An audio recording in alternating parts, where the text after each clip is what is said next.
What did a freak? Oh! Oh! Oh!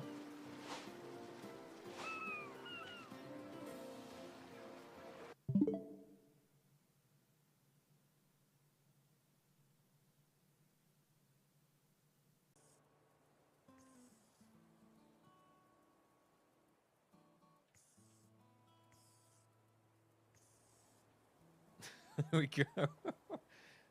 Guys, we have a crazy person in here. Cool little empire of fairies.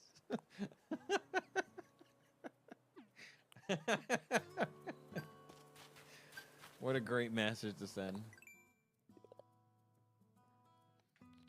I will not ooh-woo. Yep, ready to rumble.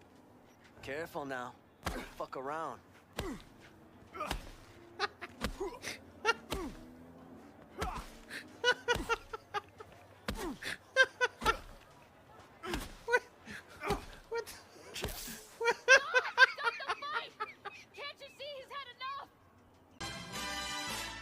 Love it. Love it. Could watch that a million times in a row. Also, wow.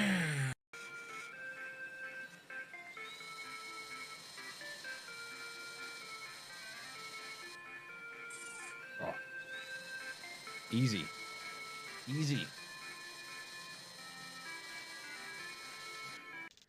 Is just sit on the toilet when the poo is about to pop in.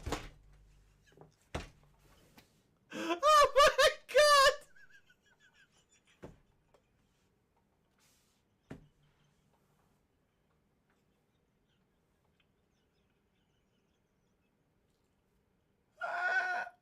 What the fuck? What the fuck?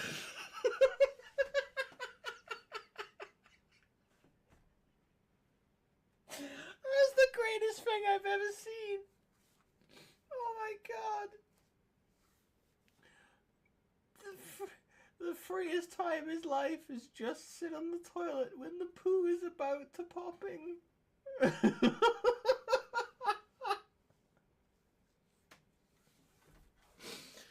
Oh. Oh my god. Come on, something good, something good, something good. Ah. Oh. Oh. Oh. Oh! Oh! Yes! That was a fucking steal and a half at the end there. God damn. Happened with the power glove. Oh my goodness, this is awful! What?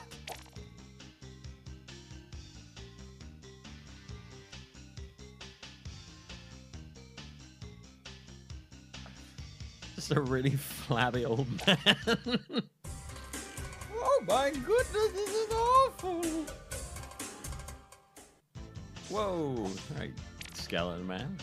So cool. Mario will be talking a lot in the movie. Please look forward to Mario as performed by the very talented Chris-san. What? Next, Princess Peach will be played I'm not by familiar Anya with her. Taylor-Joy. Wait, no, I recognize her. I can't wait to see a very Why do I spirited recognize Princess her? Peach. Chris Pratt is married.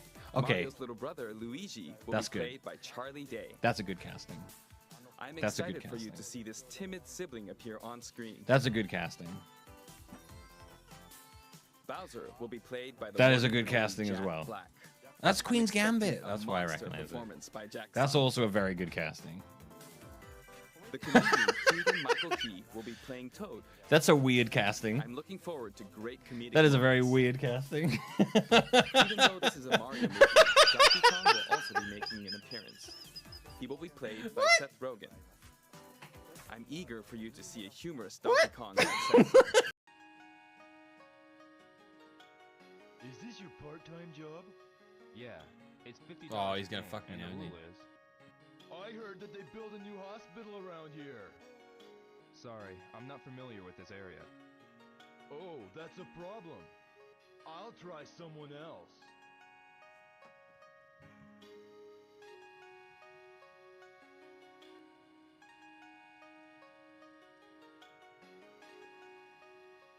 How about a game of Lucky Hit?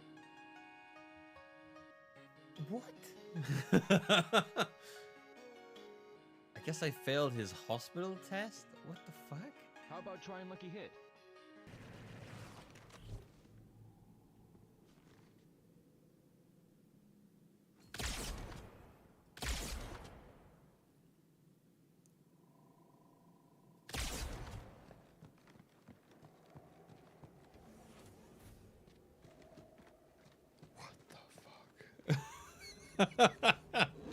Holy shit, I managed to kill 2 hunters at the same time. 2 spaghetti monsters.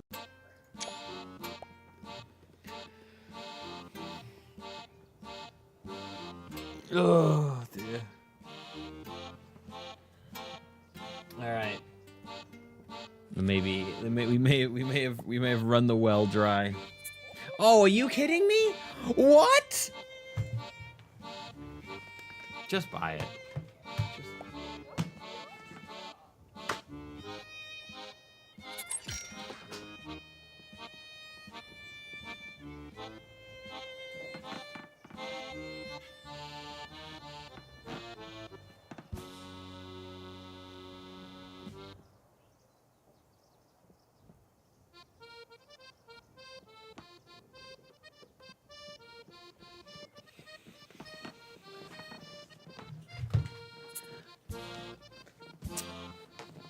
I don't understand this game. Okay, you son of a bitch. Oh, God.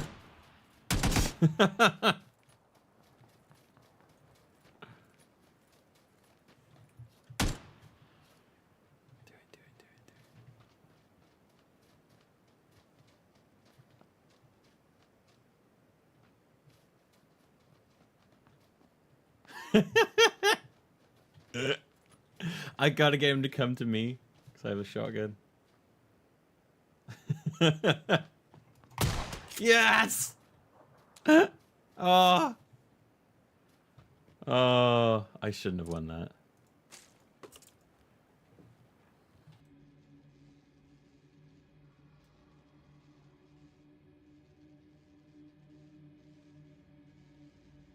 Oh!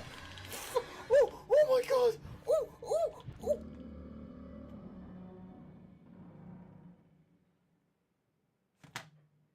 Ooh!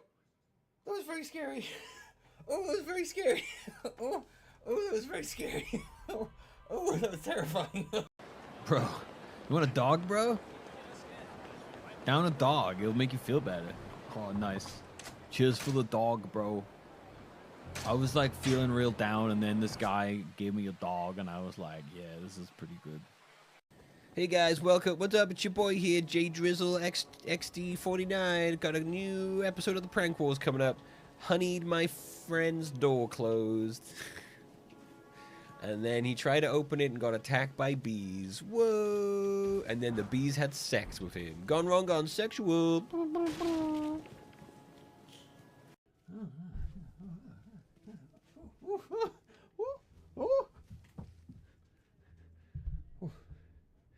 Fell over my walk there, sorry. But just hurry up and do it. Come on, Luna. Okay, let me just.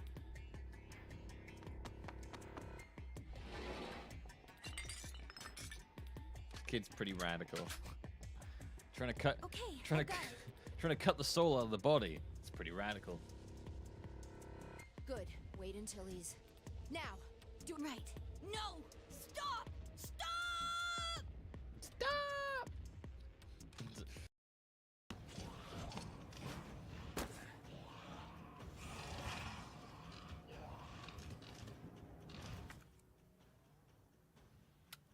Fuck.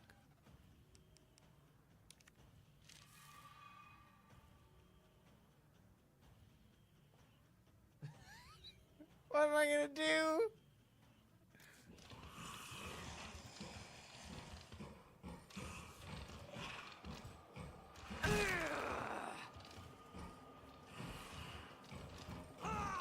Well...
Hello, everybody. Sorry about that. How's it going? Oh shit, I did the wrong intro. You're right. Yeah, I have to change the intro when I Oh yeah. All right. Well, fuck it. You can get the other one as well.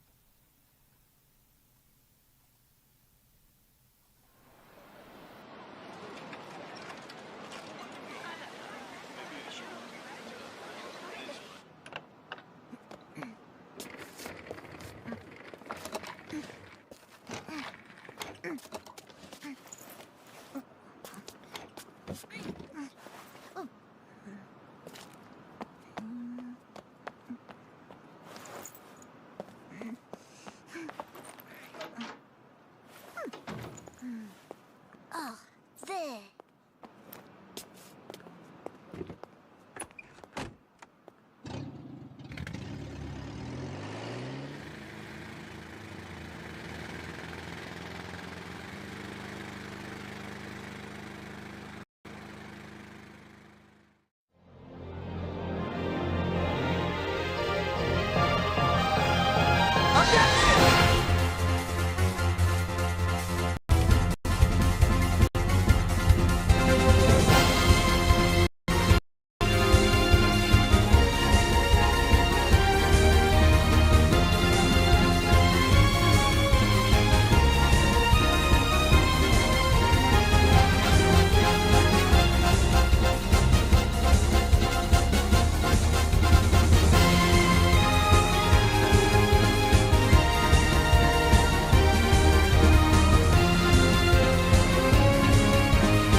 There you go. You got the proper intro, this one. You got the proper intro. Oh, all right. How's it doing, everybody? How's it going? How's it going? How's it going? That was the intro to my... That was the Crimeathon intro, Despez, that I made. I made the Ace Attorney and Professor Layton series look like action-packed maniac things, when in fact, they are not. It is deliberately designed to be a very misleading trailer to make things look very exciting. All those clips were taken from, like, free games as well.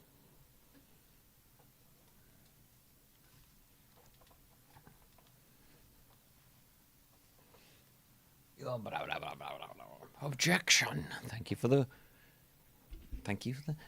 130 stream watch streak. Hell yes. How is everybody doing? Hope you're doing good. It is Friday, the 24th of July. And it is day 3 of the Crimeathon. And we're still playing the first game, Phoenix Wright Ace Attorney, because a lot of the games in pretty much all the games in this are long. According to my estimated playtime, the shortest one we'll have is like Layton Brothers Mystery Room, which is like a mobile Professor Layton game. Other than that, we're looking at like at least 15 hours every game. Often touching into the 20, if not more.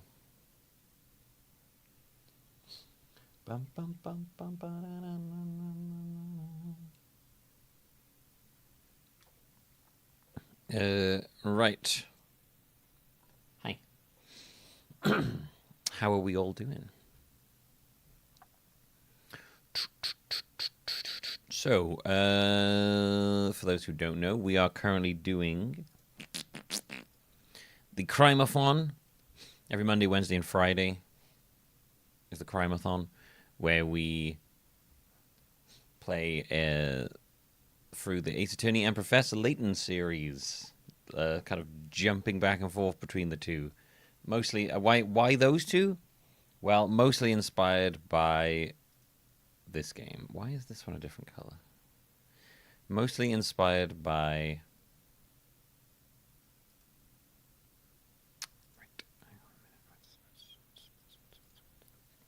Mostly inspired by Professor Layton versus Phoenix Wright. Because...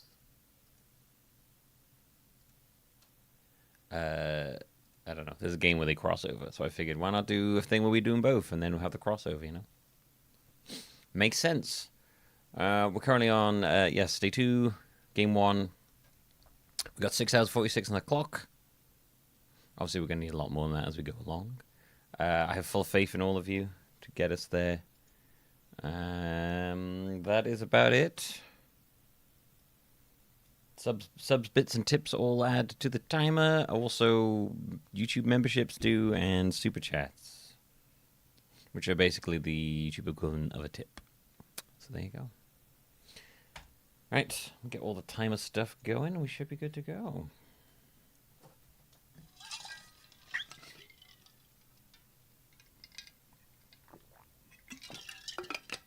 Playing OG Hitman 47. Nice. This series of games is incredibly good to look along. They are entirely audio-based, so occasionally stick, yeah. Very, very, very occasionally. I just make sure to add them to the timer when I do. I had a membership the other day, which was shocking to me. I was like, holy shit.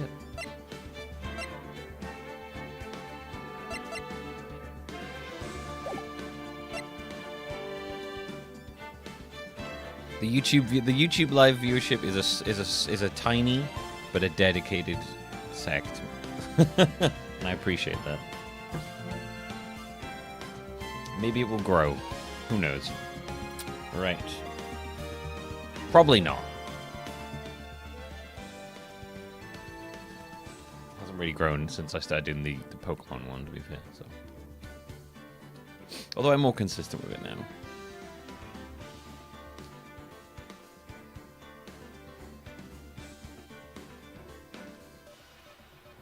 I'm peeling. You know, when I was editing the first stream for this because I want to put them up on YouTube for videos because I think people would like them. And I was like, God, I'm so burnt in that first one, so pink. I am unfortunately peeling currently.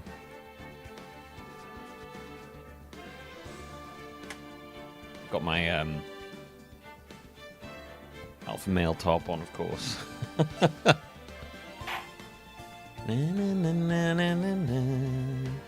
So yes, we are currently on episode 4, Turnabout Goodbyes.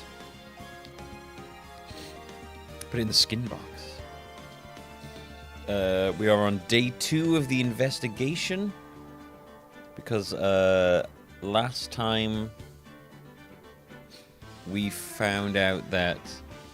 Well, so Edgeworth is accused currently of being a murderer, and we managed to prove that the picture showing someone shooting someone had the gun in the wrong hand. Then Edgeworth's prints are on. So, and we're also dealing with a prosecuting attorney who apparently basically controls the entire court system. So that's great.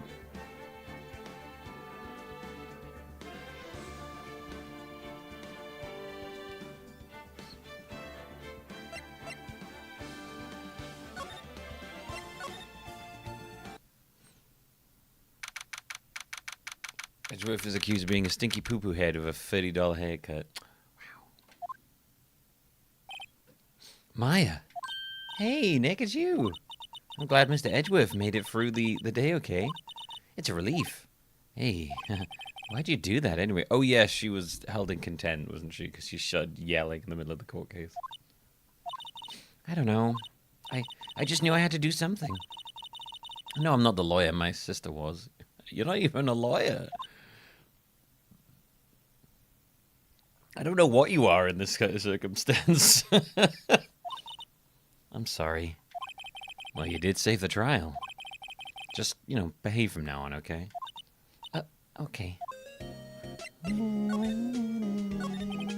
you been questioned yet? No, not yet. Detective Gumshoe was here just now. He said, seeing as this is your first offense, we'll let you go after questioning. Whew. Oh, and he wanted me to get bail money ready. You can pay for me, okay? Huh? Wait, how much? I don't know. I guess they'll send you a bill or something? I try to picture giant bales of money every time I hear the word bail. Any luck with Mia? She seems to be kind of, sort of our secretary, but also completely not. She's our spirit medium, with which we with whom our ex-boss uses her body to summon herself into being. It's totally normal. None. I can't get through to her at all. I tried. I really did. I don't know what to do. I think I probably shouldn't have stopped my training. She sounds like she really did do her best. I should check and see if there are any waterfalls in the local area. Wonder if I'll ever see my sister again.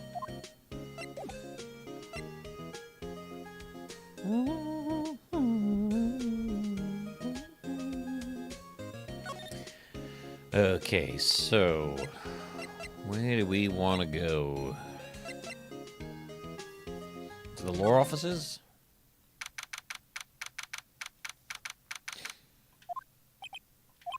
Sure is quiet here with nobody around. Right. I have to get Meyer out of that detention cell soon.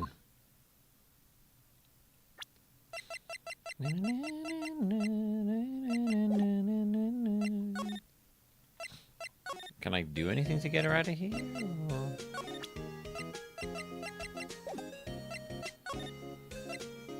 Okay, let's pop to the Grossberg law offices. Apparently Mr. Grossberg is on vacation today. Well, I guess I can come back tomorrow if I need anything.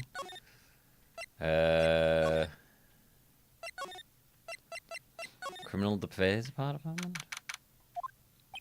Detective Gumshoe's not here. Gumshoe's at the scene again today. Huh? Oh, really? Yeah, he's a live wire, that one. Got into a fight with the chief for not following protocol. Not following protocol?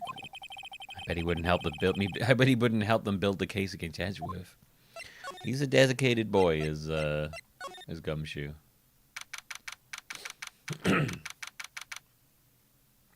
Why is Meyer in detention? She was held in contempt because she started just yelling in court that the person was lying. Basically. She basically did it to buy us some time to try and force him to say something. It was to try and basically we got caught in a situation where we were going to get held in contempt because what's his face, the guy we're against, whose name I forgot, was like trying to trap us so that we'd get in that situation. So she kind of leaped in to basically get us out of it. She took the proverbial legal bullet. Von Karma, thank you. Yeah, can't remember his name then. The guy who I voice like he's Unicron from the 80s Transformers movie. There are fewer than there were yesterday, but the cops are still around in the park. I wonder if Detective Gumshoe is here today. God, terrible bird sound. Haven't seen Larry around today at all. Probably off paying for the nose on a date with the lovely Keonce. Keonce.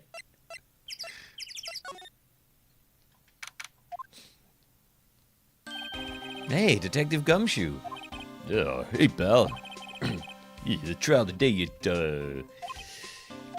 Yeah? What about the trial? Well, I was gonna say good show, but it wasn't really all that. Though you did say Mr. Edgeworth, I guess. I just, I wasn't sure how to thank you, you know? Thanks?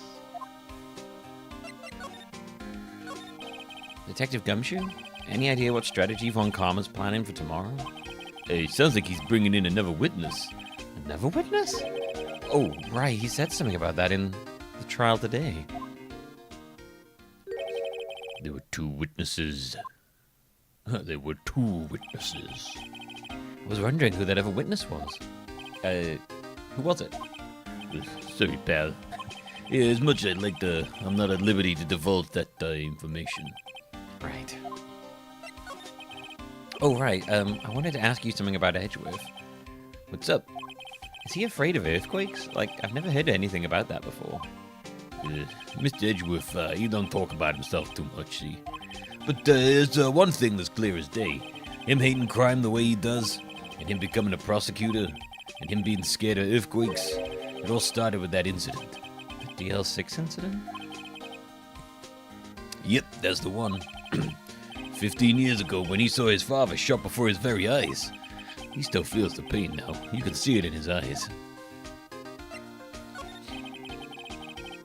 It looks like Gumshoe plays a pretty big role in this in the Edgeworth spin-off. He seems to be on like the front cover. I wanted to talk about Maya Fey. Oh, she ain't out on bail yet? That's strange. I told them to let her go as soon as they had their report written up. Man, I don't know what would have happened in that courtroom today if it weren't for her. Seeing her get dragged out by the bailiff? I'll be honest with you, pal, I shed a tear or two. Mr. Edgeworth, he was so moved, I saw his lip trembling. Really? Cold as ice, Edgeworth? He was really grateful for what she did, you know. I'm gonna head back to the station. I'll get the report on Maya and get her out of there as soon as I can. Thanks. Oh, wait. I was wondering, how much is bail gonna be? Don't worry about that. Mr. Edgeworth is posting the whole amount. Oh, well, not nice.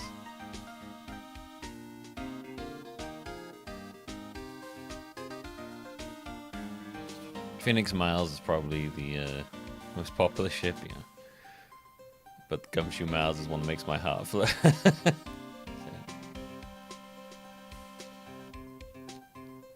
Strange Morning finds Pepsi Man for the PS1 has been recompiled and is playable in browsers.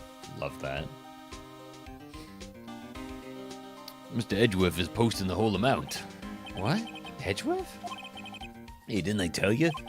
He's grateful to her for what she did. All right, pal. Well, don't forget to pick her up, okay? Maybe I can get Edgeworth to pay this month's rent too.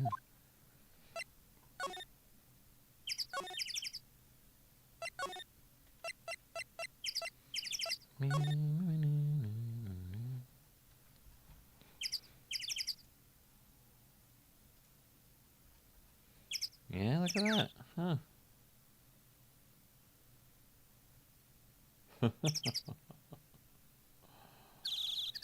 That's wild.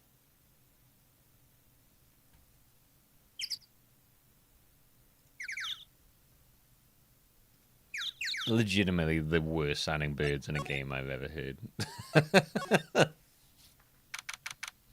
And they're so prevalent. Hey Nick, you finally came. They just finished the paperwork. I'm free to go. Free at last, huh? Those interrogators were really mean. They were like, okay, what did you do this time? Like I was some kind of criminal. Can you believe it?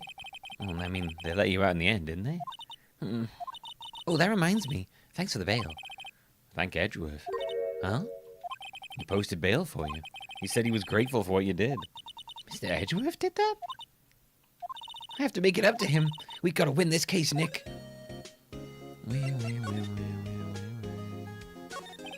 What do you think we should do next? We're kind of lacking in the clues department. We could go to the park and look for Gordy. I was kidding. Kind of.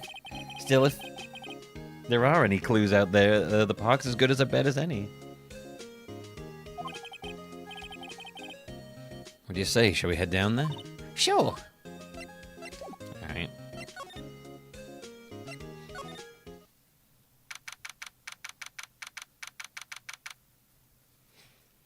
Who do you reckon would win in a fight? Pepsi Man or the Hydro Schlick guy? Do you remember the was that the one? The razor blade Hydro Schlick man.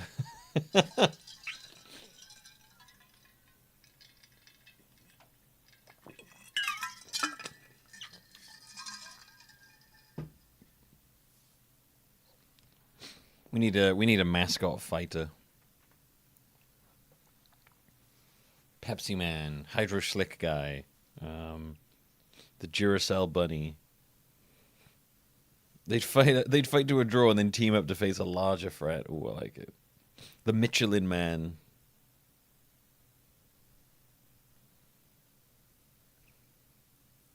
The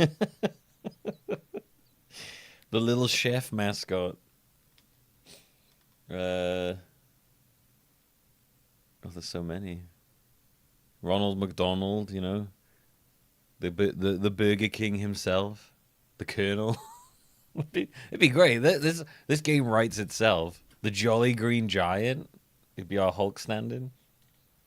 Actually, he'd be more like the Hulk / BFG, I guess. It'd be great. This is a perfect fighter, mascot fighter. There aren't many cops around today, are there? Mr. Clean. You know? It's perfect.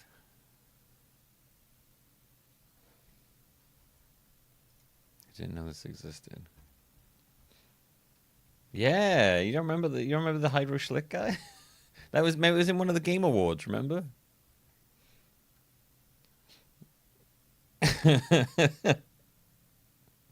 This Hydro Schlick Robo.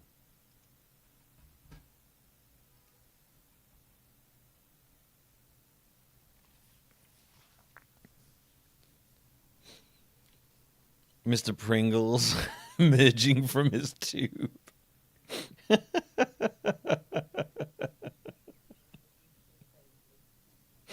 Mr. Pringles emerges from his tube, but his limbs are like Slenderman length.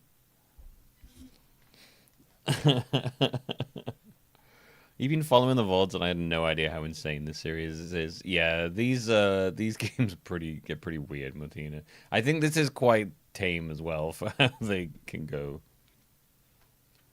Because since this is like the first game, they definitely let themselves get bonkers as they go.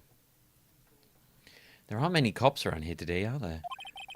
They're probably back at the precinct, working up the case against Edgeworth. Hey, y'all.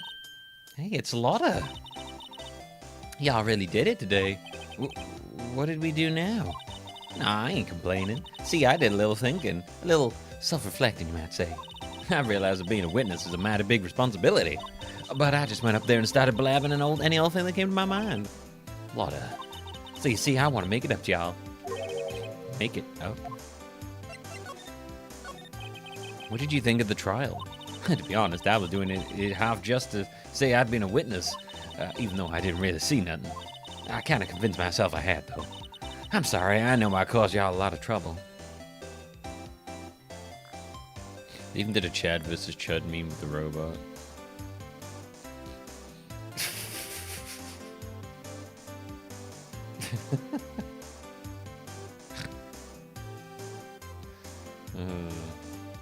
Giant robot comes and rubs my face with his face and shaves me. This is the single. This is the Pringle man. Hang on a minute. What was that? Oh my god. He's single. He Pringle. He ready to mingle. That's so good.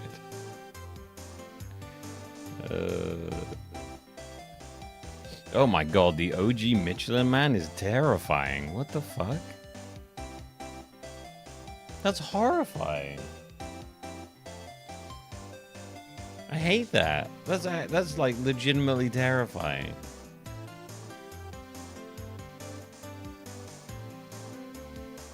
What? No. Absolutely not. What's with the human? Why has he got human hands? I like the modern Michelin Man. He's cute. He's like, oh. It's like the Invisible Man wrapped in elastic bands. Yeah, that is terrifying. I don't like that at all.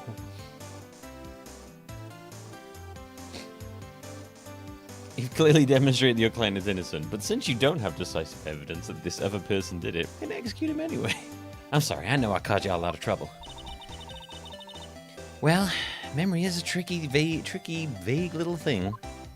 Yeah, I sure know that now. I'll be fine the next time I witness a murder. Right. You mean the first time you witness a murder? What about Gordy? Right. Well, the way I figure, the trial's only stoking the flames of Gordy fever. I'll get my exclusive photos and rocket to stardom.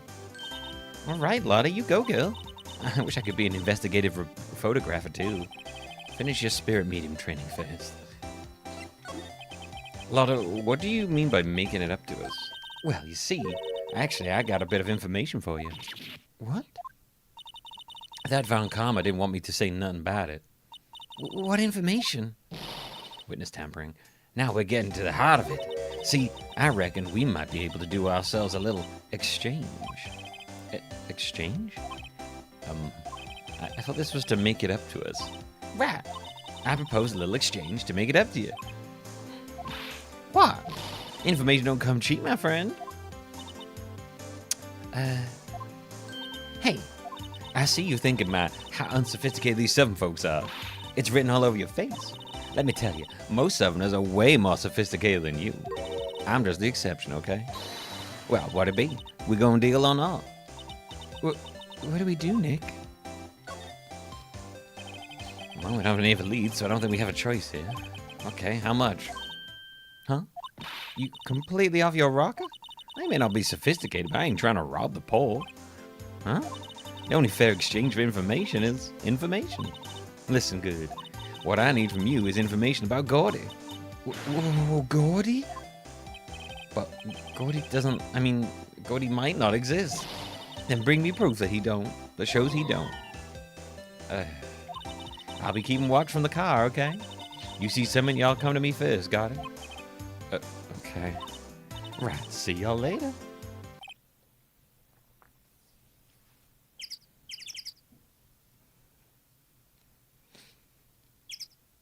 Yeah, the modern Michelin Man reminds me of the Stay Puffed guy from Ghostbusters. I always used to call him the Get Puffed guy. Get puffed. Okay, Nick, let's get hunting. Hunting? You don't seriously mean Gordy? I sure do. What about Edgeworth? We're searching for Gordy, for him, Nick. Don't you get it?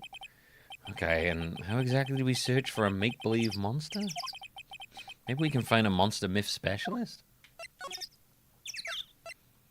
Where? Oh my god, okay. What's that? The Steel Samurai, Nick! Yo, Maya! Larry, what the heck is that? Oh, sorry, Larry, what the heck is that? Wrong voice.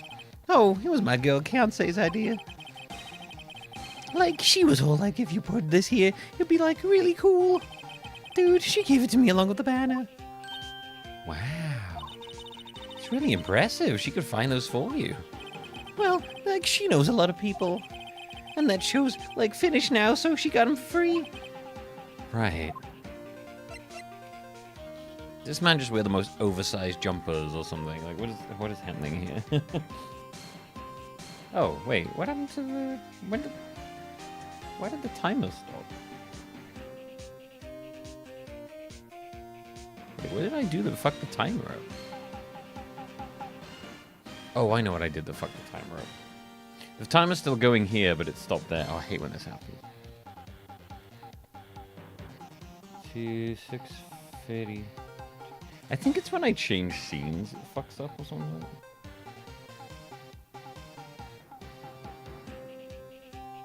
That's it. That's it. When I do that. Okay.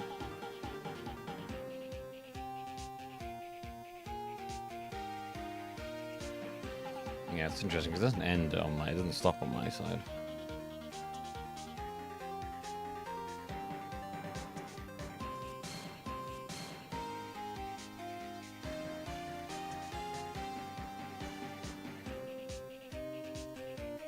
Weird.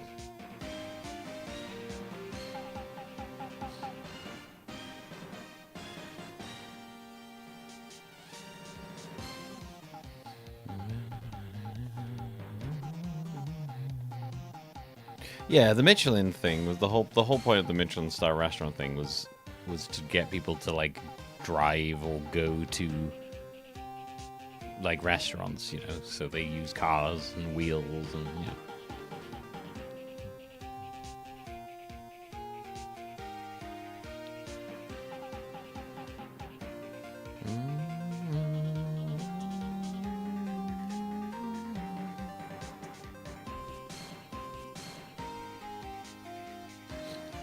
Yeah, like the whole Michelin star thing is very it's one of those I think it's one of those things just to try and like trick you into spending, which is basically you get it so you can charge more for shit, and people are like, "Ooh, it's a Michelin star restaurant." You can trick people who think that the more money you spend, the better it is, basically. Yo, Nick, what happened with Edgy? Well, we made it for the first eating court, all right.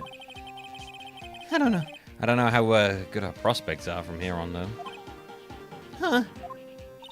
Hey, Larry, did you know Mr. Edgeworth's secret weakness? He's terrified of earthquakes. He acts like a little boy. Huh? That's weird. I don't think he was ever like that in school. Wait, wrong voice. No, really?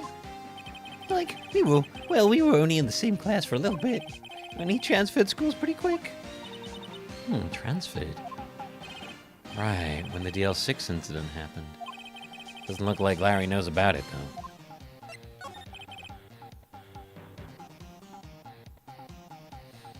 Yeah, I do not think it is worth eating in a Michelin star restaurant to say you ate at one. I think it's really gimmicky, stupid shit.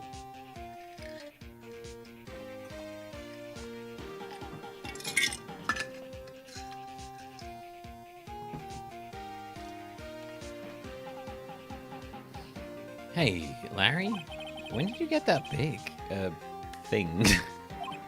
Huh? Oh, like the big guy? What do we got here? Australia, UK, China, South Korea. What's that one next to South Korea? And then I can see sort of to the left of his head is Argentina.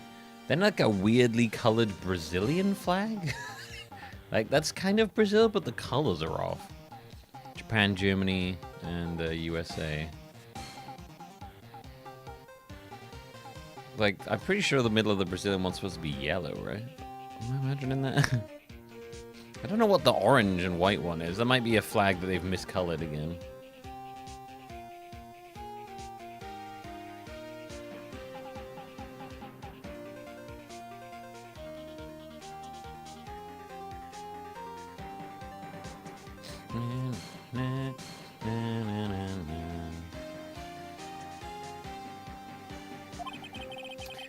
I had that for like a month, yeah. It's a big hit with the kids. Why wasn't it there yesterday? Huh? Oh, right. The compressor was busted. Compressor? Yeah, it's like that little unit by my hot dog stand. That's what I used to put air in the Steel Samurai. It broke a little while ago, so I sent in for repairs. Oh. Yeah, I thought you'd inflated it by yourself. Yes. Doesn't that Steel Samurai look a little out of place? I mean, it's so huge. I guess it's good advertising. Something about this Steel Samurai just doesn't work for me. Huh? Really? It looks pretty well made to me. Still a novice, aren't you, Nick? Really? True connoisseurs like Cody and me don't fall for this kind of stuff. These Steel Samurai fans are obviously in a league of their own.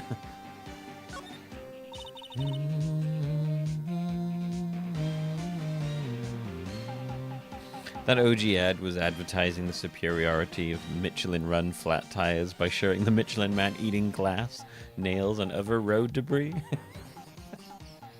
Wait, so he looked like that nightmare fucking Dark Souls creature made of tires of human hands, and he was going around eating glass and nails and road debris. That is like literally sounds like a fucking Dark Souls nightmare creature. That's so scary. I like to imagine that like his chest opens up, the tires into a mouth, teeth. That'd be a great character, creepy character, I think, in our newly created mascot fighting game.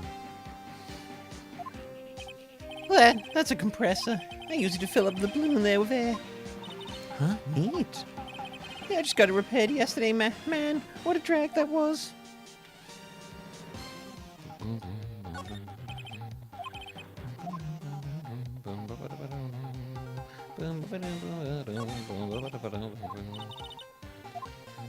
Hey man, whoever calls their product the original first wins. Why don't you add world famous to the sign? Hey, good idea. What have I done? Just start sticking shit on there, it's fine.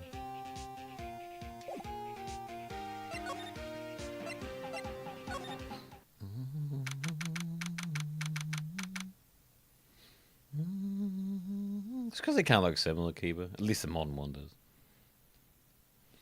His belly mouth teeth being the nails, glass, and road debris. Oh, yeah. That's good. Damn. OG Michelin Man is a scary creature. I don't like him. I don't like him at all. It's time to put... it's time to deflate some tires.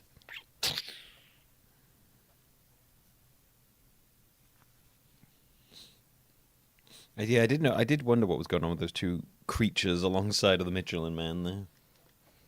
It's always so quiet here. I wonder if the boat shop is closed for good. Well, with the murder on the lake and all, they're probably just taking a vacation till it blows over. I get it. Small boat rental shop doesn't look like anyone's around. They're probably closed because of the murder. So boat's found on the dock. The murder took place in a boat from this dock. Apparently the police took away the actual boat that was used that night. Indeed, there's space for one boat at the dock. Huh?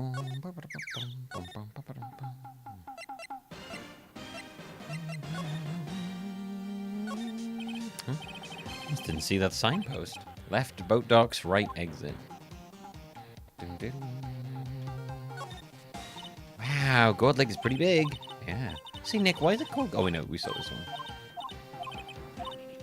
It's ironically, it's because they grew gourds here, and it just so happens they also are... It is also gourd-shaped. Nick benches, let's take a break. Maybe have a dog? I think not. It's too cold to sit and eat hot dogs out here. Wimpy city boy. You should try standing under a freezing waterfall sometime. Those flags look sadly out of place here. Okay, so it wasn't Argentina I was seeing. So that's... France? What is the green with the red dot flag and the orange and white with the black dot flag? I don't know what those are.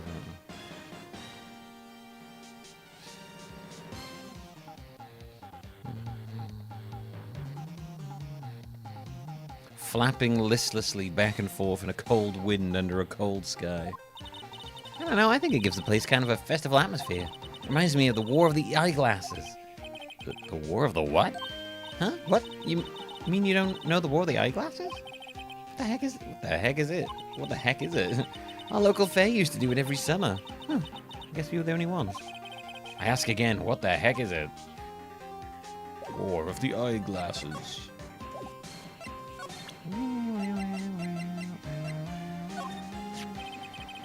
That's the guy that's selling my dogs fast and I can cook them. You think Gordy really exists? Nah, I think someone probably just saw something else that they just thought was Gordy. But I'll keep selling samurai dogs until the truth's out.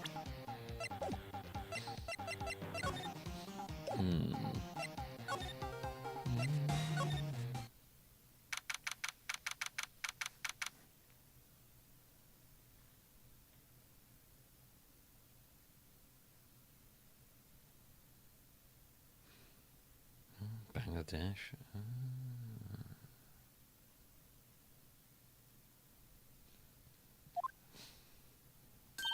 Hey y'all. Well, y'all find anything out about Gordy? No, nothing. Well, keep moving. It gets cold out here at nighttime. It is a little chilly. I think I have a sneeze. Whoa, don't, no you don't. No sneezing. Why? Oh, right, yeah. I told y'all, no sneezing. See, I set the camera to respond to things a little softer than a bang. I trigger on one of Von Karma's finger snaps now. Oh, I'm sorry. Yeah, well, sorry's nice, but what about my film? Nick, pay the lady.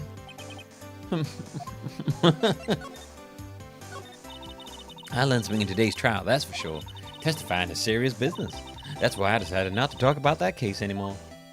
Huh? Whoa, didn't you say you had information about the case? Tell us that at least. Like I said, I'll trade it for the dirt on Gordy. What are you gonna do if Gordy doesn't exist? I'll quit being an investigative photographer. Keep saying reporter.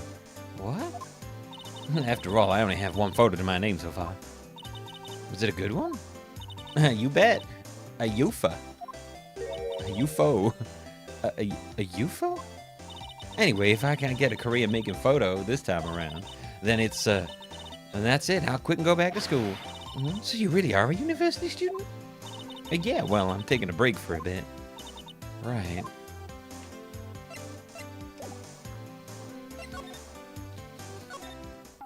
Where could we find someone who's an expert on those creatures?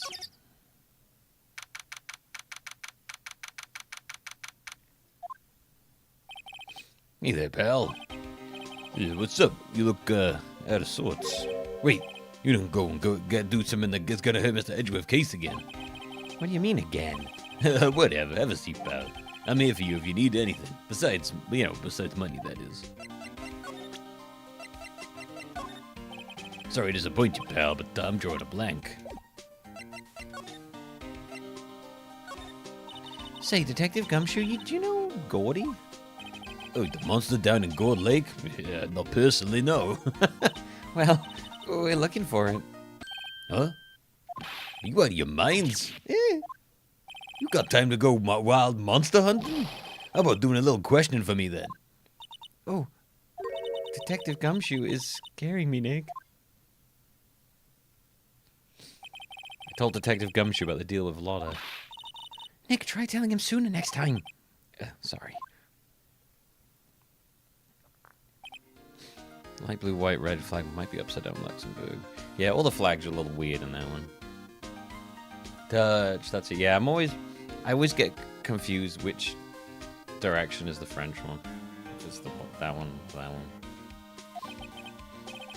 I see, pal. Yeah, sorry for shouting at you. Okay. Okay. Detective Gumshoe will aid your search for Gordy. Huh? Yeah, I'll loan you one of our newest secret weapons for finding evidence. Really? You can take whichever one you like. Okay, give us the goods. Hold on now, everything in due time. First, let me show them to you. These are our best and brightest. Introducing secret weapon number 1, Missile. Missile? It's a K9 police dog. It's still in training. Missile, hey boy. Here he is. Hey, he's cute. Look, Nick, cute dog. Cute dog. And this will help us. How? Next secret weapon number 2, a fishing pole.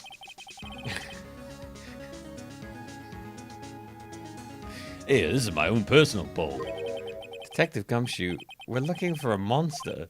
Yeah, you know, how are we supposed to catch a whole sea monster with a fishing pole? 2 secret police weapons for helping catch crime. A tiny, cute dog and a fishing pole.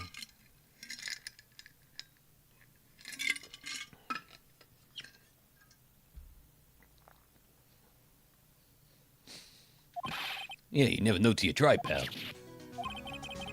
Okay, this next one is the last one. No, I do know which one France is. It's just when I haven't looked at the France and Luxembourg's ones in a while, I forget. And then I'm like, oh, it's that one.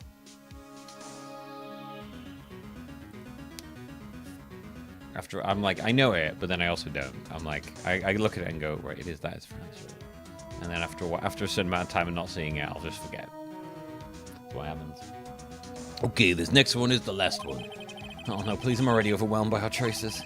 Secret weapon number 3, a metal detector. Here. Detective Gumshoe. We're looking for something alive. Right. How are we supposed to find it with a metal detector? Hey, you never know. It might have been eating soda cans. Well, which one will it be? I can't make my mind up, Nick. They all seem so perfect. I can't make my mind up either for the totally opposite reason. Well, I suppose it can't hurt to borrow one of them.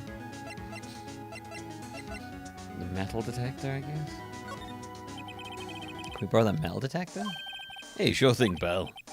I'm not sure what we're gonna find with this. Hey, remember, you're hunting for a monster. Anything's possible.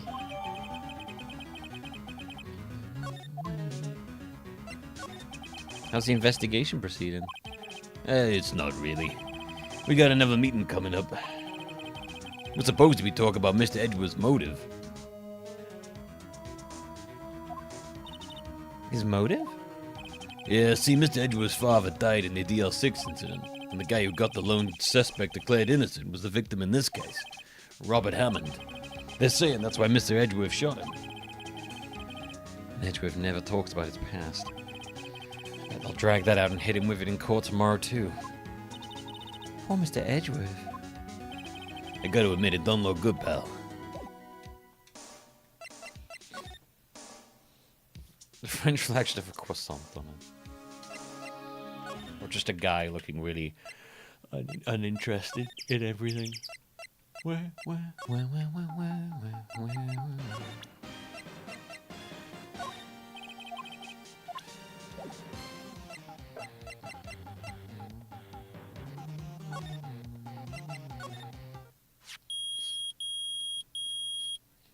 That's a good guess. Nick, it's beeping. The metal detector found something.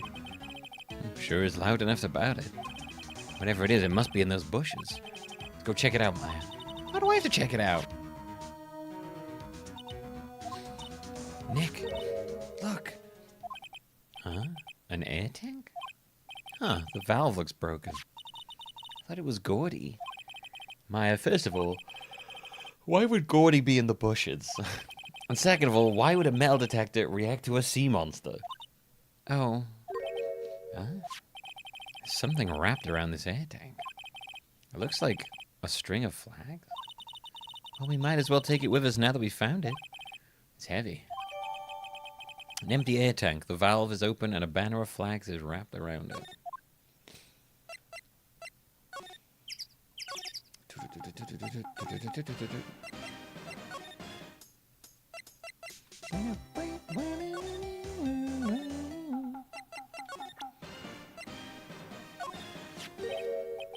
Like what? An air tank? What about it? Larry, I wanted to ask you about this tank. Have you seen it before? Huh? Like me? No, never. Who the heck would go diving in the middle of the water? There's something about the way his eyes twitching when I showed him the tank. I think I'd better pursue this line of questioning a little further.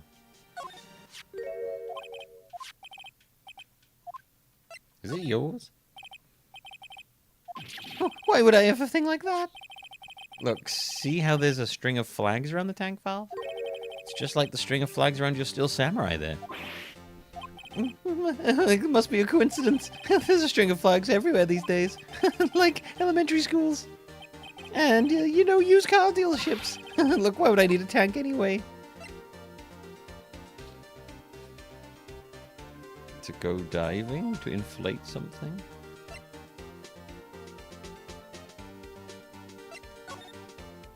You used this to go diving in the lake, didn't you? Oh, what? Why the heck would I go diving in the lake? Wait.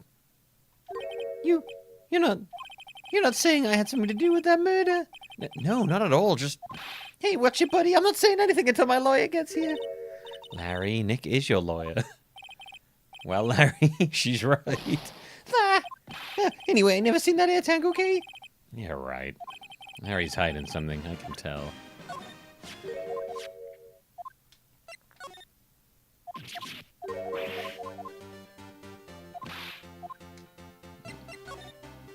You used this to inflate that, didn't you?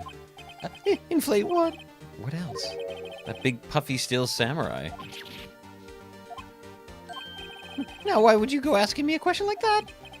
Looks like I hit the nail on the head. Right. Actually, see the compressor I always used on the Fritz? So I, tried using the tank to inflate it just once, and, it didn't go so well. As I suspected. It didn't go so well? Yeah. You think you could be a little more specific? Come on. Look, it's embarrassing, so I really don't want to talk about it. Tell us. Fine. Whatever, it's like what I said, the compressor was busted. So I took out the tank and tried filling the samurai up with that. And then, blam! The valve busted open and made this incredible noise. And that tank there took off like a rocket. It looks like he's got a giant penis coming out. What was that paparazzi lady? She's currently asking us to get proof about Gordy, info about Gordy, because apparently she has news about the case to tell us or something. It's his samurai dong. And it took my poor deflated steel samurai with him. Wait, off into Gourd Lake? It sure scared me out of my gourd, that's for sure.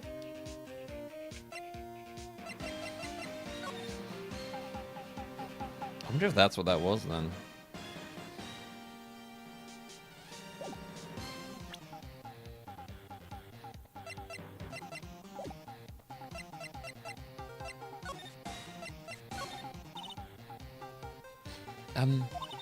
So the tank and the steel samurai you were trying to fill up flew away?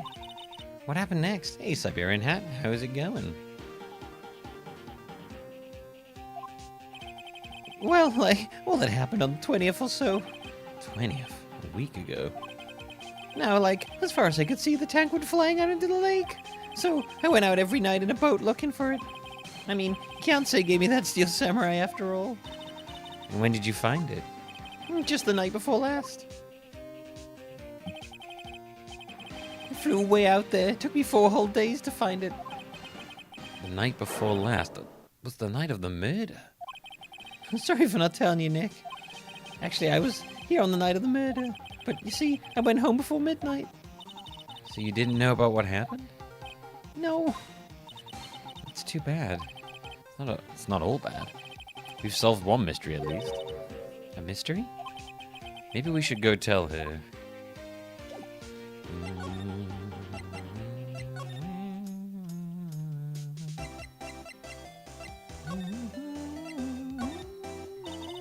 Well, Mr. Lawyer, I got the info y'all need. Y'all got the scoop on Gordy for me yet?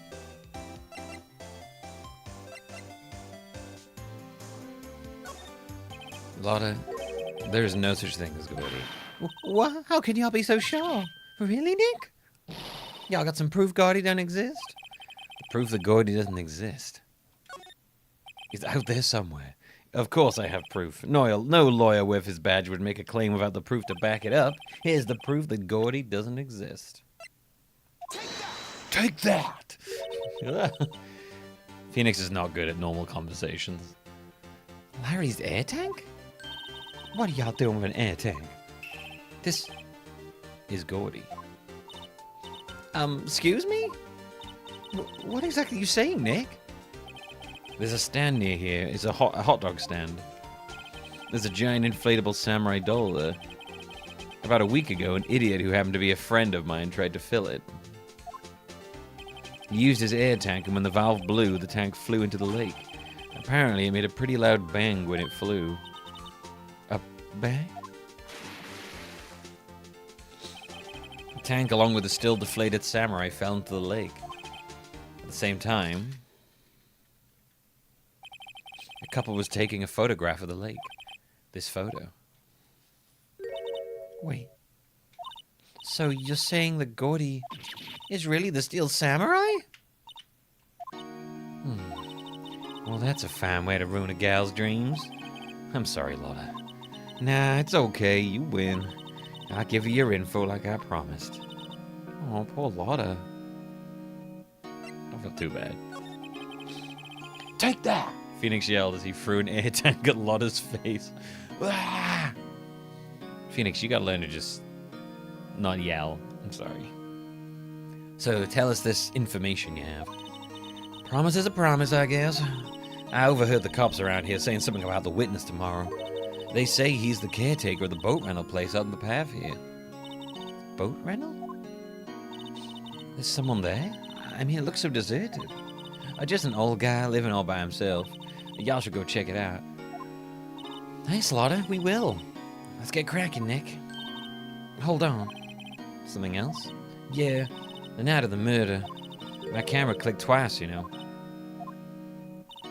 Wait, so you have another photo? Well, yeah, but there's nothing in it at all, just a lake. I figured it wouldn't be much use as evidence, so I kept it myself.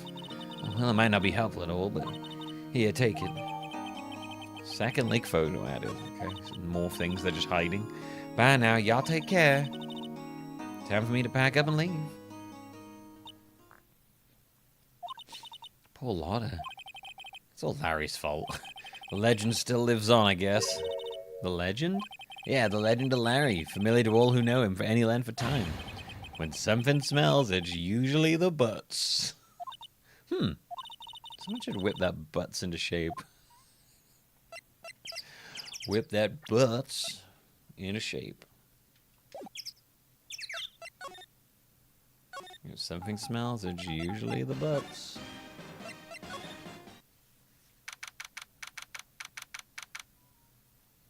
I like how they played the traumatized sad music for this lady learning Gordy isn't real.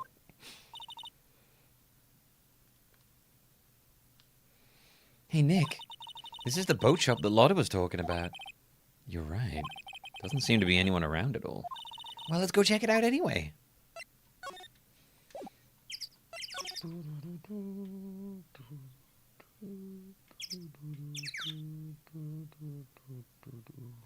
Wait, can we move to it?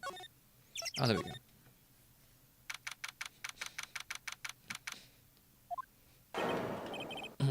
Meg, that you? Yeah. Hey, is that Keith with you? Where have you two been? I've been worried sick. Nick, you handle this. I think I'll leave this one to you, Maya. Meg, Yeah? finally made up your mind, have you? My mind? You'll run the pasta shop while I'm gone. Pasta? Glad to hear it. Glad to hear it. You make your old man proud. When you kids left the house, I didn't know what to think. How am I supposed to keep this place running? An old man like me. Polly, the kids are home. Hello, hello. Nick, what was that? Oh, I have a memory of this parrot. A parrot? The one on that perch. Keith, Yeah? I leave the wet noodle in your capable hands, sonny. Nick, what's the wet noodle? Oh, well, based on the available evidence, I'd say it's the name of his pasta shop. That's a relief, isn't it, Polly? Hello, hello. Yep. Cool evidence, that senile old man. He fell asleep. I guess he's relieved. Look, Nick, he has an electric blanket on his table. Looks warm. That's a great idea. We should do that at the office. We can sit down with our clients, snug and warm, and drink hot cocoa. And what, talk about murders? Oh, you're a party pooper, Nick. This fishing pole looks expensive. Look, a little safe. It's locked. Of course it's locked, dude. There'll be PTSD flashback, and that stands for Parrot Trauma Stress Disorder. Wow, he has a television in here too. Wow, there's a lot of various fish in Gourd Lake, aren't there? Something's funny, Nick. All these fish are saltwater fish. Yeah. Good call. Wow, what an amazing parrot that is. Good morning. Hello? Ignore me.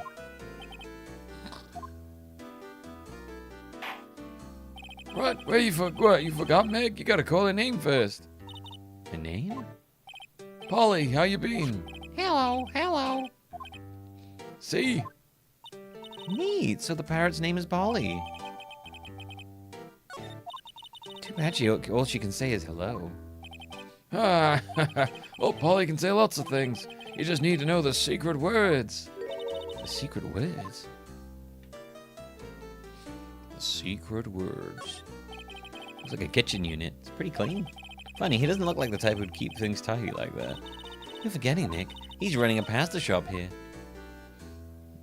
Yep, running the pasta shop.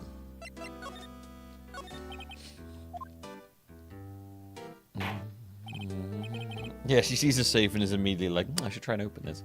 A pasta shop? Yup, to think the wet noodle will live on when I'm gone. My father started it, you know, so that makes you the third generation. Mag. Yes?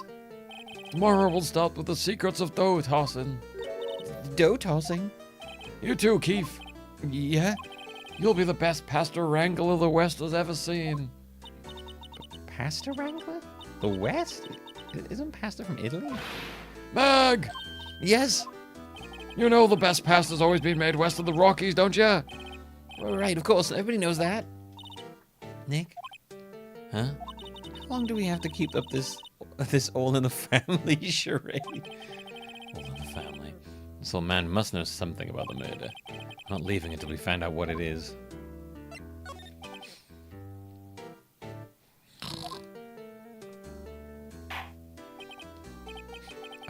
This is a boat rental shop, right?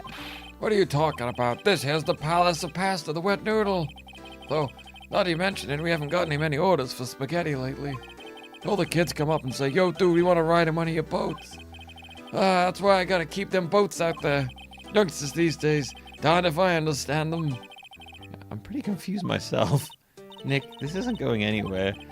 This old man is a witness to tomorrow, right? We gotta find some way of getting information out of him.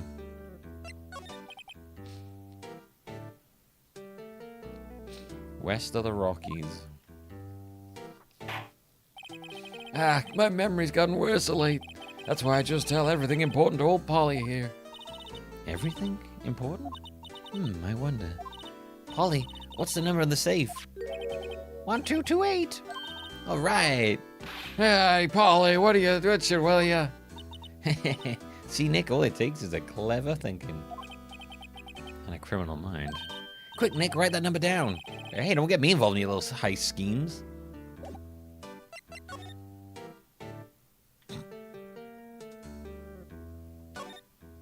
Polly, what's your name? Polly. Cute. Mine's found a new friend.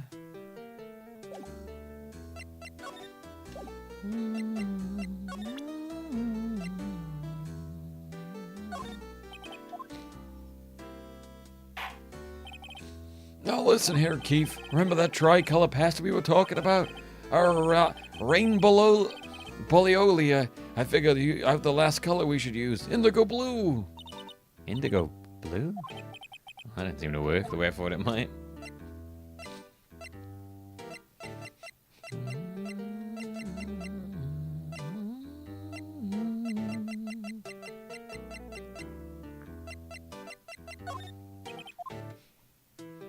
I have to go for that like, every time. How about you?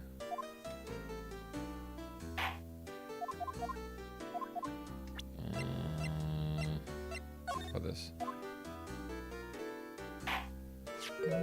Oh, yes it is. Oh shit. Oh god. I don't believe it. This old guy's the first person to recognize my badge. Okay, there actually was dialogue there. I think he was just like, that's a lawyer badge. I get it. Huh?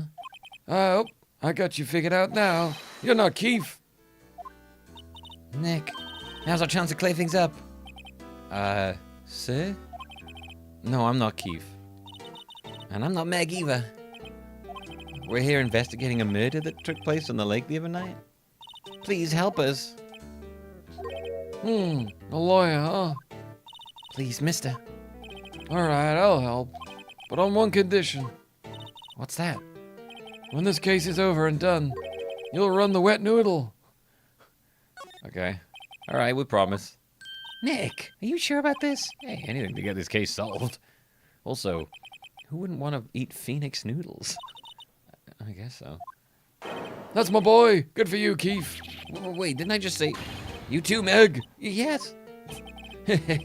You bring a tear to your old man's eye, you know. Now, what was it you wanted to know? Speak up, Polly. Hello. Now he's talking to the bird again. How do we get him to talk to us?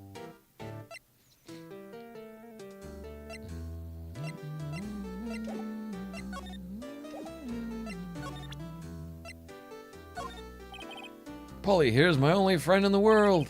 Isn't that right, Polly? Hello, hello. Yep. Oh, he fell asleep.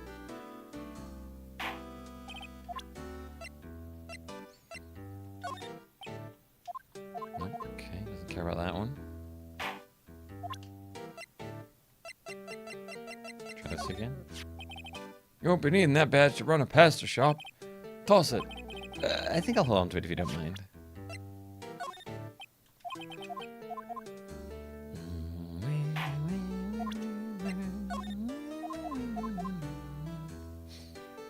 Just gonna run through everything until he responds to something. Yep, I've seen this. You know something about this, sir? Keith. Yes, sir. It's okay. You can call me Dad.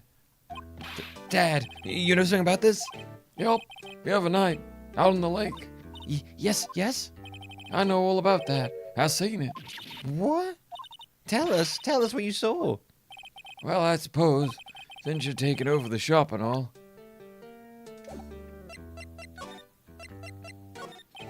I forget the time, but it was pretty dark outside. Probably night, yep. And it was after midnight, but okay. Then I heard this bang, so I looked outside. And then I heard another one, bang.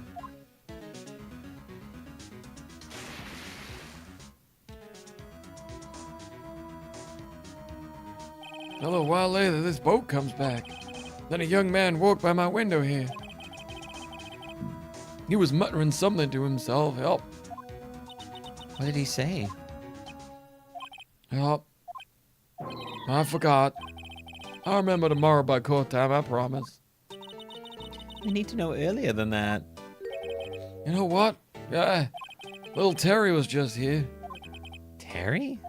Yeah, that kid next door. He always used to make him cry, remember? He was wearing this tattered old coat.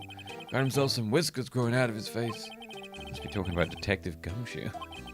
He comes up and tells me to come down to court tomorrow. Really? Somehow I don't think we're gonna get much useful information from this guy. Maya, maybe we should just be leaving. I think you're right. Oh wait, I had one more question. Huh? Polly, have we forgotten something? Don't forget DL6. Huh? What did she just say, Nick? One more time, Polly. Don't forget DL6. What? The DL6 incident? Hey, Dad. Oh, this is getting weird. Who is this old guy? DLC6? Why would that bird Polly know about DL6? We have to figure out who that old man is. Oh, what? He locked the door from the other side. Who could that old man be? I think I need to do a little more research on this DL6 incident.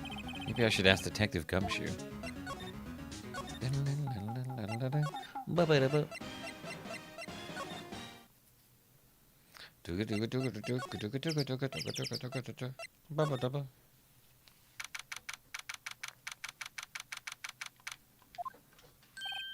Hey, pal, long time no see. You don't look so happy. What's wrong this time? Actually, we wanted to ask you something. Yeah? Yeah? You know the boat rental shop down at Gold Lake? Oh, yeah. The old man who runs it is appearing as a witness in court tomorrow, right? Duh. Hey, how'd you, that was supposed to be top secret. Do you know who that old man is, Detective? Actually, I don't. He's a bit of an old bird. Odd bird. I ain't been able to get a straight answer out of him. I decided first that he wasn't persuasive enough to stand and testify as witness. That's why we called Mr. Lot of Heart yesterday. Mr. Lot of Heart. That's for who he is. You have absolutely no idea. Sounds suspicious. It turns out the photography lady wasn't a reliable witness, so we're calling in this old man who doesn't recognize his own kids and thinks his boat shop is a noodle stand.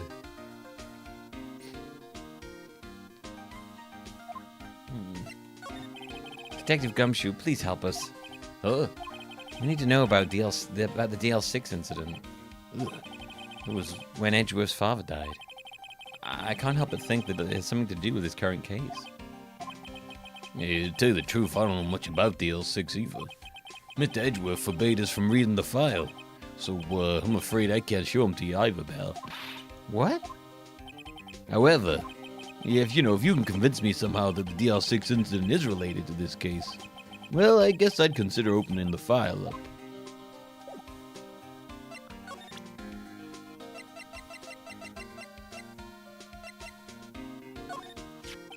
What's that, a parrot?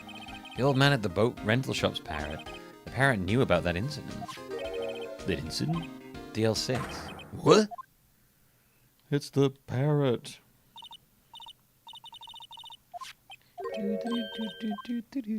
flashback to 2 seconds ago. I'm pretty sure that old man must have taught her that word. Yeah, but how would that old man know about the DL6 incident? Wait, what if that old man was connected to DL6? Nick, you think he might be? I get you. Sounds like you need information on DL6. Though there is the station's records room. I give you special permission to go in and find what you need. All right, way to go, Detective Gumshoe. Okay, Nick, to the records room. I guess it's time we faced Edgeworth's past.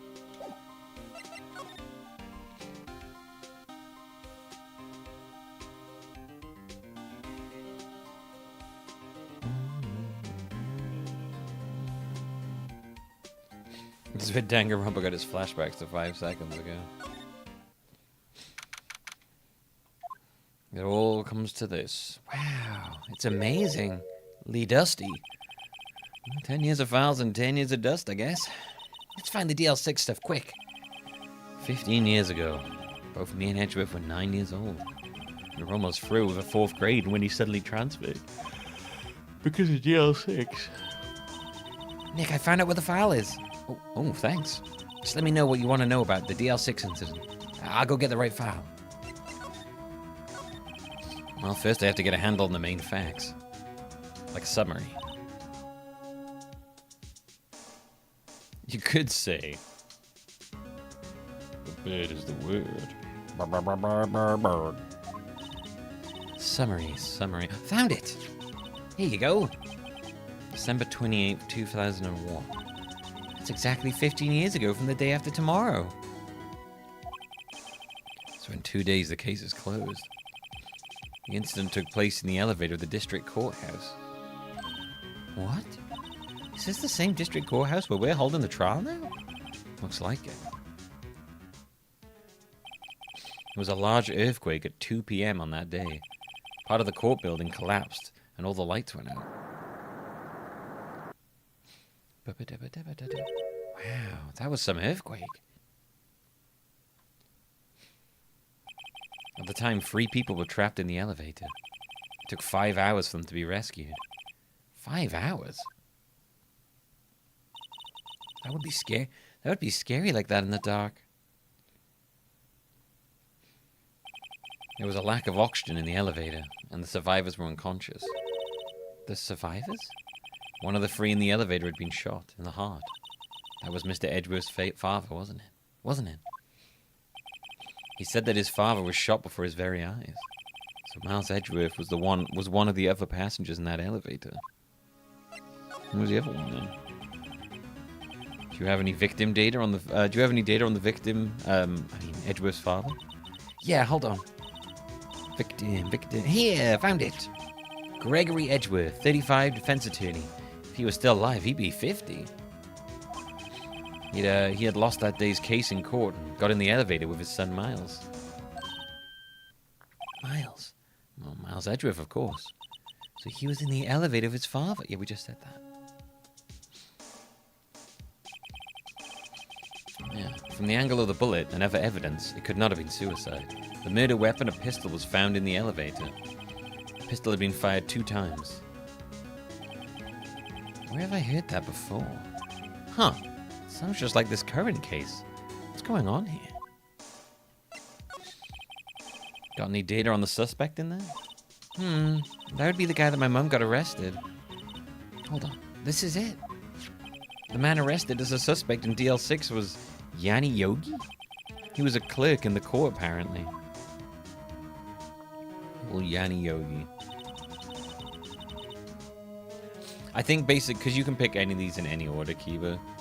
They'll repeat themselves because that might be the first time you read it in the other one, and if they didn't have that info, then yeah, I don't have to go from top to bottom. I can just pick any of those in any order, so you'll get loops because of that. So he must have been the 3rd person in the elevator. Then he had to have done it, but he was found innocent thanks to the defense lawyer Robert Hammond. Hammond, the victim in our case. Right. The suspect, Mr. Yogi, was oxygen deprived, so much so he had brain damage. He lost all memory of being in the elevator. After he was declared innocent, he disappeared. Where could Yogi have gone to, I wonder? Maybe closer than we think. Well, I mean, who else do we know that has... Who else do we know that we don't know the mysterious behind identity of? I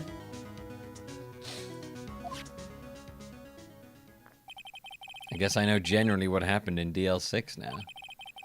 I still don't know what sort of impact the whole thing had on Edgeworth. There's the parrot, of course, yeah.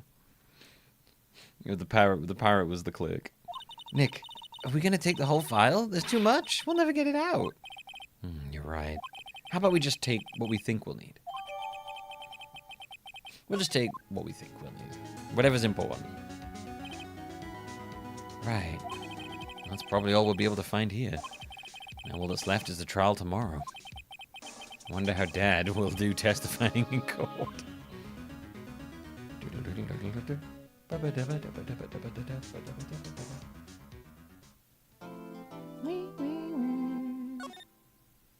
Right. Alright, I'm gonna go fill my water bottle up. And then we'll get into trial day. Okay. Right. I shall be back in 3 minutes. Go fill my water bottle up. I might grab some pineapple because I'm feeling like I want to eat some pineapple.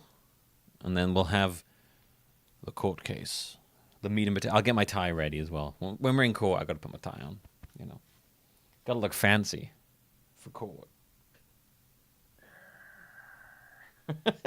It's time to go to court. The court might be over there, or maybe it's over there. I don't know.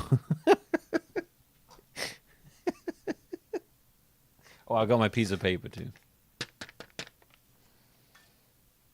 Maybe he committed the crime over there or over there.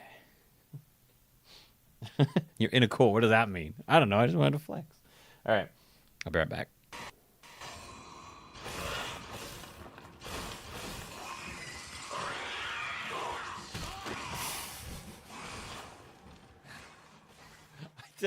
I don't know what the fuck would happen.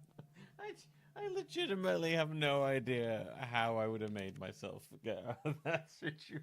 Yes, you made a poor choice for your first Pokemon. It's all over.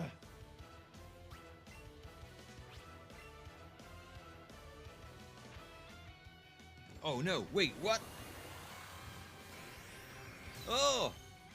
Fucking hell, he's de-evolved. He did Mega Evolves. Oh, fucking Jesus.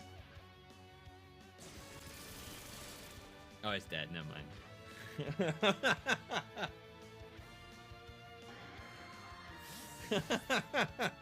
Oh my god! It evolved! Oh, yeah. Okay. It was exciting for a moment. Defense of the dog ass. Mr. Potter, I'm going to teach you a spell that will protect your anus from rim jobs when you don't want them.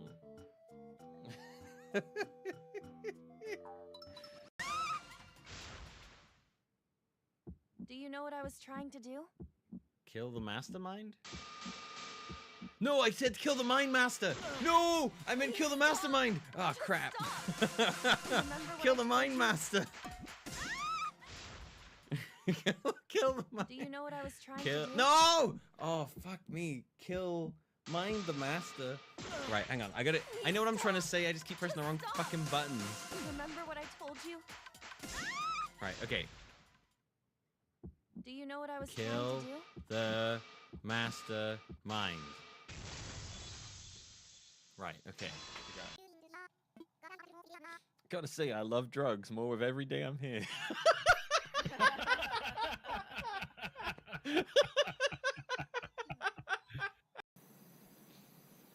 Power wash flying saucer. I've come from a million light years away to abduct your dirt and grime and leave you spotless and shiny. It sounds like a really shitty, like, clothes washing, like, advert they do. We have come from another planet to abduct your grime and leave you sparkling clean. Do, do, do, do. Do, do, do, do, do. A fan of things saying that to me.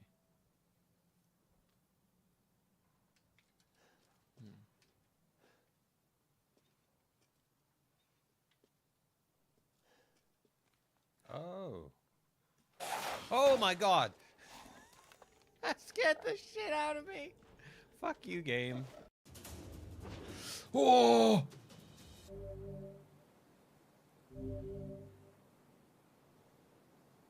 Well, guess that's it. This fishing certainly is fun. Yeah. I'm grateful for everything the old fisherman taught me. That thing was fucking huge. Oh!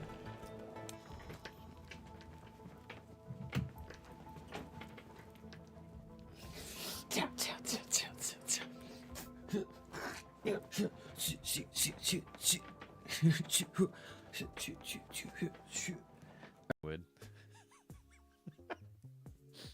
Purely because I think he was really good at my team in Platinum. Ah! Oh my god! What the heck? When did that become a thing? That was terrifying. That scared the shit out of me. Yeah. Should we hide on the hill and then like hide on the hill? Yeah, the dimple hills, right to the left here a little bit. We should clear this though. There could be people up here. Yeah, yeah. I like getting out right here. Yeah. Oh. Oh! That was amazing. Beautiful. Damn. There's some ammo God here. damn. Oh, there's some ammo, yeah. 8x? There's an Yeah, AR. baby. There's an AR flash Wait. hider there if you want it. Wow, fucking 8x in that little butthead? Whoa. And I'm off to find. Whoa.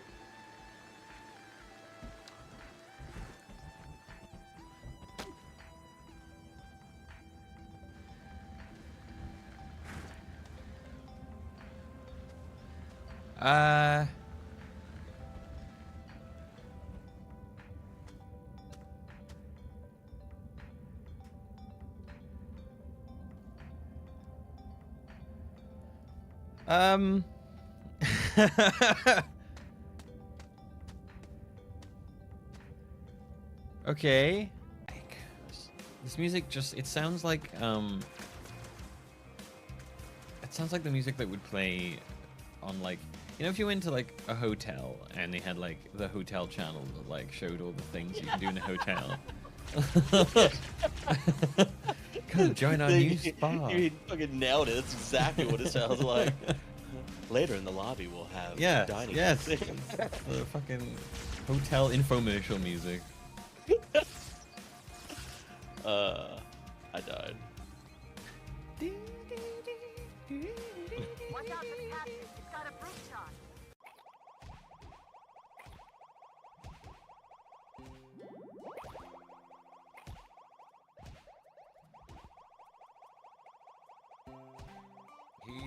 He can't be stopped.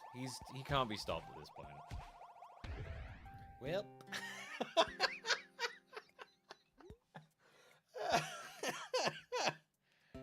I ate my fucking words very hard there.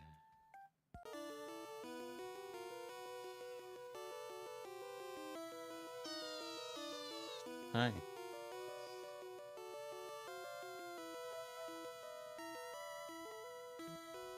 That's the sound he's making literally non-stop. Material to work with. Oh my god, it was Jesus. Wah.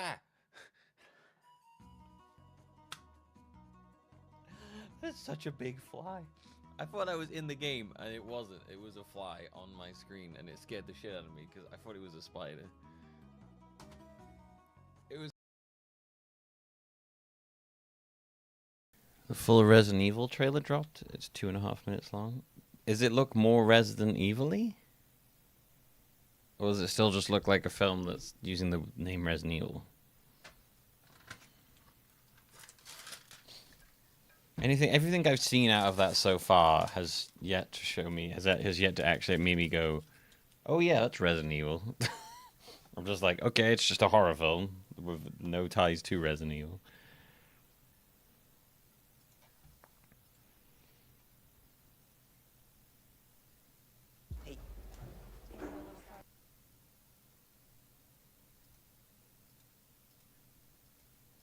I'm just skipping for a minute just to see.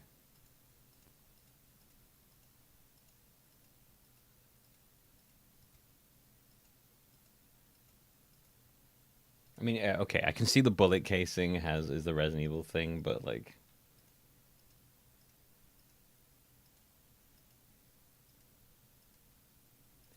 Yeah...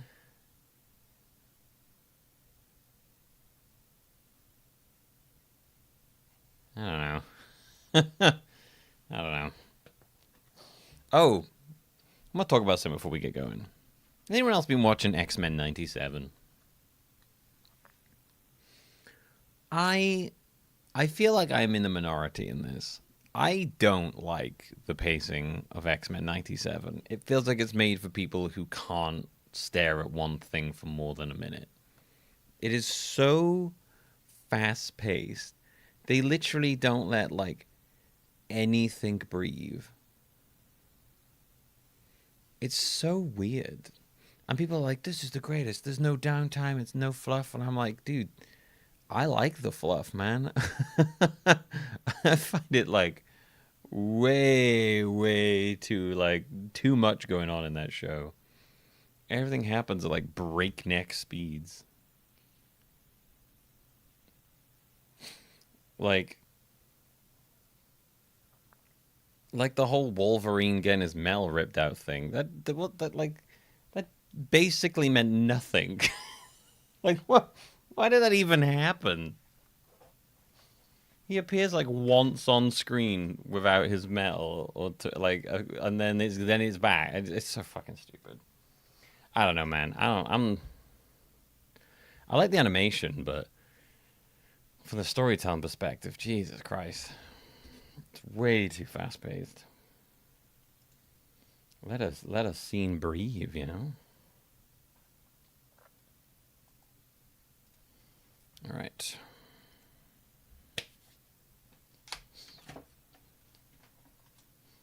Let's get to the trial. Oh. Got my tie on, I'm ready.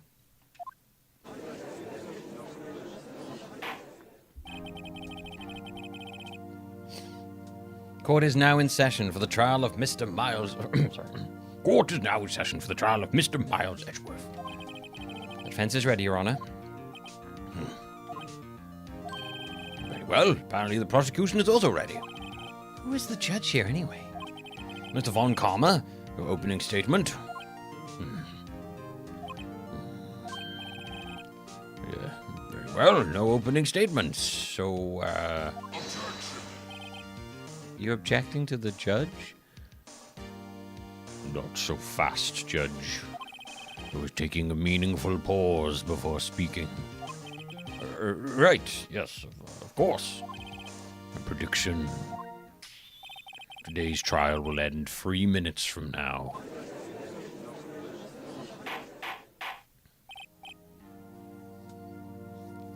There's a fast-paced, constantly moving modern Marvel in that show.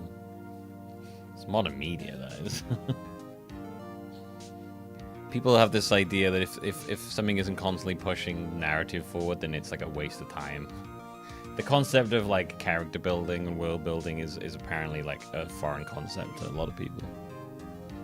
I blame very, very bad media critics on YouTube. Order! Order! Mr. Von Karma, what is the meaning of your statement just now? Bah, must you question everything?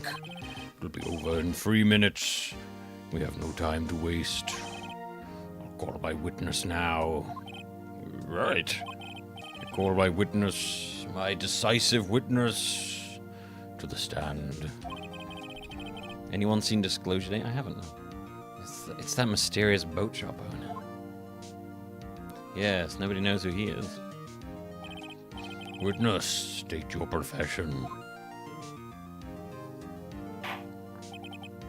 Hey,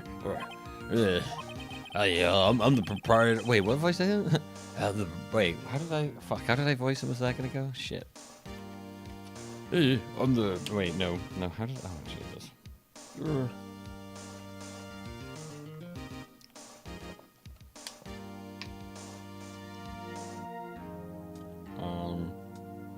I'm the proprietor of the Wet Noodle at Gold Lake. No, that wasn't it. That was it. I'm the proprietor of the restaurant, the Wet Noodle at Gold Lake. Down there, I also rent boats. The night of the incident, you were in the boat rental shop. Correct. Is this still the Steel Samurai murder case? No, different one. This is about Edgeworth being accused of murder. Yep, here I was. Please testify. Wait a second. We still haven't heard who this old guy is. Objection! Wait a minute. The witness hasn't stated his name yet. Because I did not ask him, Mr. Wright. I have predicted this trial will end in 3 minutes. Stop asking trivial questions and cooperate. What? So you just get to choose. He doesn't have to say his voice. Yeah, right. Witness will state his name.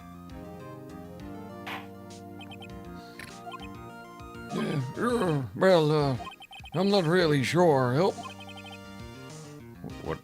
What do you mean? Right, my memory. Your Honor, witness does not remember anything beyond the last several years. Ergo, he cannot recall his own name. This does not seem like a reliable witness. He can't recall. He can't recall, you say? Yes, but the incident in the question took place 3 days ago. You can testify.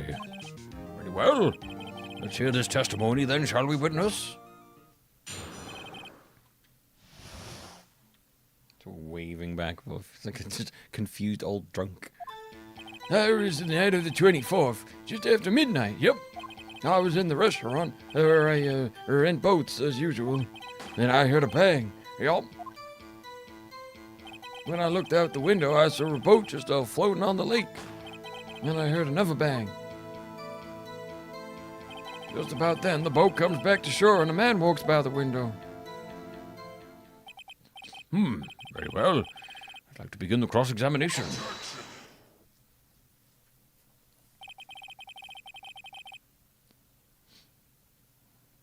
There is nothing to question in my witness's testimony. You can't object to me just doing my job.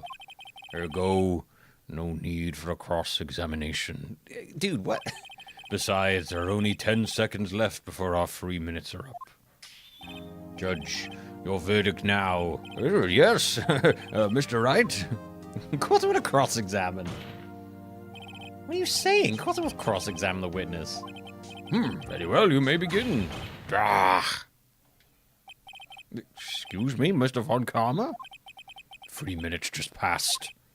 I see. Well then, let's just take our time. You may cross-examine the witness. It's like, I predicted it'll end in 3 minutes. Damn, it didn't. You can't cross-examine. That's not what I want you to do.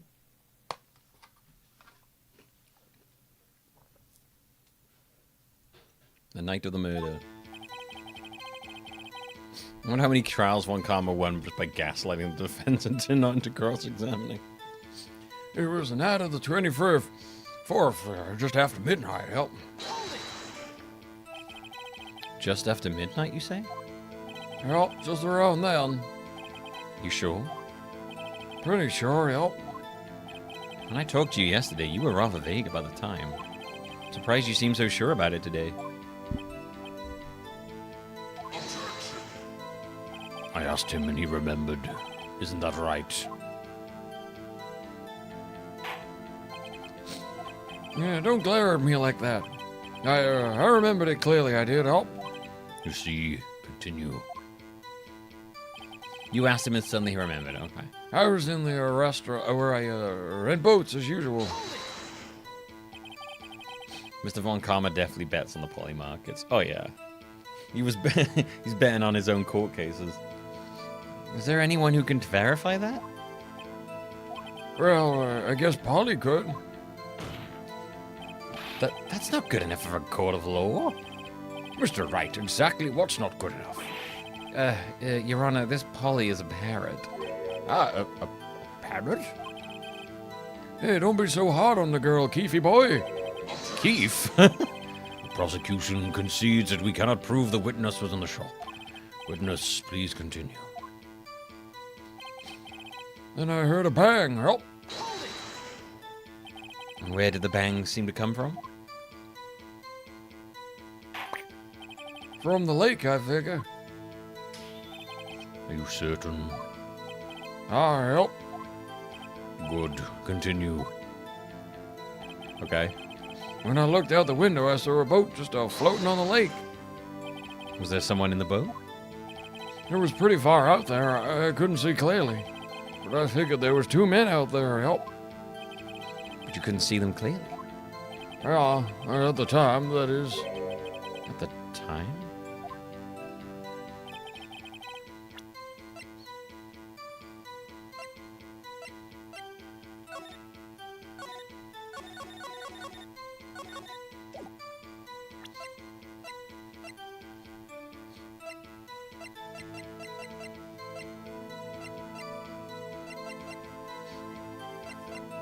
At the time. Then I heard another bang.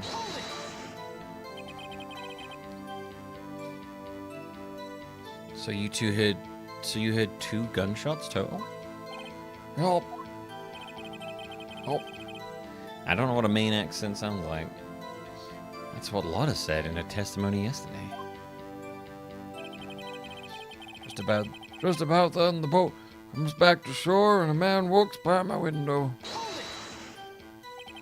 By your window? Help, by my window. Right outside the window of my little shack. And could you see the man's face? Well, the fog was pretty darn thick. He was right there in front of me. I saw him. This is a rather important detail. Please add it to your testimony. I have a bad feeling about this. That man was the defendant. He was saying, I can't believe he's dead. Are you sure? Uh-oh. The dad!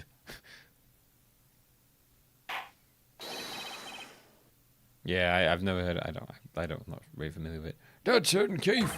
He said, I can't believe he's dead, as he was walking by, too.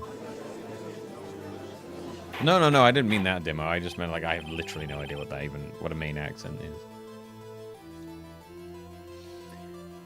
Witness, are you sure that the person you saw was Miles Edgeworth?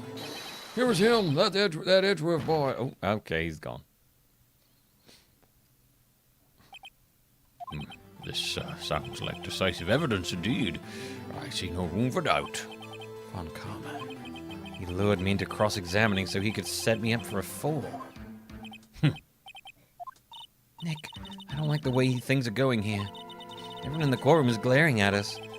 Better act quick or this trial is going to be over.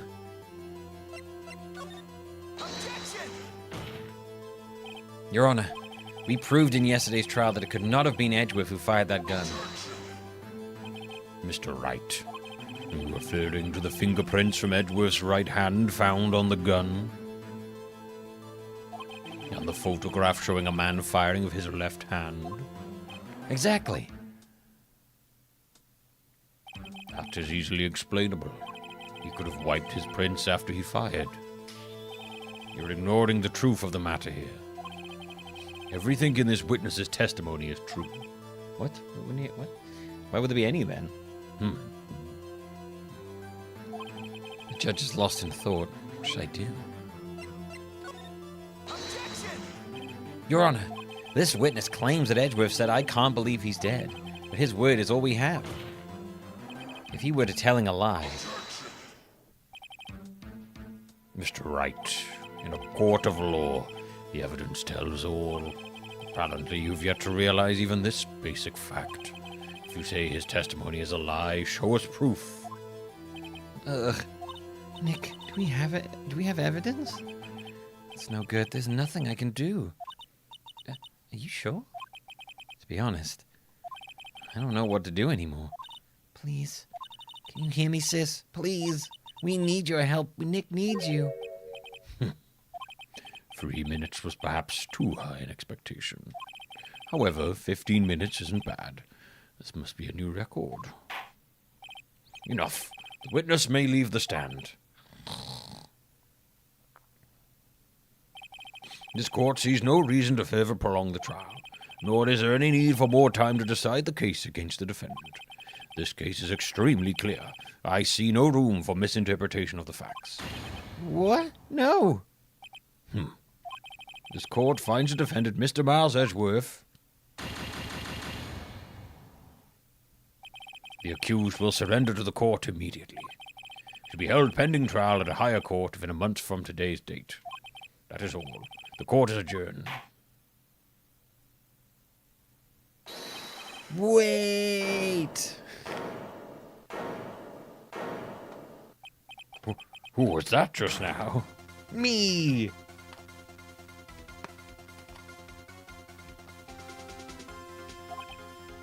Huh? Larry? People keep doing this after he's already done his judgment. What are you doing here? Listen, you gotta listen to me. I was there in the park the night of the murder. Yeah, I wasn't sure about it until yesterday, but today I remembered it. Remembered what? I heard a gunshot. He just like run into court and was like, me. I heard it too. Order. What is the meaning of this? The verdict has been decided. I call for adjournment. Adjournment. One moment, Mr. Von Karma. So you say you heard a gunshot? Yeah, I did. A gunshot that night. I was sitting here in the audience listening to the testimony, and I realized something he said was different from what I remember. Anyhow, I can't just sit here and let you call Edgy a murderer. Like ordering the court scoop. I do love his like click thing. It's not just not right. I'll testify. Let me testify.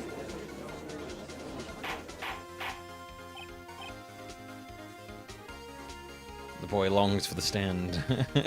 Long jumping to stand. Order, order. Well, this is the first time something has happened like this in my court.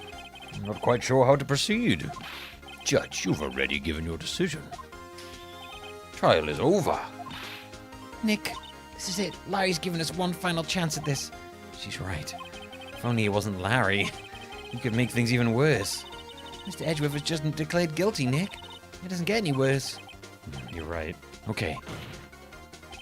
Your Honor, if there is another witness, it is our duty to hear him speak. Right here, right now. A waste of time. The verdict cannot be overturned. Allow me to speak my opinion. In all court proceedings, it is our duty to prevent an inaccurate verdict. In order to make sure no mistakes have been made, every witness should be heard. What is this? I withdraw my previous verdict of guilty. The court. Mr. Von Karma, I order you to call this new witness to testify. Now. Can he just do that? I guess so. The court will adjourn for 5-minute recess. After that, we will hear this new witness. Court is adjourned.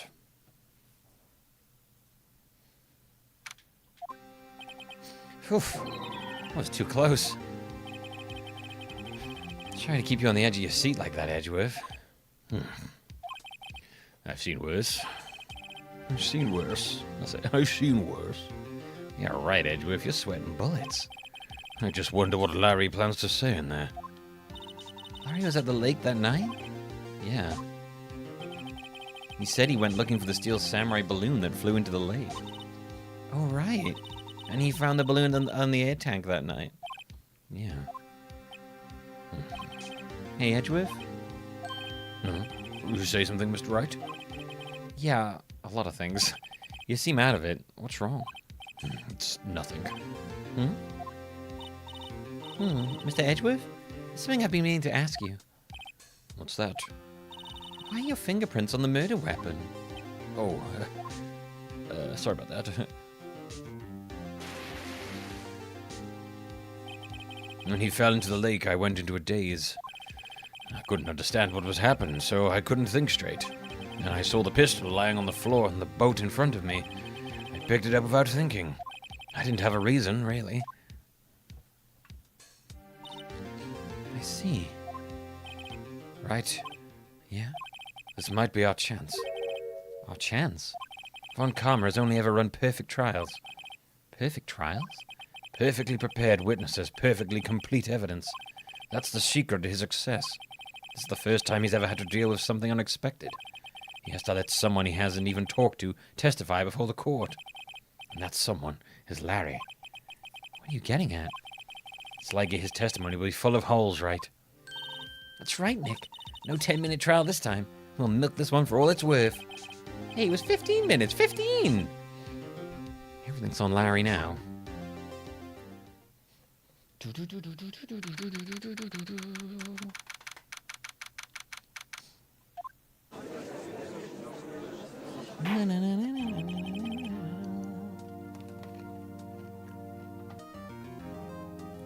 Von Karma, Larry the Eagle looking ass dude. Court is now back in session. Witness, please testify to the court about everything that you saw on the night of the December 24th. Right, Mike, leave it to me. Please, Larry, don't mess this one up. I hate to admit it, but you're our last chance. Von Karma didn't even have time to prep his witness. I just hope Edgeworth is right about this being our big break.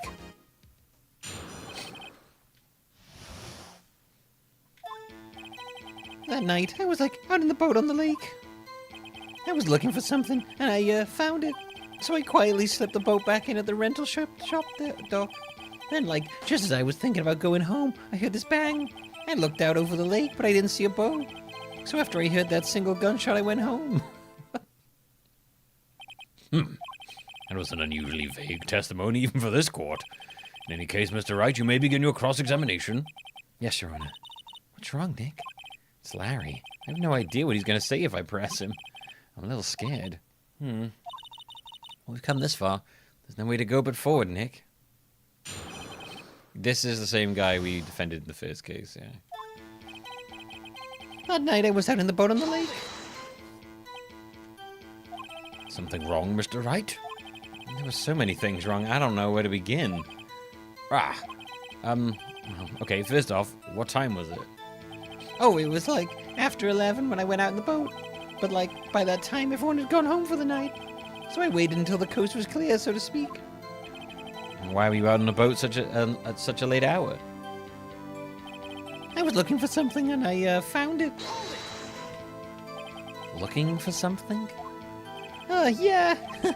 Mr. Butts, what was it you were looking for? What the witness was searching for is irrelevant. Most likely he was hunting for this Gordy. That's surprisingly close to the truth in a sense. This is all irrelevant. Let's get it over with. So I quietly slipped the boat back into the rental shop dock. Around what time was that? Well, let's see. I figure I was out searching for about an hour. Everyone's so accurate with timing this. I guess it was around 12, yeah. Not sure. Hey, don't give me that face. I'd be like, I don't know what time it was. I'm not some sort of human sundial, okay? People use watches these days, Larry. Yeah, I don't constantly look at my watch non-stop so I can record every hour, a minute in the day. I'm like, oh yeah, gotta be this time. Then just as I was thinking about going home, I heard this bang. I looked out over the lake, but I didn't see the boat. So after I heard that single gunshot, I went home. Well, Nick? It was a pretty wishy-washy testimony, wasn't it? I should start working on the contradictions. Oh, I forgot to press him on those last ones then. Then I just was, yeah. Where did the sound come from?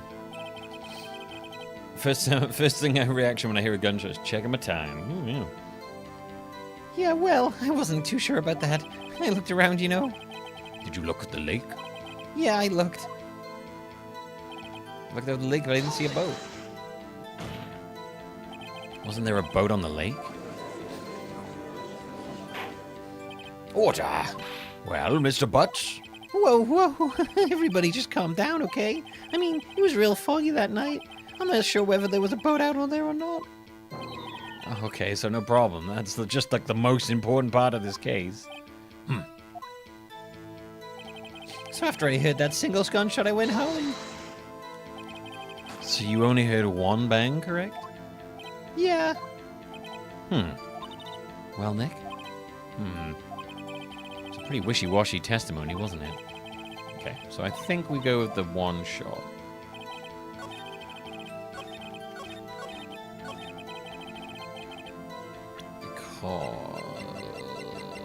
Because we've got two shots. Wait a second, Larry. What? You only heard one bang, you're sure? That's what I said. But Miss Lotta Hart testified yesterday that she heard two bangs. And the old man just now said the same thing. They both heard two gunshots that night. Huh? Were you even listening? Were you paying attention at all to what they said? Dude, he's helping you out here. Yo, Nick, please. Huh? You know, something's been bothering me. I'm a witness, see? I'm like a customer here, so you gotta treat me nice and stuff, okay? Mr. Butts? What? You only heard one gunshot, are you sure? Well, to tell you the truth, I'm not sure. Not sure? How could you not be sure? Yeah, well, I might have missed the other gunshot. I was, listening to something else. Something else? My radio, dude. My headphones. What? Mr. Butts. Order, and stop that booing! Boo! Headphones, boo! Mr. Butts, you were listening to the radio with your headphones? Yeah, so what? Is that a crime? I listen to my radio. Everybody listens to the radio. What's the big deal? Mr. Von Karma, your opinion? Waste of time. I do not accept this witness nor his shoddy testimony. Like they do someone in the court, boo! This witness sucks. Get a new one. Bring back the sleepy old guy. Well, Mr. Wright, should we continue the testimony? Your Honor, please allow the witness to continue his testimony.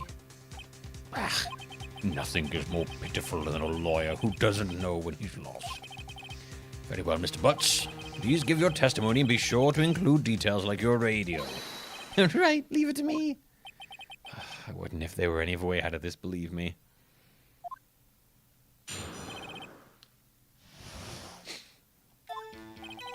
It's lonely being alone on Christmas Eve. That's why I was listening to all the request shows on the radio, see? I was listening to it real booming loud like. But I'm sure I heard that gunshot. I remember exactly what the DJ was saying when I heard it too. You were listening to your radio at a high volume? Yeah, but what's the big problem? Can't a man listen to his radio in peace? Isn't it a free country? I truly believe Larry has no idea what the problem here is. Judge, can you believe a word this witness says? What he heard was probably nothing more than a drumbeat from the radio. Yes, true enough. It is difficult to believe his testimony. Objection! Wait, Your Honor. The witness said he remembered exactly what the DJ said when he heard the gunshot.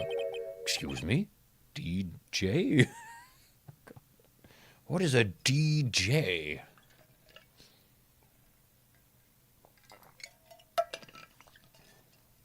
A dirty Jimmy?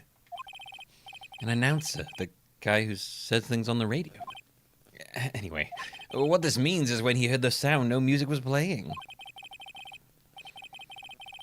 The DJ only talks between songs, so he could have heard the gunshot from the lake. I'd like to cross-examine the witness, Your Honor. Very well, Mr. Wright. Can't believe I'm continuing this charade.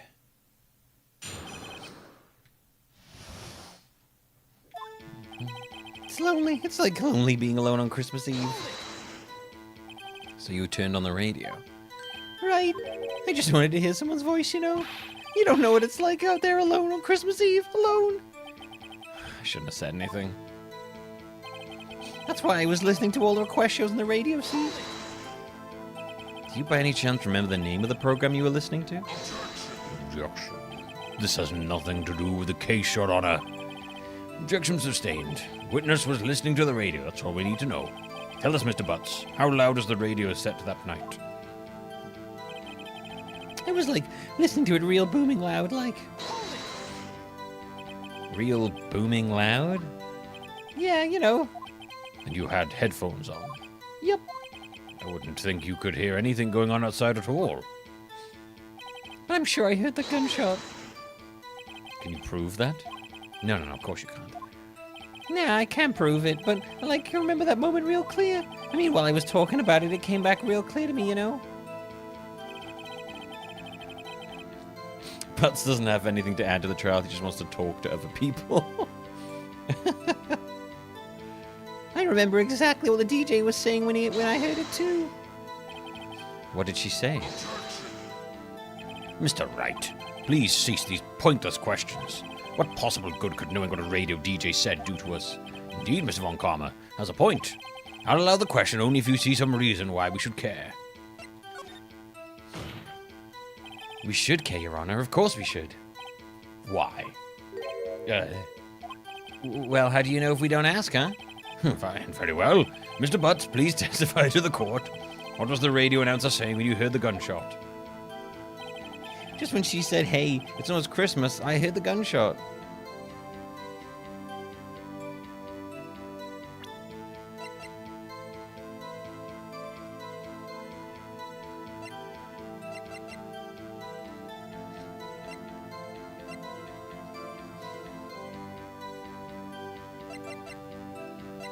Well, that would line up with that one if it's almost Christmas.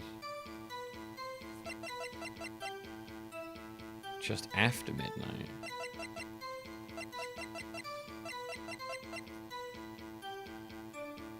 Okay.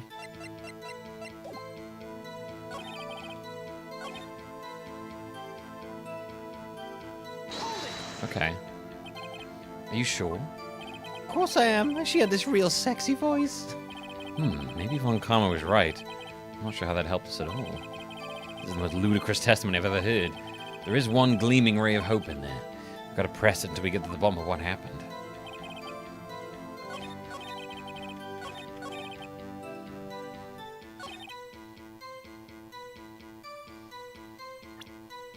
Right.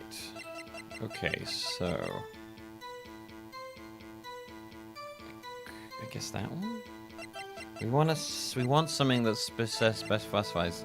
If he heard it, it's almost Christmas, and she heard two shots after midnight, so it'd probably be that one. And that was taken at 12:15.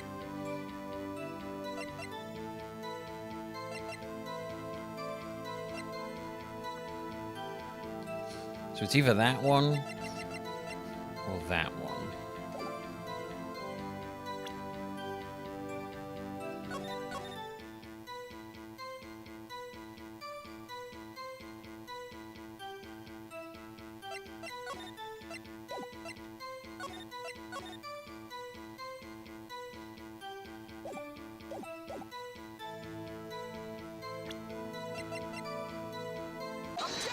Here we go. Larry, are you absolutely sure what you're saying is correct? Huh? Well, what's with the face? You look scary, dude. If you're trying to scare me, you better know I don't scare that easy. Is something the matter, Mr. Wright? Your Honor, did you hear what the witness just said? The DJ said, hey, it's almost Christmas when he heard the gunshot. Indeed. And almost Christmas means it wasn't Christmas.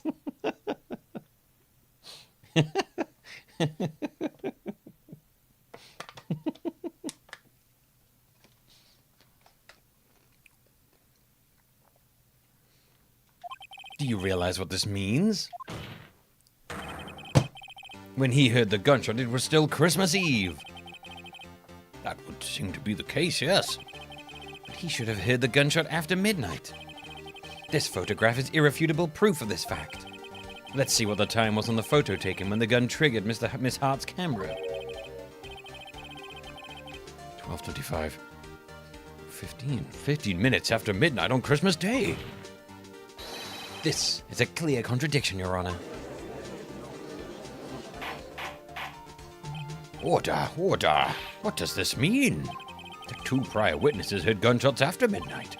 However, this witness says he heard a gunshot before midnight. Judge, the answer is simple. The current witness is plainly mistaken. Just look at him. Suspicious. What? Well, Mr. Wright, what do you think about Mr. Butt's claim he heard the gunshot before midnight? Larry's not mistaken, Your Honor. He heard that gunshot before midnight. Intriguing. I'm assuming you have evidence for this wild claim? Show me evidence there was a gunshot before midnight. Boom. Look at this photograph. I had to do it again. This was taken by a witness yesterday, Miss Lotta Hart, with her automatic camera. The timestamp on the photo reads December 24th, 11:50 p.m. Oh? But there's nothing on the lake in this picture. Your Honor, the real issue here is not why nothing is shown in this photograph. It is why this photograph exists at all. What do you mean? Your Honor, this photograph was taken by an automatic camera. That camera was set to go off in response to loud noises. Loud noises. Ah, correct. There was a loud noise on the lake at 11:50 p.m. That is why this photograph was taken. In other words, when Larry heard that gunshot, it was most definitely still Christmas Eve. Indeed, it would seem that is the case. Then, where does that leave us? Miss Hart testified that she heard the gunshots after midnight. Are you claiming she was mistaken? Not at all, Your Honor. It is a fact that the camera also triggered at 15 minutes after midnight.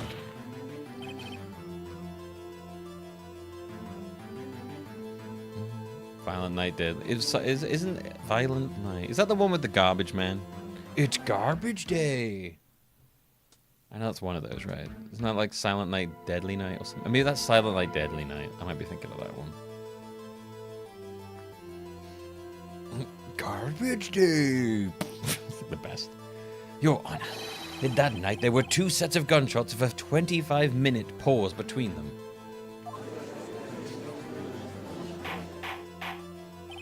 Why would this be? Don't be fooled, Judge. That camera was set to respond to loud noises. Yes? There is no proof that the loud noise was 11:50 was a gunshot. Why, the witness could have sneezed, triggering the camera. Hey, my nose was clear that night, man. Clear. Well, Mr. Wright, there's no turning back now. Can you prove that the loud noise at 11:50 was indeed a gunshot? Please show the court evidence, if you have any.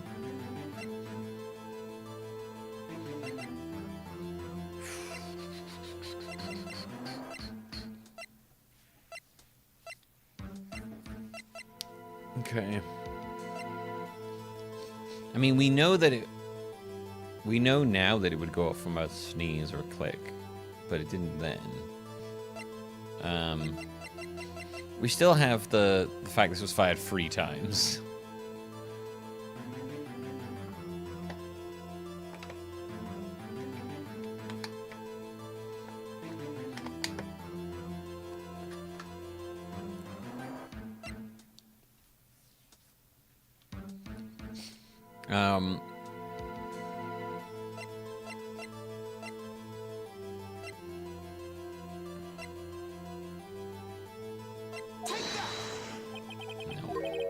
Is that a smirk I see? Your Honor, sorry, I wasn't really sure about the evidence. Don't show us evidence you aren't confident in, Mr. Wright.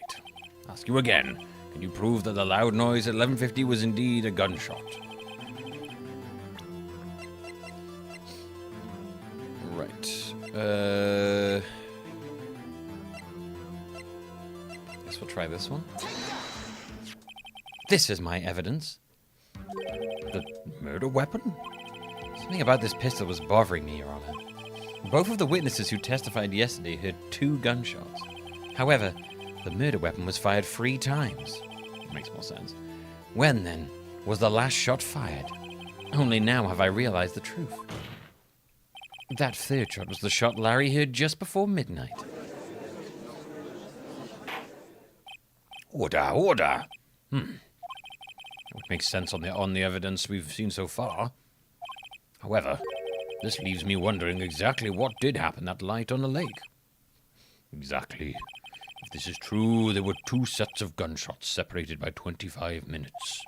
One at 11:50, another at 15 minutes after midnight. Why, I ask you, why? Uh-oh, I better think of something quick. Wait a second. Gunshots separated by 25 minutes. Oh. What's wrong, Nick? I have it. I have it. Huh? Remember the case with the steel samurai? Huh? Yeah, of course I remember. The murderer in this case had the same idea as the murderer in that case. What do you mean? Maya, yeah? If we don't figure this out now, we'll never overturn Edgeworth's guilty verdict. I've got a hunch and I'm gonna run with it. Right. I mean, is it safe? Safe?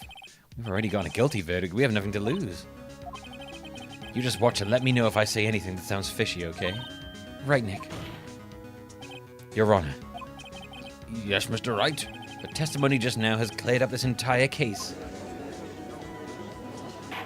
I'll have to check it out sometime, Kiva. Well, actually, no, I can't. I don't have Netflix at the moment. I got rid of it.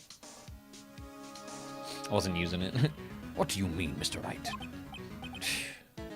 So you finally realize the truth. There can be no other murderer here than Miles Edgeworth himself.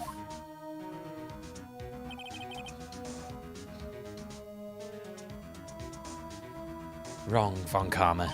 A man was shot that night, but it wasn't Edgeworth who did the shooting. Listen, rookie.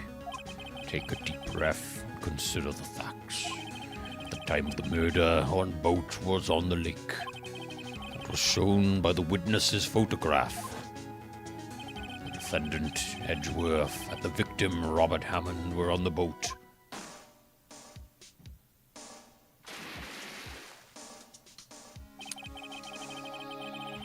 It's not very... I mean, that wasn't what I was going for, Poliosis, but if it works.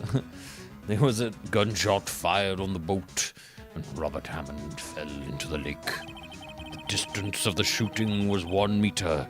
It couldn't have been suicide. Well, the guilty party has to be the other man on the boat. I admit it is hard to imagine any other possibility. Yes. But this assumes that the victim was shot at 15 minutes after midnight. What do you mean by that, Mr. Wright? What do you mean by that, Mr. Wright, sorry? We have photographic evidence of the time of the shooting. The timestamp on the photo says 15 minutes past midnight, but Larry heard a gunshot 25 minutes before that. Robert Hammond was killed then, 25 minutes before the shot on the lake. It's the only way that Edgeworth could be innocent. Mr. Wright, you quite mad. Explain who the two men on the boat are.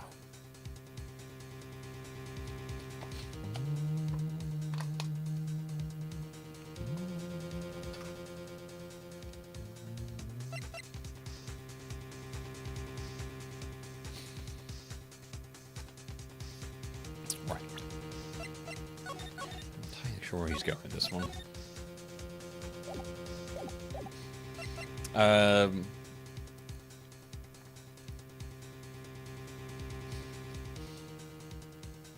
Edgeworth and the murderer.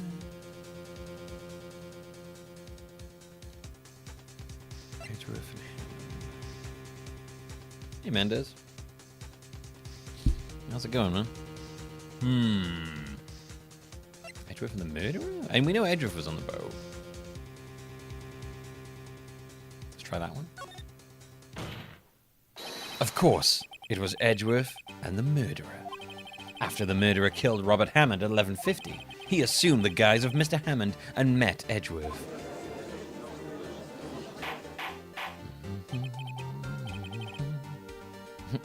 Tangela? It's Tangela. What? Are you serious? Yes. Edgeworth won't tell us why he went to the lake that night. However, I have a hunch. That night, Robert Hammond called Edgeworth to the lake. Now, Edgeworth didn't know Robert Hammond's face that well. That's why he didn't suspect anything when the murderer took Robert Hammond's place. I'm not sure what to make of all this. Ludicrous. Ludicrous. Mr. Wright, tell us the name of the murderer then. The murderer's name? Right, it's... We don't know. Actually, I don't know the murderer's name. You don't know? Ah, again, you waste my time. I don't know because he never told us. The murderer is the caretaker of the boat shop. That old man. At 11:50, he was the one who killed Robert Hammond. The caretaker of the boat shop? Where did he do this? There weren't any boats on the lake then. Why would he have to go all the way out on the lake just to shoot someone? May I suggest that the real scene of this crime was not on a boat? What? Well then, where did the murder take place?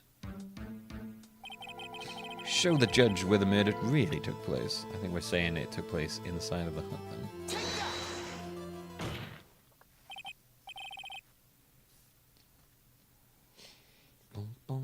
He's, well, not only that, Mendes, but he also regularly lets Von Karma just literally tell him what to do. Von Karma's like, do your verdict. And he's like, oh, yes, sorry, yes, of course. The judge in this is just really dumb. Yeah, I know he's not corrupt. He's just like really dumb. He just kind of he is literally just like, he's just an NPC boy. He's just sitting there like, oh, okay, yes, oh. It's very gullible. It's just like, oh, I'm just happy to be here being the judge, you know? Incredible pushover, yeah. Whatever anyone tells him, he's like, oh, yes, that must be the truth. Yes, of course. Here, of course, the boat shop where he lives. That way he could meet with the victim without anyone seeing it. You do have proof the boat shop was the scene of the crime? Recall Larry's testimony, if you will.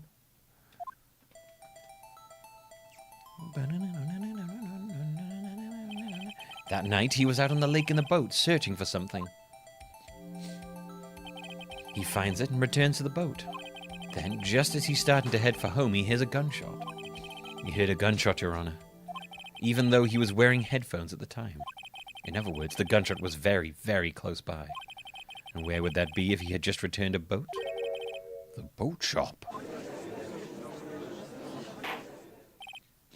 Mr. Wright, the judge is a lemming. Oh my God. Mr. Wright, what had happened that night on Gourd Lake? Please tell the court from the beginning. Yes, Your Honor. Nick, are you sure about this? Not really. But I think if I start at the very beginning, and I take it slow, I might just be able to figure this out. That night, The caretaker of the boat. Yeah, I need to go. I'll have to go back into my streams and see if I can like cut out me doing that. The caretaker of the boat shop called Robert Hammond by his shop. I'm very bad at that. This was around 11:50. That was when the gunshot that Larry heard was fired. Although I think I could probably do it. After that, the caretaker put on Robert Hammond's coat. He became Robert Hammond. Then he got in the boat with Edgeworth and went out into the middle of the lake. Then, who fired the pistol on the boat, Mr. Wright?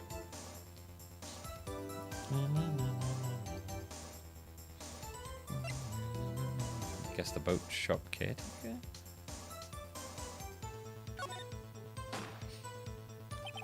Of course, it was the murderer who shot the pistol. He shot twice. Both missed Edgeworth on purpose. Wait a minute. Yes? Why would he shoot twice if he didn't mean to hit anyone? Details. Know this, Mr. Wright. The moment you run out of explanations is the moment you lose. We don't get mind snowboarding or a puzzle game for this, I know. Tell us why the murderer had to fire twice. To create a witness. I believe he shot twice to create a witness, Your Honor. Create a witness? The murderer lifts his pistol and fires one shot. That ensures that anyone who heard the shot would look at the lake. Indeed, Miss Hart did exactly that after hearing the first gunshot. Next, the murderer waits a bit and he fires again. Then,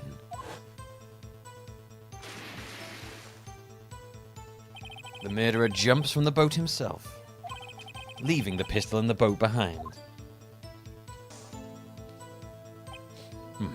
I see. To someone looking from the edge of the lake, it would appear that one of the men on the boat had shot the other. The murderer didn't know about the automatic camera, of course. That's why he shot twice to draw attention to the boat. Once you realize that, everything else falls into place. The boat shop caretaker swam back to the shop. Then he put Mr. Hammond's wet coat back on the body and threw the body into the lake. This is what happened, Your Honor. Those are the evidence that had transpired that night on Gourd Lake. I was like, okay. Bailiff, bring out the witness from before. The boat shop caretaker, quickly.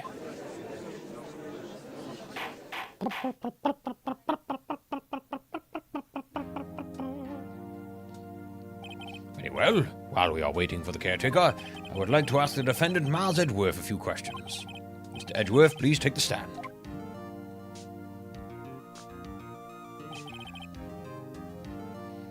Mr. Edgeworth, you heard what the defense has said? Yes. Well, why did you go to the lake that night? What Wright has said was mostly correct. Astonishingly so, actually. Yes. Several days ago, I received a letter. The letter was signed Robert Hammond. He asked me to come to the boat shop by the lake at midnight on Christmas Eve. He said he had something very important to discuss with me. Something important? I'm sorry, I can't say what it was. Your Honor, sir. Bailiff, we are conducting a trial here. I ask that you remain quiet. The witness has disappeared. He isn't at the boat shop either. What? What should I do? Find him quickly. We cannot allow him to get away.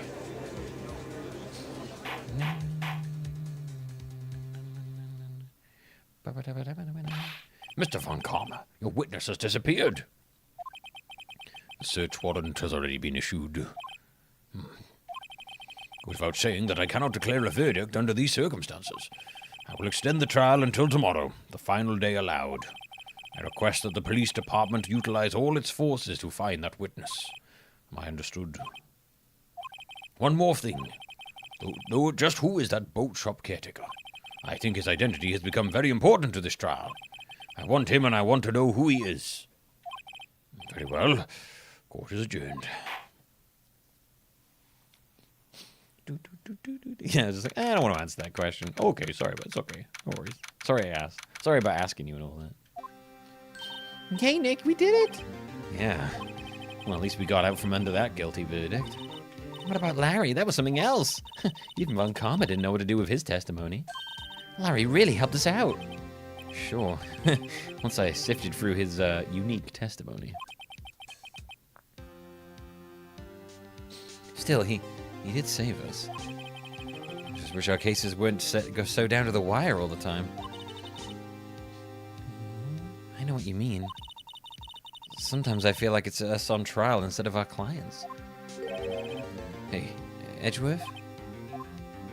Mr. Edgeworth? Did you say something? Don't look so pained. I mean, it looks like you're probably going to get off the hook. You could try to smile just a little. Relax. I'm sorry, but I fear it's not over for me yet. What do you mean? Right. There's something that's been troubling me for a long time now, and I don't know whether or not to tell you. Edgeworth? No, there's so little time left.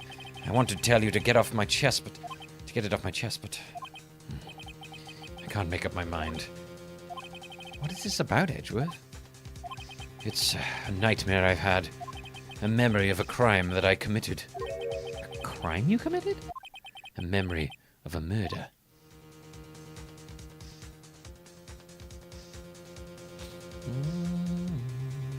He's like, you know what? In second thought, don't tell me. You know what? I'd rather not know. Keep that information to yourself.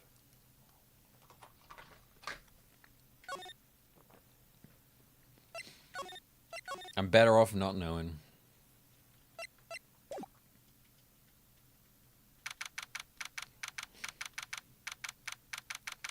So this is America, Mendes. The localization is set in America, in Los Angeles. But it's like this alternate reality where Japanese culture was allowed to flourish, basically. Yeah, we can't really assume anything based on our knowledge of law when it comes to this. And any knowledge you have of law, remove it. For it most likely, and very, very likely, does not have any bearing in this world. In fact, everything the game has shown us shows that there's nothing remotely like tied to our law.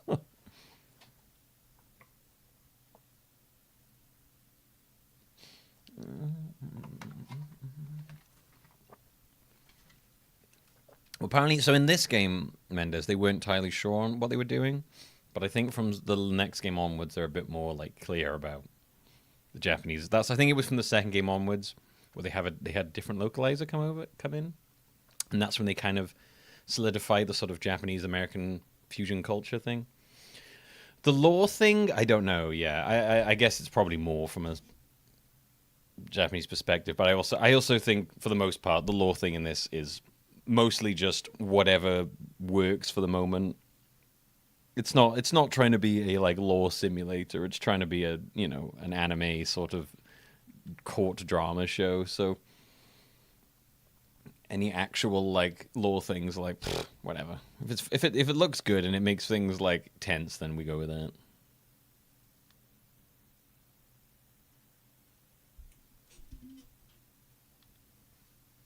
No, I said that one of them changed, Mari. I was reading about it.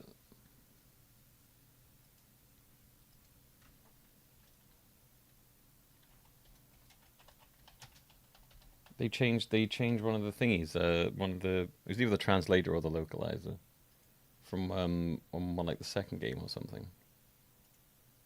I cannot find the thing I was reading now, though. I can't be asked.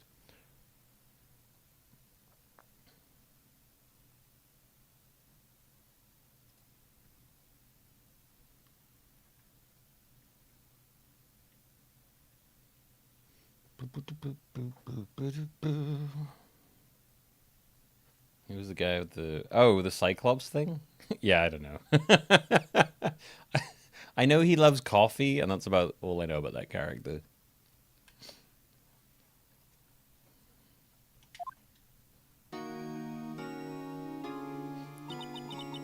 What was Mr. Edgeworth talking about?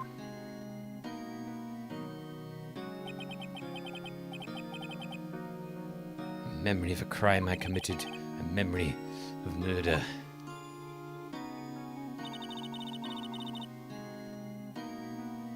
Do you really think Mr. Edgeworth killed? Hang on, I gotta double check this now. It's bugging me.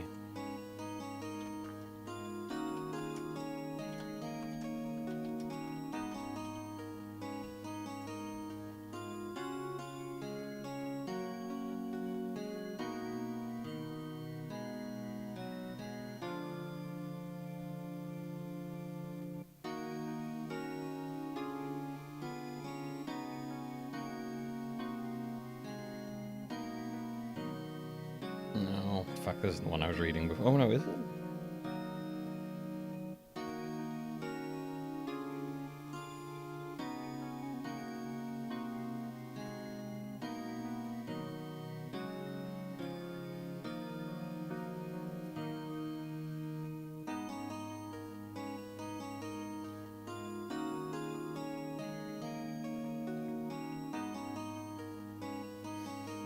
Localization of the game was outsourced to Bound Global and was handled by the writer Alexander O. Smith.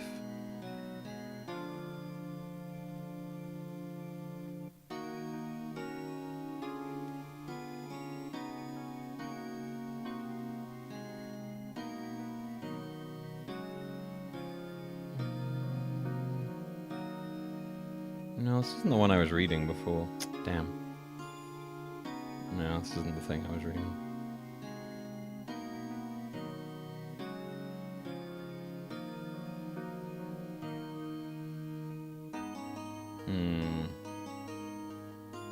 I think I was looking more of like the...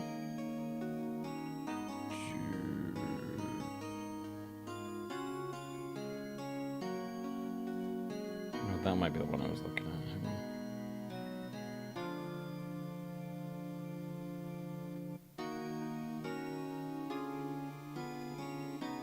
Hang on. Okay, that's interesting. So, beginning with the second game, the series localization direction was with Janet Sue. So yeah, it changed after it changed from the second one. It was Alexander O. Smith for the first game, and then it was Janet Sue from the second one onwards. Yeah, I thought I read that.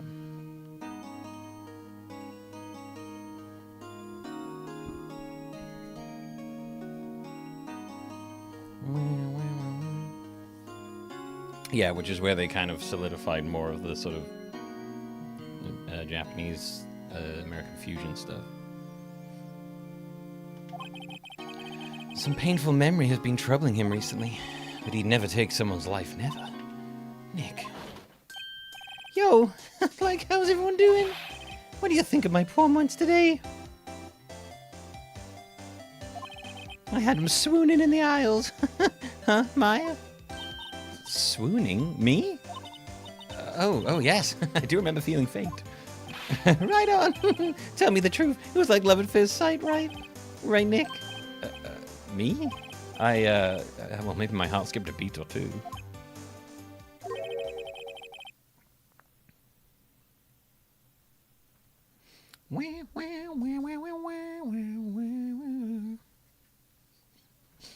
I think you can do better than that. Come on. I saved Edgeworth in there, dude. Edgy. You guys should be bowing before me. Yeah. Bow before your hero. Will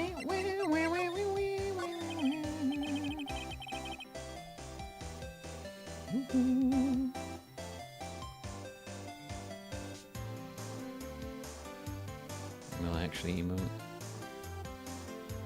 Yeah, I think an animated one would work better on that one. I'll try and get one myself, it's right. I'll try and get a clean one.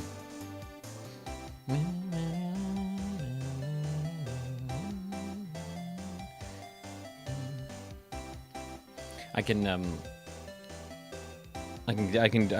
just set one up for myself without the headphones and microphone in the way. Larry, you really helped out in the trial today. You did. If you weren't there, Larry, I'm sure Mr. Edgeworth would have been found guilty. But seriously, Nick, that boat shop caretaker guy's pretty suspicious. But Edgy ain't off the hook yet. Way to spoil the mood, Larry. Hey, I'm just a guy sitting in the audience, you know?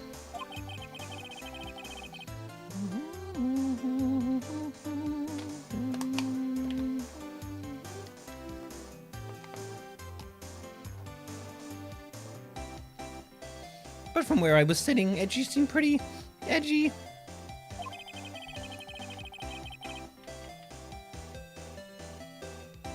I mean, can you really know he's telling the truth about that night? Nick? I don't know. But what I do know is I'm not gonna believe in you two until I'm going to believe in you two until the end. Us two? Edgeworth and who else? You mean me, right? Nah, he means me, right, Nick? Yeah, you, Larry. Not me? But why you, Larry? Huh? Actually, yeah, why me, Nick? Enough of the silent treatment. Nick, why do you trust Mr. Edgeworth so much? I mean, he's changed recently, true, but when we first met him, he was kind of a jerk, don't you think? You didn't know him back then. Back when he wanted to become a defense attorney. Wait, was that when you two were classmates? Yeah, in grade school. And they saved me, Miles. And Larry, they saved me and I'll never forget it. That's why I became a defense attorney, you know? What? Hey, Larry, what's he talking about? Huh? I got fucking wires everywhere here.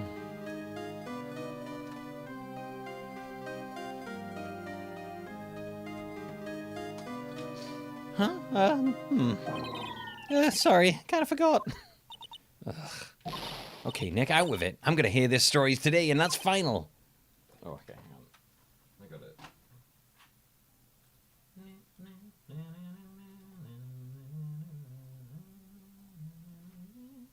Quick cycle there.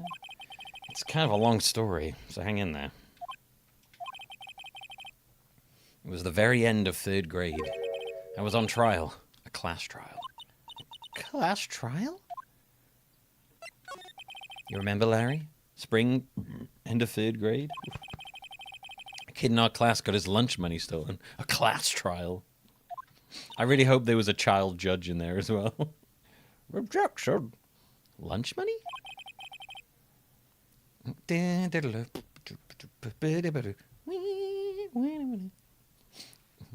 It's punishment time. Our school was really small. Every month, kids would bring in an envelope with money for lunch from home. Huh, I see. A month. Anyway, this kid's envelope disappeared with $38 still inside. Oh, yeah. Oh, yeah. Now that you mention it, I do remember that. I can see why you'd forget, though. Sorry, wrong one. I can see why you'd forget, though. You were out of school that day. Anyway, the envelope had been stolen during PE class. I was coming down with a cold, so I'd skip PE that day. I was the only one not in class. So they thought you did it? Yeah, like kid in class said I should be put on trial. Trial? So the next day we held a classroom trial with me as the defendant. This is a weird school. Imagine if it's just the same judge who'll still get convinced by children. I didn't do it. Guilty, he did it. The anime backstory for a lawyer. Give me the money back, you're such a meanie. No one play with him. Just admit you did it. You can't hide the truth. Tell us the truth. We're not gonna play with you anymore. Yeah, no borrowing my eraser. He shouldn't be allowed in the relay race or on the library committee. Give me back my 50 cents I loaned you. Hey, did you rob the bank the other day? Now, Phoenix, you know you shouldn't steal people's money. It's not right. In the end, even the teacher thought I'd done it.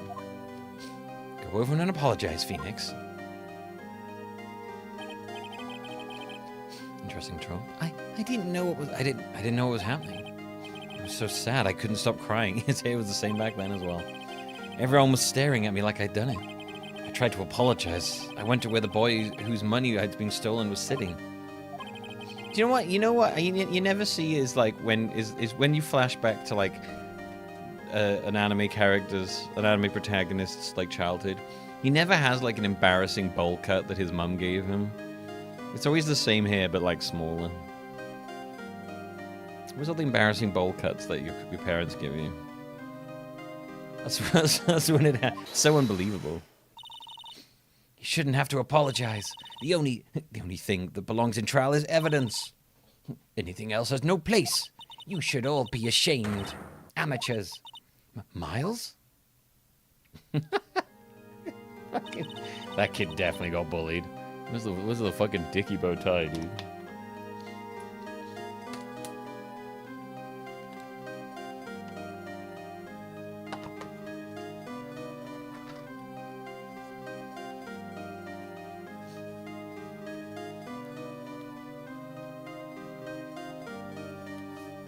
It was you, wasn't it? It wasn't you who stole my money, was it?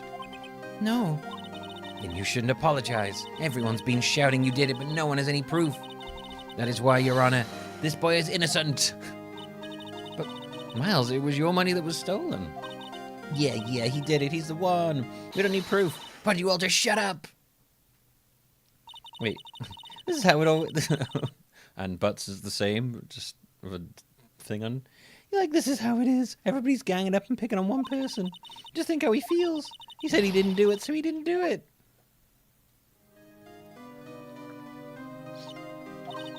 Very well. I will replace the money myself. This class trial is over. I wish the teacher was the judge, but, like, in a wig. That's how it happened. After that, the three of us were the best of friends. Wow, I had no idea. I love how his origin story is he got accused of stealing money in a classroom trial. Such a great origin story. The voice of reason, old Butts. Wow, I had no idea.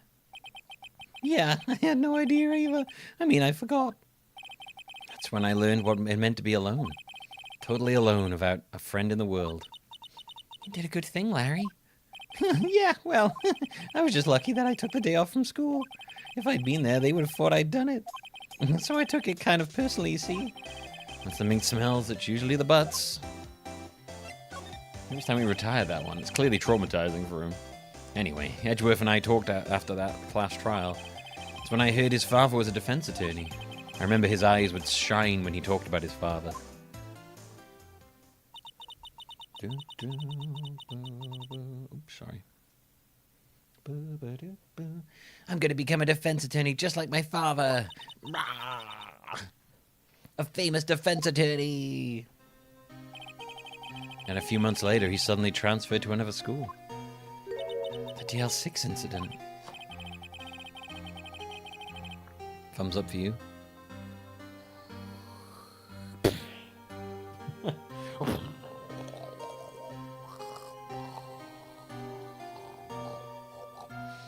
What a thumbs up.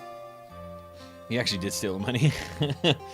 Right, I'm not sure, but the transfer probably had to do with his father's death. That's so sad.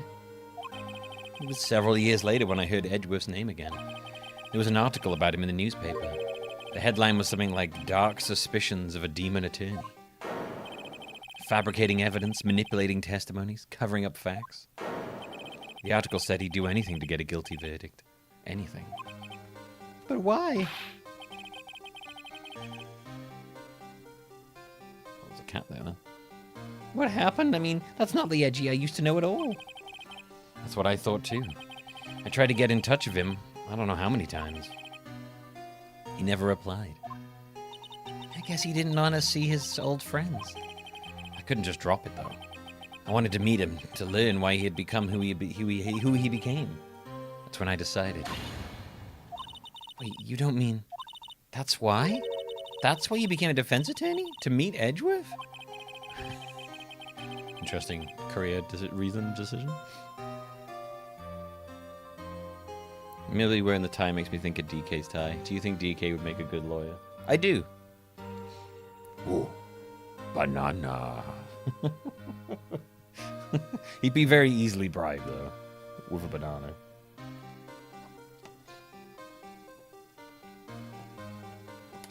And when things weren't going away, you know, he's got his coconut gun. And I've heard that it fires in spurts. And if he shoots you, then it's going to hurt. If I was a defense attorney, I knew he'd have to meet me whether he wanted to or not.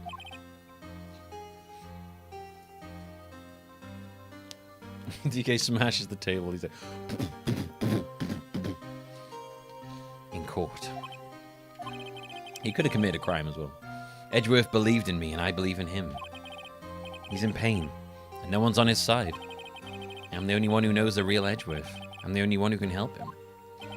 Whoa, like, Nick, so is that why you helped me out for free? Yes. I helped you out because I believed in you. Except, I don't remember saying I do for free. Oh, Nick. Nick, we have to save Mr. Edgeworth if that's the last thing we do, okay? Right. Very well, maybe. First, there's that rental boat shop caretaker. We need to find out who or what he is. What? I'd sell for who.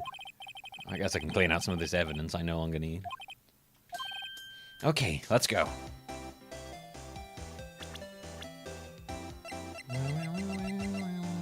He'd be like, wait, oh shit, I cleaned out something I did need.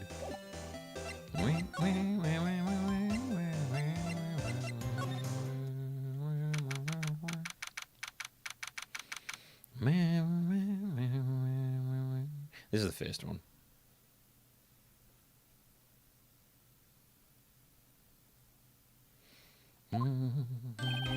Hey, pal. Long time no see. Oh, Detective Gumshoe. Close one today, eh? I got so worked up I snapped my tire off. Sorry about that. Hey, no problem, pal. Thanks to you, we now know who really did it. You mean the boat shop caretaker? Look, I'll make you a promise. I'll have the scoundrel in my custody by trial time tomorrow. Come what may. It's my duty to you as a police officer.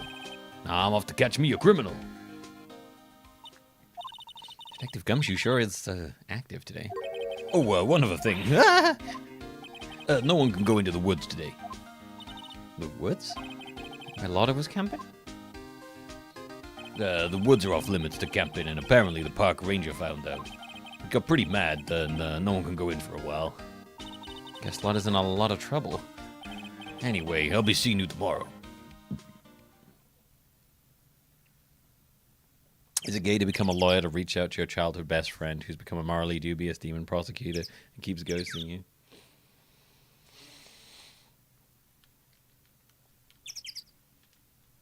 Yeah, why not? Everything's a little gay.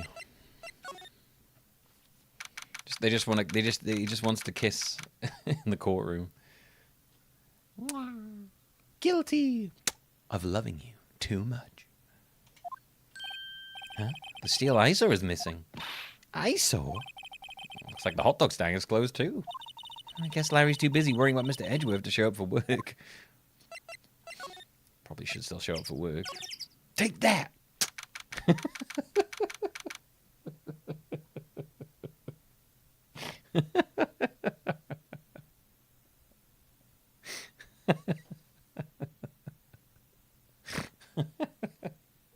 Screams in your face and then kisses you. Take that!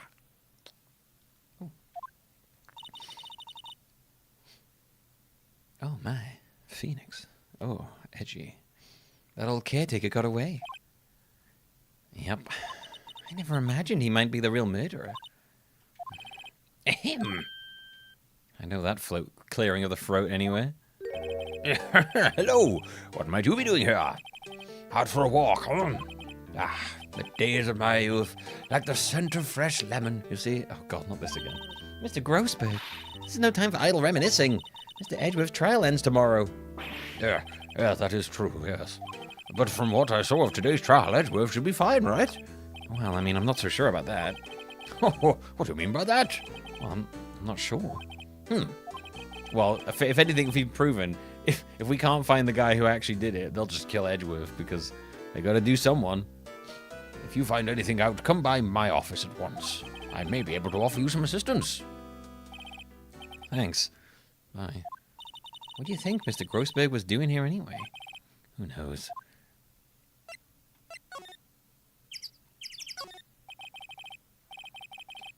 Boat shop rental doesn't look like that. It doesn't look like anyone's around.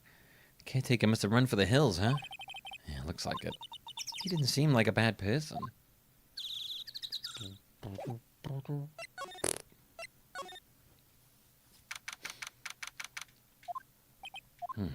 Nobody's home. Hello, hello. Hey, it's Polly. I wonder where your owner's gone, Polly. Hello, hello.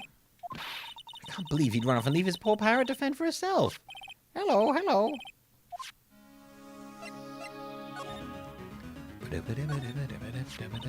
Maybe I should take care of Polly, Nick. You probably shouldn't just kidnap her. The police know about her anyway. I'm sure they'll do something. Well, okay. Sorry, Polly. He says I can't take you. Great, now the bird's gonna hate me. Say, Nick, don't people usually put pictures of fish up on the wall to boast about them? Yeah, I guess so. You mean pictures of the fish they caught, right? Right, but don't all the fish on the wall here look really puny? Well, you know what they say. You should have seen the one that got away. Except the one that got away from us was the caretaker, and we did see him. Why do I feel like we're having two different conversations here? That reminds me, Nick. Polly here knows the number to the safe, right? That's right. Polly, what's the number to the safe? 1228. Let's open it, Nick. Come on. I'm sure there isn't any money in there. Oh. But hey, he keeps it locked, right? So there must be something of value in there. I'm not so sure. Okay, Nick, let's see what's in there. I guess there might be a clue or two. The only thing in here is a letter. A letter? Aw, boring. There's no name or signature on this thing. It's handwritten in very precise, clear letters. Get your revenge on Miles Edgeworth. Edgeworth? Nick, why would Mr. Edgeworth's name be on there? Let's break the law. Maya's just an agent of chaos.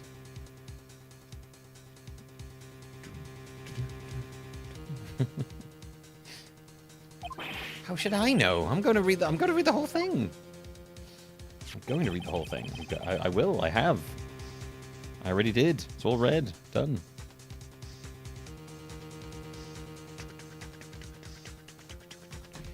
Get your revenge on Miles Edgeworth. It also says this is your last chance. Now is the time to get revenge on the two men who ruined your life. The rest of the letter goes on to describe the murder plot in detail. How to kill Robert Hammond and frame Edgeworth. Calling Edgeworth out to the lake, getting on the boat, firing twice. This is exactly what I figured out today in court. It's all here, in perfect detail. What do you think it means, Nick? I don't know, but it looks like these are instructions for that caretaker. When he killed Robert Hammond and called out Edgeworth, he was following instructions. But who could have written that letter? And what does it mean to get revenge on Miles Edgeworth? Look, I don't know, okay? But one thing's for certain. This letter is an amazing clue. It just says everything we needed to say. Nothing left in the safe. I wonder why the caretaker didn't take the letter with him. He left in a hurry, right? I don't think he even came back here after the trial. What's wrong? Huh? Oh, never mind. What? Tell me. Just when I saw the TV, I remembered they're showing us Pink Princess special this week. Oh. See? That's why I didn't want to tell you. That fishing pole looks expensive. Maybe we should bring it to Detective Gumshoe. Do you think the caretaker would mind? Well, we can just leave him the metal detector in exchange. Maybe we better not.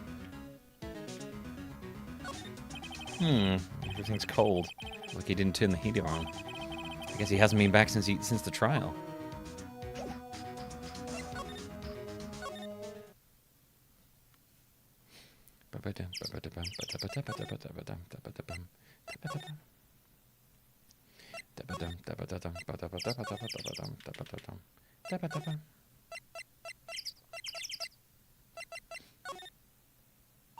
One day left, Nick.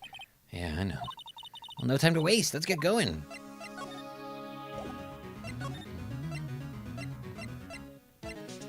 Let's go to Grossbeck, I guess. He's out again. When does he work anyway? Now, don't be harsh. Guess we'll have to come back later. Yeah, he's never around. You look as grim as always. Ugh. Mr. Edgeworth, I heard the story about the class trial. Class trial? What do you mean? You don't remember? No, I don't. Your lunch money was stolen, wasn't it? In 3rd grade? Lunch money? Oh, right, yes. I seem to remember something like that. Nick, I think you're the only one who really remembers. Well, probably only really mattered to me anyway. Mr. Edgeworth, didn't you know? That trial was the reason Nick became a defense attorney. Ridiculous. Gee, thanks. That said, it does sound like the kind of thing you do. You haven't changed a bit, have you, Wright? So simple to a fault, even. Well, maybe, yeah, but I think you changed too much, Edgeworth. Edgy boy. Perhaps. Hey, Edgeworth, why did you become a prosecutor anyway? You used to look up to your dad. You said you wanted to be a defense attorney, right? I couldn't let myself deny reality like you. What do you mean? My father was taken from me and you want me to defend criminals? I'm sorry, Wright, but I'm not that good of a person. One suspect was apprehended in your father's murder, right? Yes, the man trapped in the elevator with my father. His name was Yanni Yogi. He had to be the shooter, and any way you look at it. Yet, he was found innocent. A defense attorney got him off the hook. That would be Robert Hammond. On that day 15 years ago, 3 of us were trapped in that elevator for 5 hours. When we were rescued, we all suffered oxygen deprivation. I had lost all memory of the murder. Lost your memory? Even now, I can't recall what happened in that elevator. That was the crux of Yogi's attorney's argument in court. He claimed Yanni Yogi had been not of sound mind due to the oxygen deprivation. Yogi was released due to a lack of evidence. Innocent. Them airtight elevators. That's when I changed my mind. I started to hate defense attorneys. Is Edging Boy being found innocent yet? Well, no, he wouldn't be in the detention center if he was.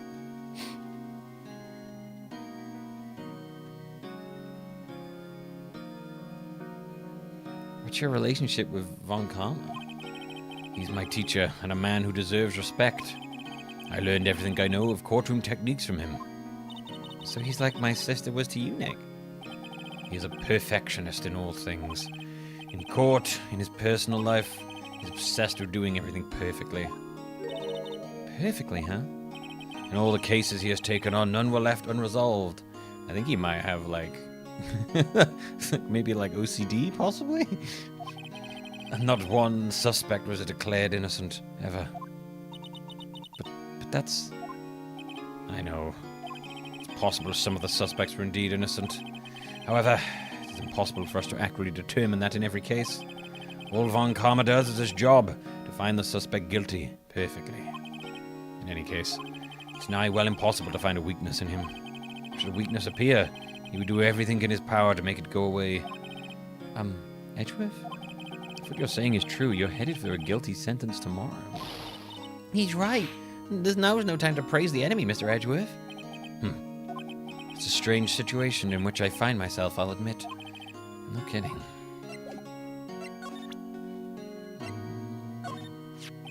Edgeworth, see this letter? This came out of the safe in the shack where that boat rental caretaker lives. I see. Revenge on me? Who's that old guy anyway? I don't know. Could he be an innocent defendant you got declared guilty or something? Nice, right. But I don't remember that old man. Not at all. So he was following this letter then? Which means there was someone else behind it. Now is the time to get revenge on the 2 men who ruined your life. 2 men? Meaning myself and Robert Hammond? He also says this is your last chance. Last chance? Wait, maybe he's talking about the statute of limitations on the DL6 incident. Wait, that old man. What is it? Do you know who he is? Yogi. Could he be Yogi? Yeah, clearly. Yogi Bear? Oh, the Yogi Bear.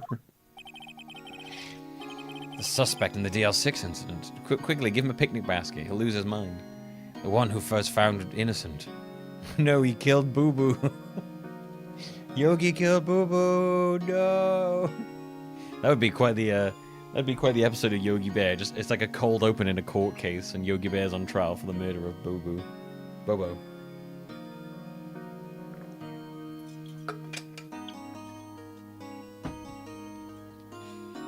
That's where the park rangers there. The suspect in the DLC incident, the one who was found innocent.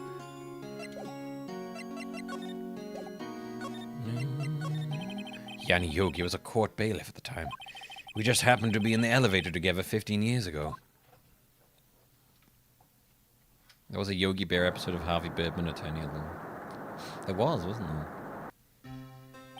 Apparently the game version of Harvey Birdman, Attorney at Law, is very inspired by this as well. I think if Harvey Birdman, Attorney at Law, is also inspired by this. The quake was incredibly strong.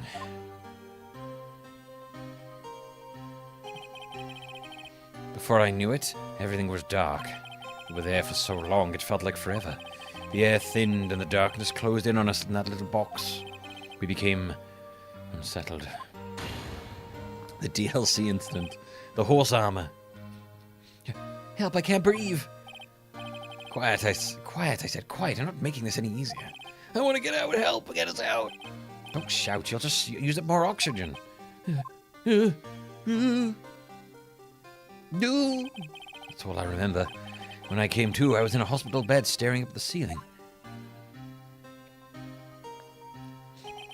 In court, Yanni Yogi's mental condition was called into question. They claimed the oxygen deprivation and stress had caused temporary insanity. In the end, the claim passed the court and Yogi was found innocent. Huh? But isn't that strange? This letter tells him to get revenge on Edgeworth. Why would he want to take revenge on you? Right. Yeah. There's something that's been troubling me these last few days. I didn't know whether or not I should tell you. You mean the nightmare? Yeah. We had this happen a minute ago.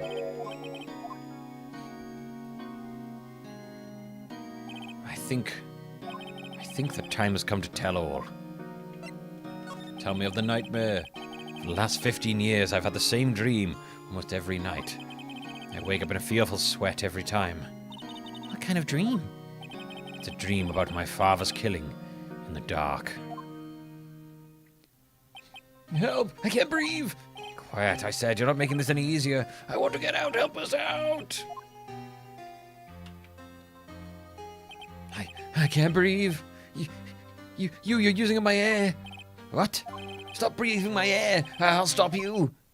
What? What are you? Stop breathing my air. No, father. He's attacking father. Then I see the pistol lying by my feet. I don't know if it was evidence from that day in the court or the bailiffs. In a daze, I pick up the pistol. Get away. Get away from my father. It sounded like someone got stabbed, not shot. And with that scream, I wake. It's a bone-chilling scream. A scream that has rung in my ears for the past 15 years. But it's just a dream, right? Right? That thought is the only thing that has kept me sane for the last 15 years. But what if I'm wrong? What if it's real? They say that sometimes people shut out memories in self-defense. Maybe it was I who killed my father. What? If you think about it that way, this letter makes sense. Get your revenge on Miles Edgeworth. Think about it. Yogi was really innocent. That's why he wanted revenge against me. Wait, Edgeworth, you mean... It was me. I was the true criminal of DL6. I shot my father. This is bad. Wish you hadn't told me this. What are we gonna do, Nick? What can we do? I don't know. I don't think there's anything we can do, like it or not. If there's someone else who knows a lot about the DL6 incident, maybe... There is, Nick. There is someone else who knows about the DL6.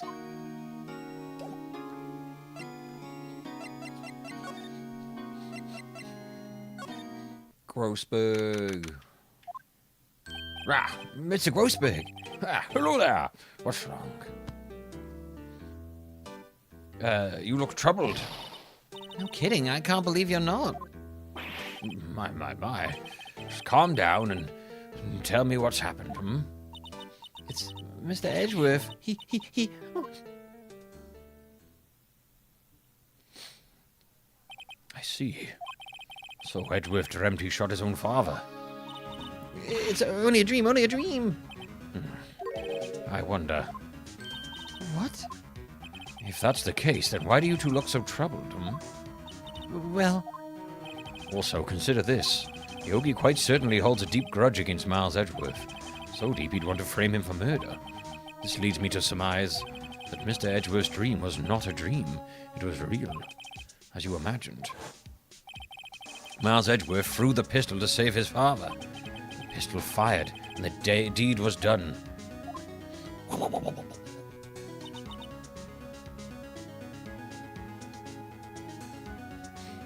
No. I don't believe it. Yogi was suspected of murder, and his career as a bailiff was irrevocably wrecked. Thus, he sought revenge on Miles Edgeworth. This was his last chance, of course. The statute of limitations so close. I love the way his little Pringles mustache moves.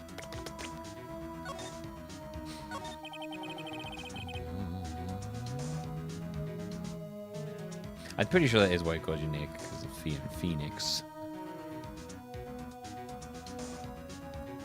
Yeah, it's like a I guess it's a thing because they've known since they were kids. So I guess it's like a childhood nickname, basically. So what do you know about Edgeworth's father? He was a defense attorney without peer.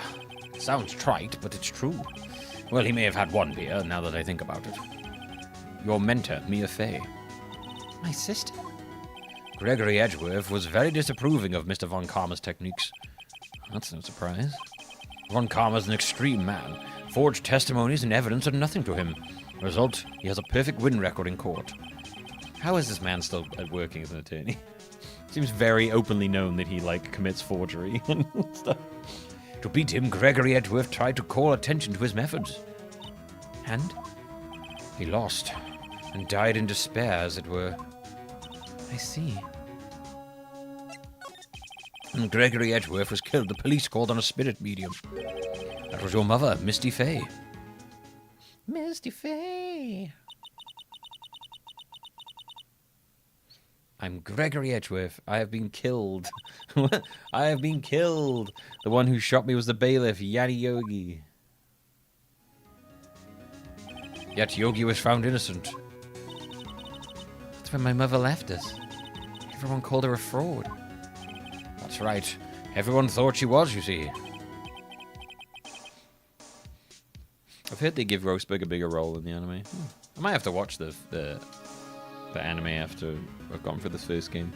Yet, now that I think about it, it seems the one who lied was Gregory Edgeworth's ghost.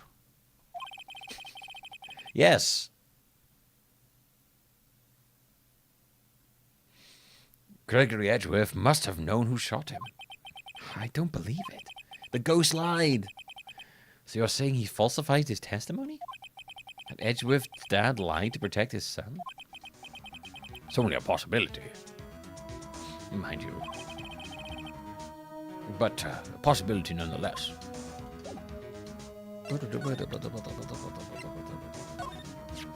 Oh ho, so this is the letter. This does seem like Yogi was following the letter when he killed Hammond. But why kill Robert Hammond? Hammond was a skilled defense attorney, but he defended clients for his own sake. But for not for his own sake, but for his own. But for their, not for the... Huh? His own sake? He never trusted his clients, that one. The only thing he trusted was his own ability. But he got his client found innocent, so why should it matter? Actually, my dear, it's quite different. He won that innocent verdict for none but himself. Yogi was a free man, but socially he was ruined. Huh? You'll understand soon. You'll understand soon enough. Wait. What is it? This letter. I've seen this handwriting somewhere before. A long time ago. Whose handwriting was this? Do you have any idea who wrote this? Was it Manfred von Karma? Could it be Manfred von Karma? Von Karma? Why would he have something to do with this? Well, I'm not sure. Von Karma. Wait, You're right, my boy. This is Von Karma's handwriting, I'm sure of it.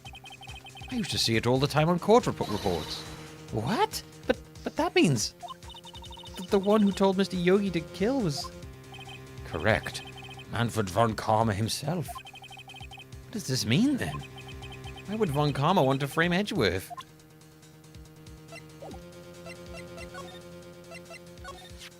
Okay, so now we've turned into the prosecutor is actually now the mastermind. It is truly, if it truly was Von Karma who wrote this letter, then he would know the truth. He would know that Miles Edgeworth had accidentally killed his own father. He'll say as much tomorrow in court, I should think. He'll press the point until the court finds Miles Edgeworth guilty. Oh no. But how could Von Karma know about Mr. Edgeworth's past like that? Even Mr. Edgeworth thought it was just a nightmare. That I do not know. Yet I do know that Von Karma is both persistent and a perfectionist. He may be seeking to satisfy a grudge against Gregory Edgeworth by hurting his son. What do you mean? It was 15 years ago. Von Karma met Gregory Edgeworth in court, and Von Karma did win. But he didn't make it through the trial unscarred. What happened in the trial between Edgeworth's dad and Von Karma?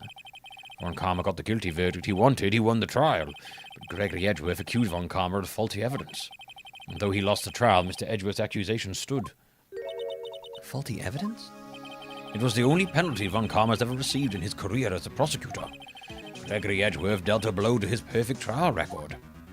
Wow. It must have been quite a shock for Von Karma. He took a vacation for several months after that, you see. Vacation? I'm trying to picture Von Karma on vacation. Like, in like a beach chair on a beach, just like... Drink. I'll take a drink now. This vacation begins now. Vacation over. He'll be jacked. Oh yeah, he's definitely jacked. Yes, an unusual event for the man. That was the first and the last vacation he's taken in many years of prosecuting. Really? He doesn't take vacations? Like, go to the sea or to the mountains? I'll have fun in 3 minutes from now. I was correct. I did have fun. I love the idea of him on vacation. Just like standing around jacked in like some boardwalk shorts with that look on his face. Very Vegeta-y, actually, is what I'm picturing. Any moment I see Vegeta in like casual clothes, I'm just picturing Von Karma's face now.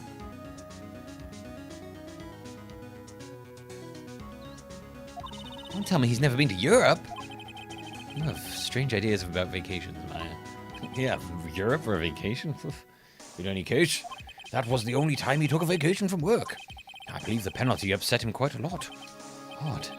If he wanted to keep a perfect record so badly, why would he take such a long vacation? What do we do, Nick? Von Karma's gonna bring up DL6, you can bet on it. What if Mr. Edgeworth pleads guilty to DL6? I won't let him. Yes, Mr. Wright, I hate to say this, but even accidental murder is murder, you know. I know that. I just believe in Edgeworth's innocence. I can't believe he'd kill someone. But Nick, Mr. Edgeworth admits it himself. His father must have lied to protect him from beyond the grave. I don't care. Also, that didn't happen. I know he's not guilty. Mr. Wright, if you say so, I suppose I could go check again. The police files might hold something of interest. Mr. Grossberg, thank you. I can't promise anything. In fact, I think the chances of finding something are slim. I understand. Police materials. Okay,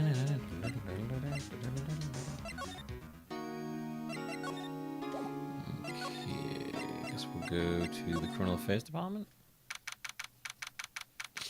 Speaking of ghosts, there was a US court case decades ago that ruled that a property is legally considered haunted if the property is described as such at the time of sale in the seller's description of the property. Legally considered haunted. Love it. There's hardly anyone here. Everyone must be out looking for the old guy, Yogi. Ah, it's you. I don't think Gumshoe will be coming back today. He's staying out late looking for someone. Sounds like Detective Gumshoe is pounding the pavement for real. We wonder if we could check out the records room again? Well, no, I can't have just anyone wandering around in there. But I guess Mr. Von Karma's in there now anyway. You can go in as long as he's there. Von Karma? Yeah, he just arrived, actually. Von Karma's in the records room. Nick, let's hurry. What's he doing in there, huh?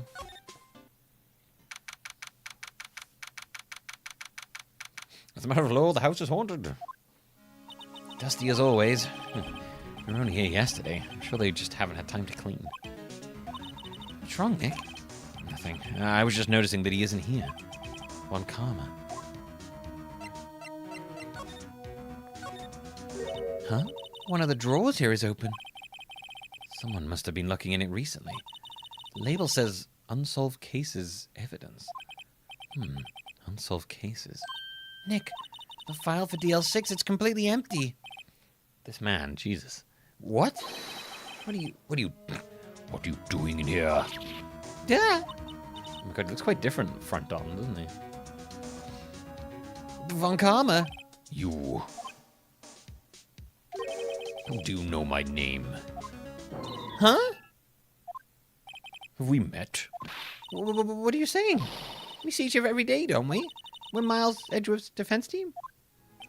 Defense team? Ah, beg your pardon. You see, I rarely remember defense attorneys. They're like bugs to me. Needless things to be crushed. You can see how this guy was Edgeworth's mentor. Yeah, he does look a lot skinnier like this, doesn't he? Also, he has a truly demonic face right now. Front-facing Von Karma jump scare. Mr. Edgeworth is your student, right?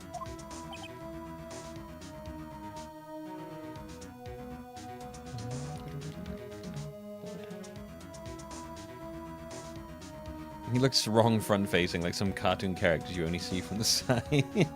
A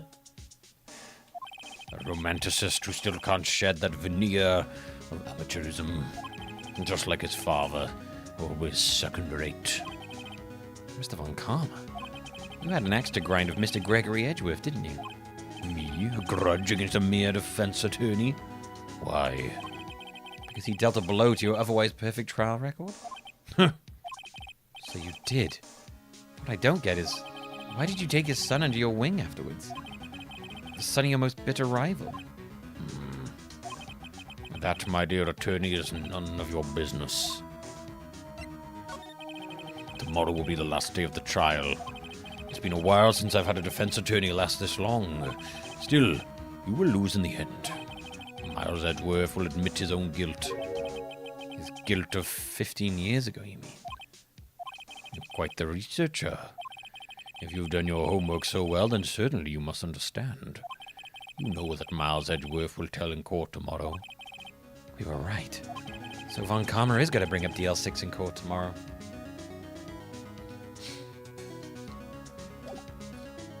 He's like, is that the DL6 under your arm? No. This is actually just a nudie calendar of myself. Oh. It's actually steamed hams. Mr. Von Karma, have a look at this. This was you, wasn't it? You instructed Yanni Yogi to commit murder. Yanni Yogi. How many years has it been since I've heard him called by that name? He's a fool. Dude, this guy hates this guy's eyes. I told him to burn it after he read it. So you admit it? You wrote Mr. Yogi this letter? Yes, my dear defense attorney. Thank you for taking the trouble to bring it to me. You've saved me from a lot of needless hassle. What? Nick, what is this? What is that thing? A stun gun for self-defense. Usually, we should probably stop showing like the criminals the evidence against them.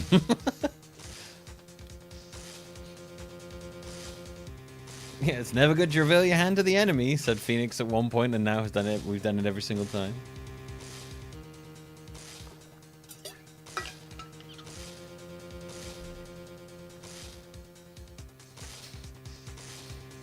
Indeed, 600,000 volts will course through your body like a dog touching an electric fence.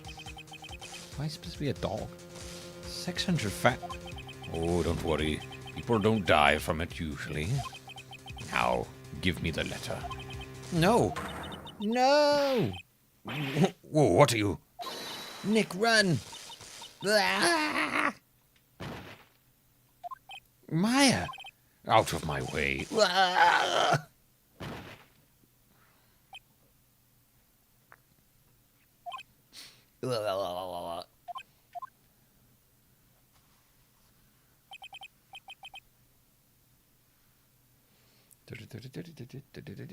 Ugh, he got us. The letter's gone. Of course. And he took the DL6 evidence, all of it. Back to having no clues. Wait. Maya jumped first. Maya, is she okay?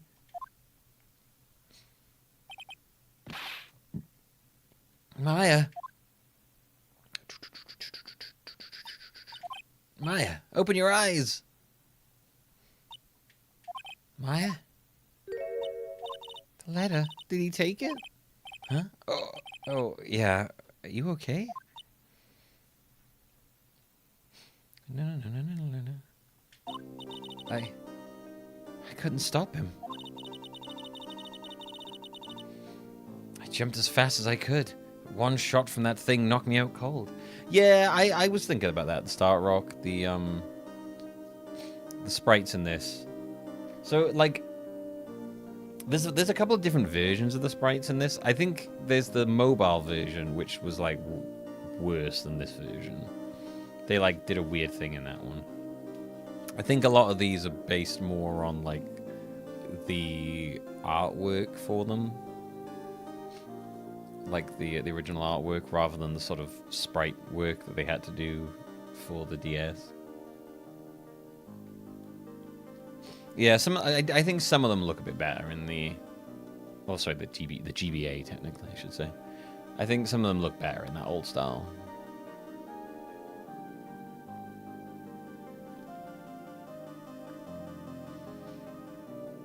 I jumped as fast as I could, but one shot from that thing knocked me out cold. I'm useless. I'm no good as a lawyer or a medium. I can't even call my sister. Not even now when we need her the most. I wish I hadn't woken up at all.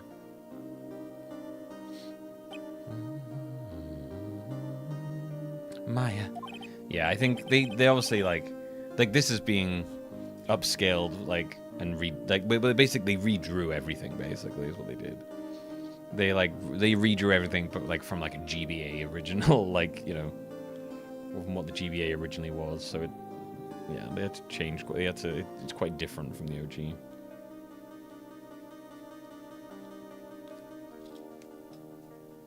It does occasionally look a little flat and flashy. I agree. I don't mind though. It's not too bad. It's still, I do like, you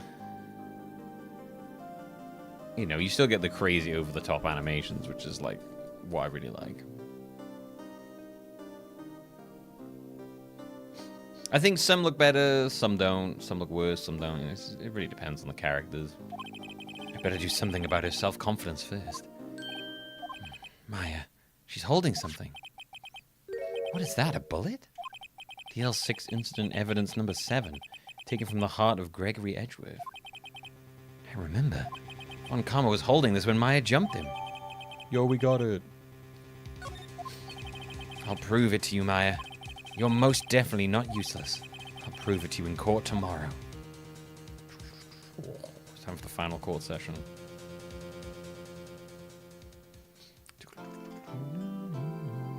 I think it's also, some of it keep is just like a matter of like taste. There's a lot of people who really don't like that pixel look. Right, before we continue, I'm going to refill my water bottle, stretch my legs, and then we will begin the final day of trial for this court case. All right, I recommend you stretch your legs too. I will be back in about 3 minutes or so. We've currently got just under 4 hours on the timer. We're gonna need more, that's for sure. Overall, we'll see where we go. Right, I shall be. You just done leg day? Oh, nice. I'm supposed to do leg day today. I might do it this evening. I probably will. All right.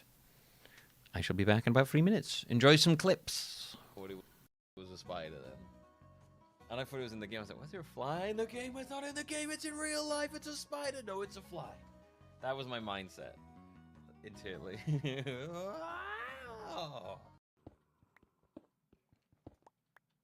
right. Rating fellow baby words. Doggo. Doggo. Longer than dog. Don't get it. Puppa.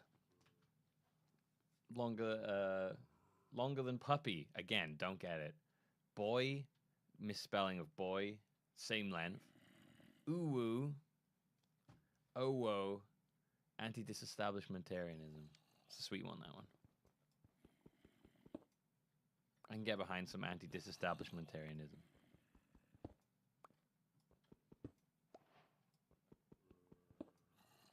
Ooh-woo's if you want to fuck dogs, right?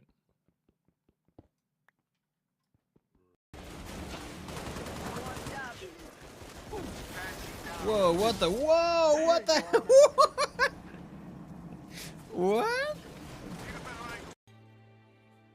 These aren't tears. These are fucking... It's just me leaking alpha from my body. Oh, damn. Oh, didn't come off.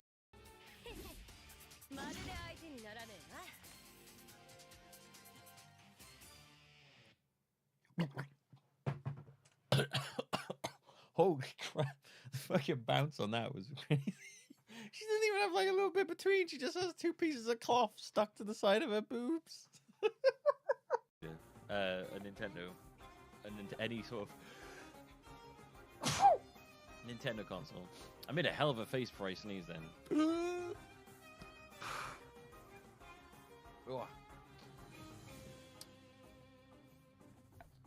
Then stick it in already. Oh! It's time to shoot the moon. Oh, he actually is.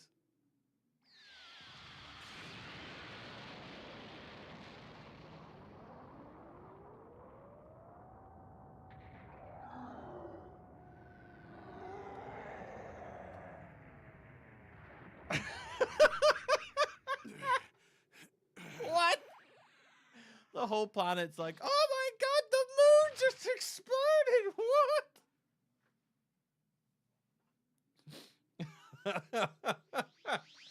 Well, Reddit's...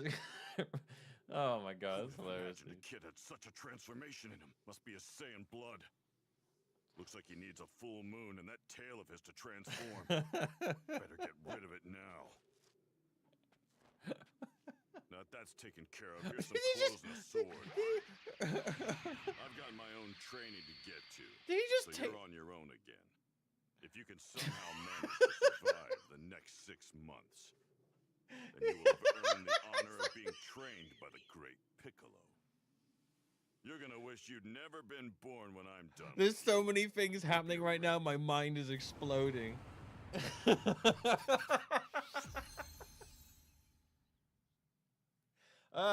He just blew up the moon, ripped off his tail, and then just fucking shot a magical beam close onto him.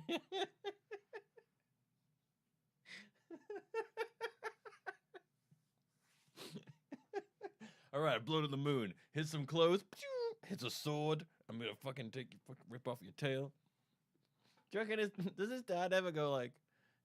Is Goku ever like, hey, where did your tail go? Oh, go. Piccolo just fucking ripped it off. Right, okay. Oh my god.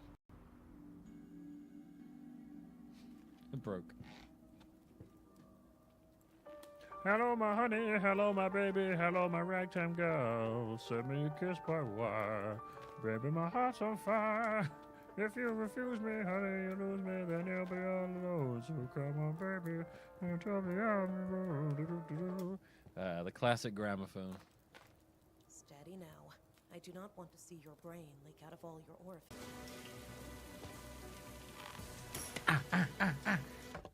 Fucking cunt. Oh, you really cut me up then. Oh, fuck,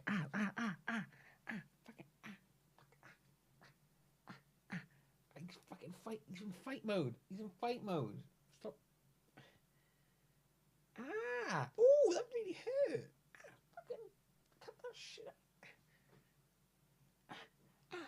Get fuck. Jesus Christ. Get off me, please. I just really wanted him to get off me then. Ow. Oh my god. Oh my god! What? Oh my god, Jesus Christ! This is why I need windows! This is why I need windows! Oh! Ah, get away! No. Ah.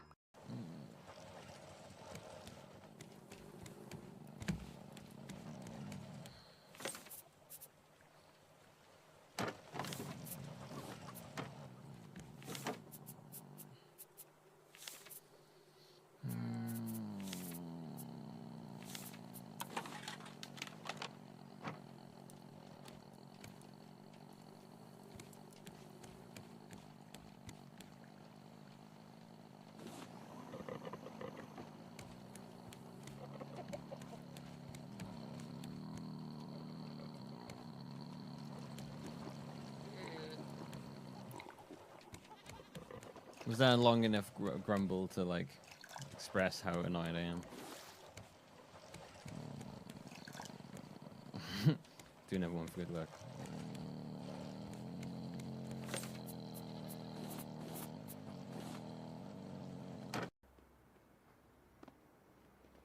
We are the hacking man, so this shit is made for us, baby. Oh, shit!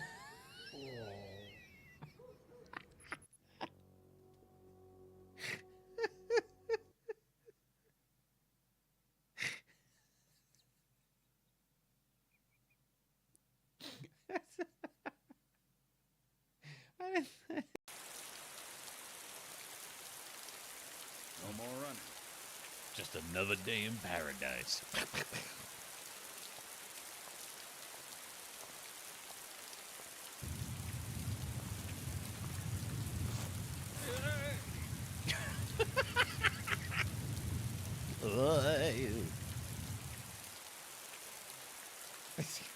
He's gone again.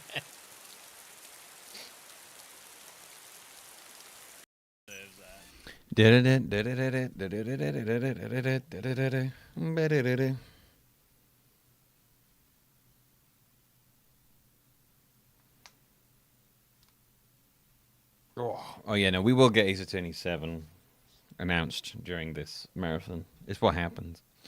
I think every marathon we've done, we've had a game.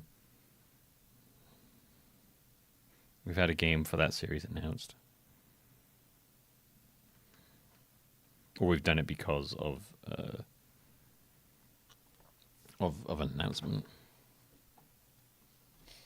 But we definitely got I think it was like ZA got announced maybe while we were doing the marathon, Pokemon marathon. I can't remember. And then they announced the remake of Code Veronica during the Resident Evil marathon.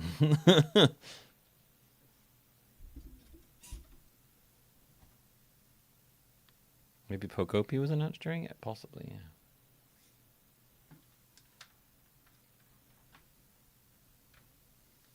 Right.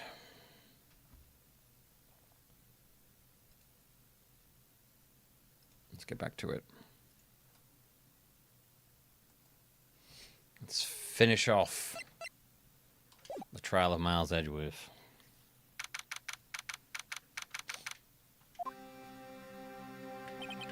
This is it. Judgment Day. Today, things are gonna get settled at last. A lot of things. Ah! What's the big idea? Sorry, Nick. I only touched your shoulder. I guess the shock hasn't worn off from my run-in with the stun gun yesterday. Anyhow, today's the last day of the trial. Good luck, Nick. Yeah, thanks, Maya.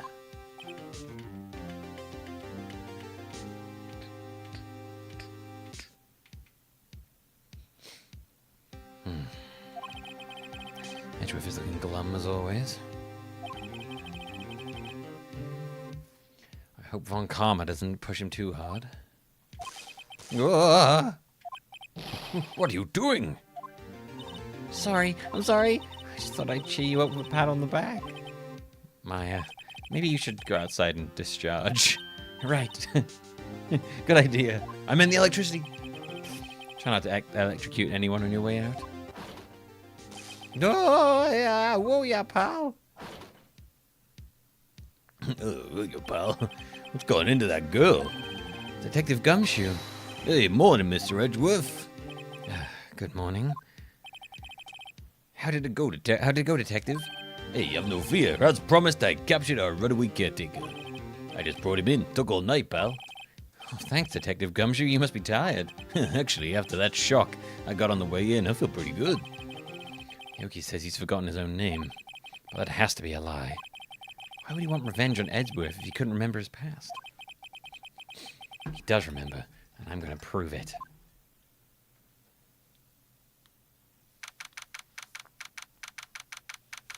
The EA sale got approved? I mean, it was pretty much always going to get approved, wasn't it?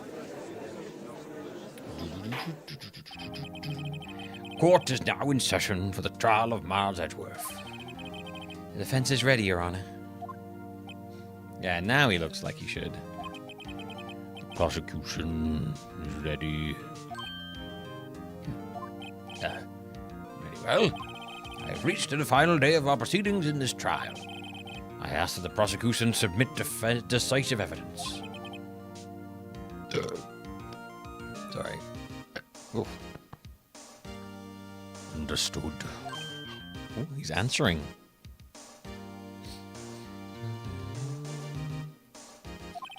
Come on, don't be awed into silence by every little thing he says. Very well, Mr. Von Karma, your opening statement. Right. Thanks to Detective Gumshoe's efforts, the boat rental shop caretaker has been arrested. In yesterday's trial, the defense asserted that the caretaker was the murderer. However, the caretaker has yet to confirm this. I'd like to ask the defense to cross-examine him as much as necessary. Very well. Please bring the witness into the courtroom. So he's trying to set us up now. Ladies and gentlemen of the court, I believe you all remember our witness. He lives in a boat rental shop on the lake from where he witnessed the incident. In addition, he has currently lost memory of his name and identity.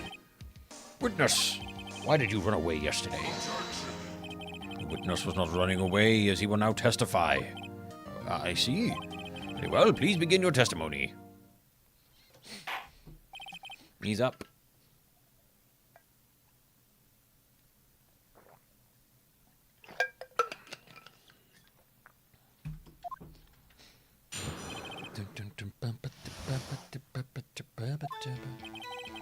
Yeah, I'm really sorry about it, just leaving yesterday like I did. Oh, but I wasn't running away or nothing. I went to buy some food for Polly, you see. I figured I got nothing to do with this incident anyhow. I mean, I need one of them motive things, right? I don't got one. So my testimony yesterday stands as is. Very well. Let's begin the cross-examination, shall we? He has to know his name. Yanni Yogi. You're Yanni Yogi Bear, and I'm going to prove it. Get out a picnic basket. So what do I actually have on me? Got that. I got that. A file on the DL6 incident.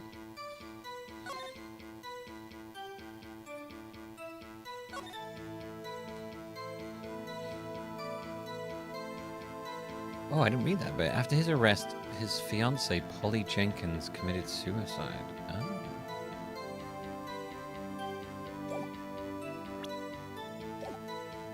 I'm really sorry about leaving yesterday like I did. I'd call what you did running away and not just leaving. Wait, that would probably be the revenge he wants.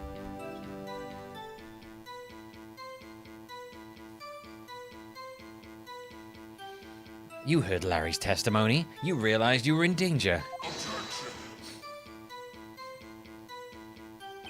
Now Mr. Wright, there's no need to rush to conclusions. As I said, the witness was not running away. Listen to the testimony. He sure seems relaxed. In fact, they both do. Von Karma and Yanni Yogi. But I wasn't running away or nothing. Oh, it wasn't running away or nothing. There you go. And why did you leave?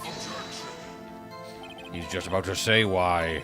It's so hard for you to listen quietly listen when someone is talking. If I sat quietly, Edge would be guilty in 3 minutes. I went to buy some food for Polly, you see.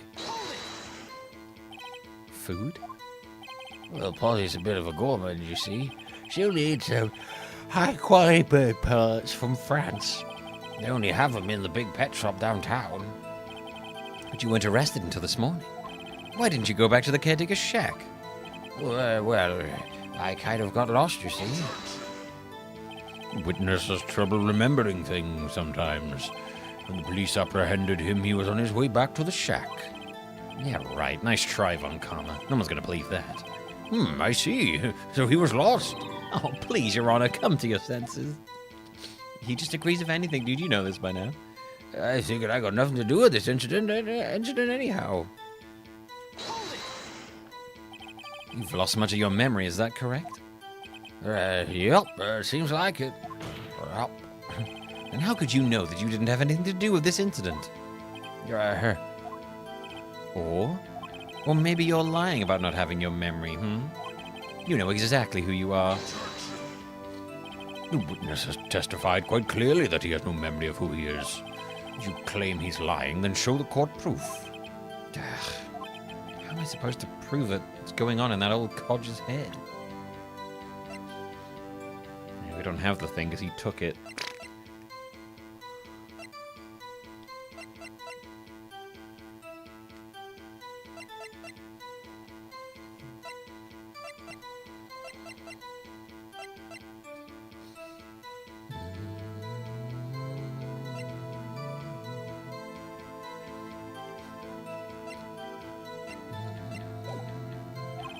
It's impossible.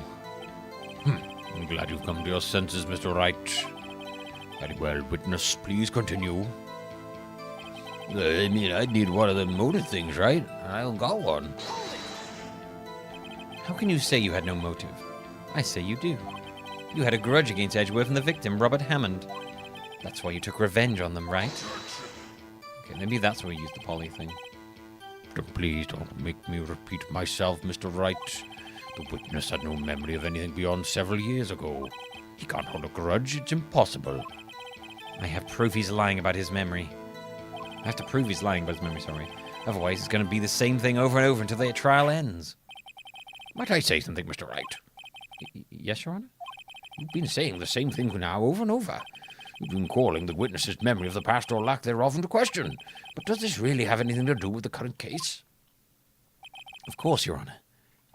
The witness has said he has nothing to do with this case and no motive.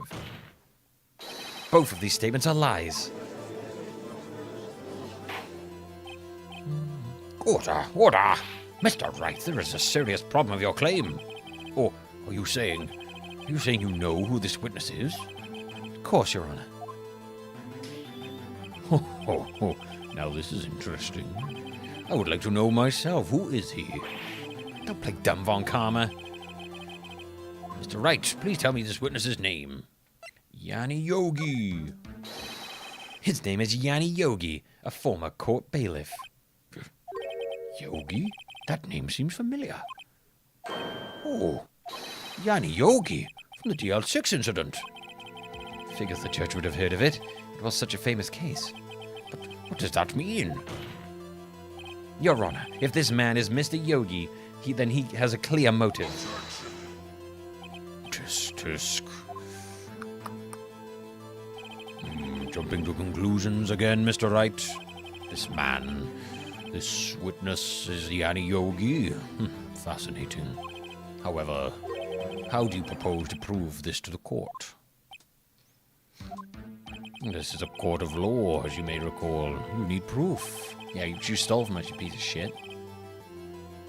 And allow me to repeat once more that the witness has lost his memory. This is it. I have to do this now. If I can't prove he's Yogi right here, right now, then I've got nowhere else to go. Nick, how are you going to prove it? How can you prove that he's Yanni Yogi? It's okay. It's actually quite simple. Your Honor, please take this man's fingerprints. Then we'll compare them to the fingerprints on file for Yanni Yogi 15 years ago. I see. That makes sense. Huh? I'm so very sorry, Mr. Wright. Why? The witness has no fingerprints. What? No fingerprints? That's suspicious. The wagging of the finger.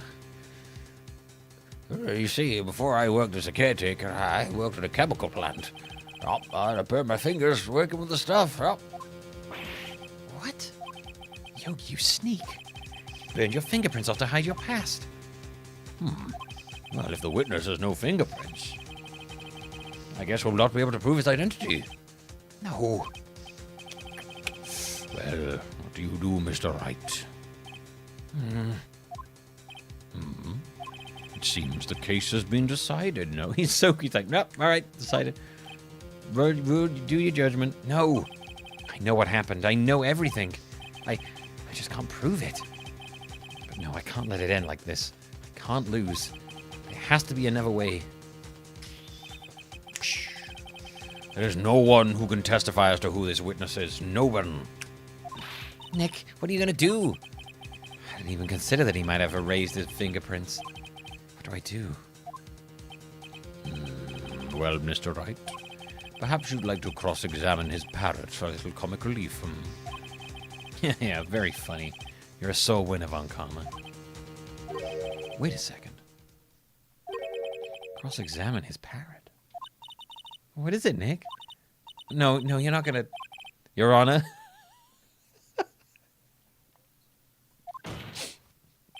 The defense would like to take Mr. Von Karma up on his proposal. Take Mr. Von Karma up? Oh, my. Proposal? Exactly, Your Honor. I would like to cross-examine the witness's pet parrot.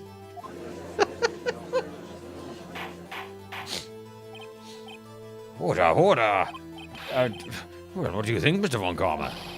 Need you ask? This is a farce. I object.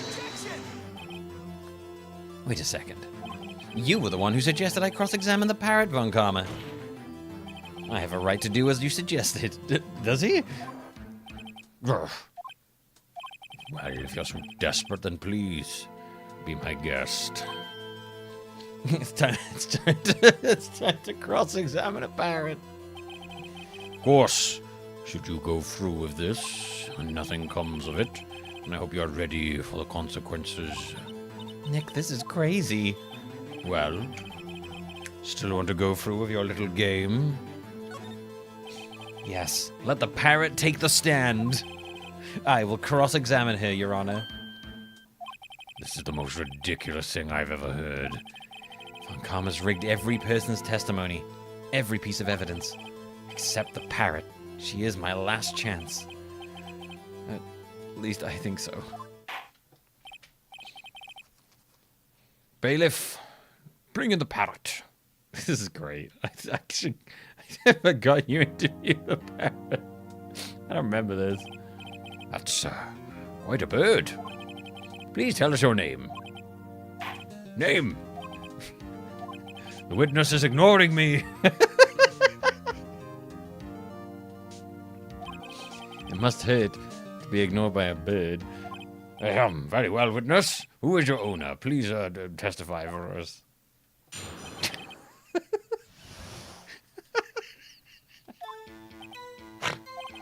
Hello.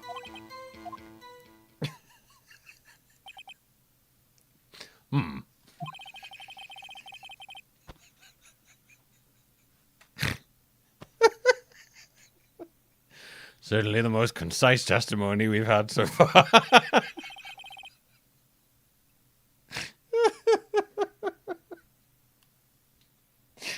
Very well. Begin your cross-examination. Right. Nick, what are you going to do?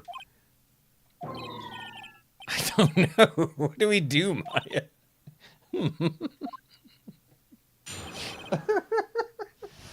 The witness is ignoring me. Hello, hello. Hold it. Witness, you can't just say hello and expect us to get anywhere. What? I want you to testify. Maya, you talk to her. Right. What do I say? Have we forgotten something? Well, I recall 2 days ago. Polly, have we forgotten something? Sure. Don't forget DL6. If we can get Polly to say that here, that will prove that the caretaker had something to do with DL6. Polly, have we forgotten something? Hello, hello. That's not what you're supposed to say. Forgot something. We forgot. Hello, hello. This is insane. Oh, it's not working, Nick. She won't say it. Oh my god, this is ridiculous. Why won't she say it? Something the matter, Mr. Wright? Wait, don't tell me Von Karma expected this. He couldn't have retrained the parrot, could he? Did he train her not to respond when we asked if we'd forgotten anything? Hello, hello. Witness, you're here to speak. You must speak to me. Frankly, I can't believe that you're speaking to the parrot. Well, I guess we should try to get some information out of her. We need to show the judge that her owner is Mr. Yogi. Hello, hello. Oh, fucking hell. Oh, fuck that up. Your Honor, that statement contradicts this evidence. It does? I don't say anything contradictory. Okay, I was just trying to make him say something. Oops. Oh my god, this is so funny. You're here to speak. Hello, hello.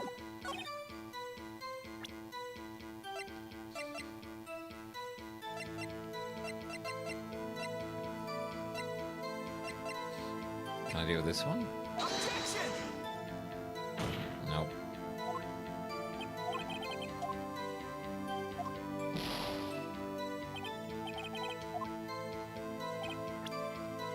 Just load that back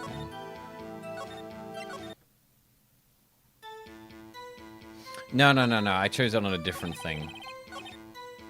Depending on which ones you pick, you have to pick the right thing to present it to. So I just tried on both of them.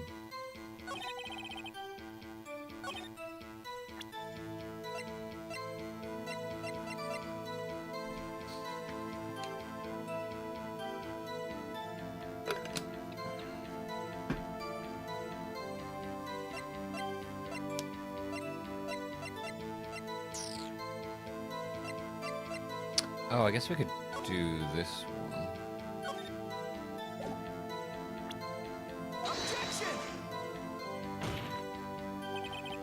I mean, it does kind of work.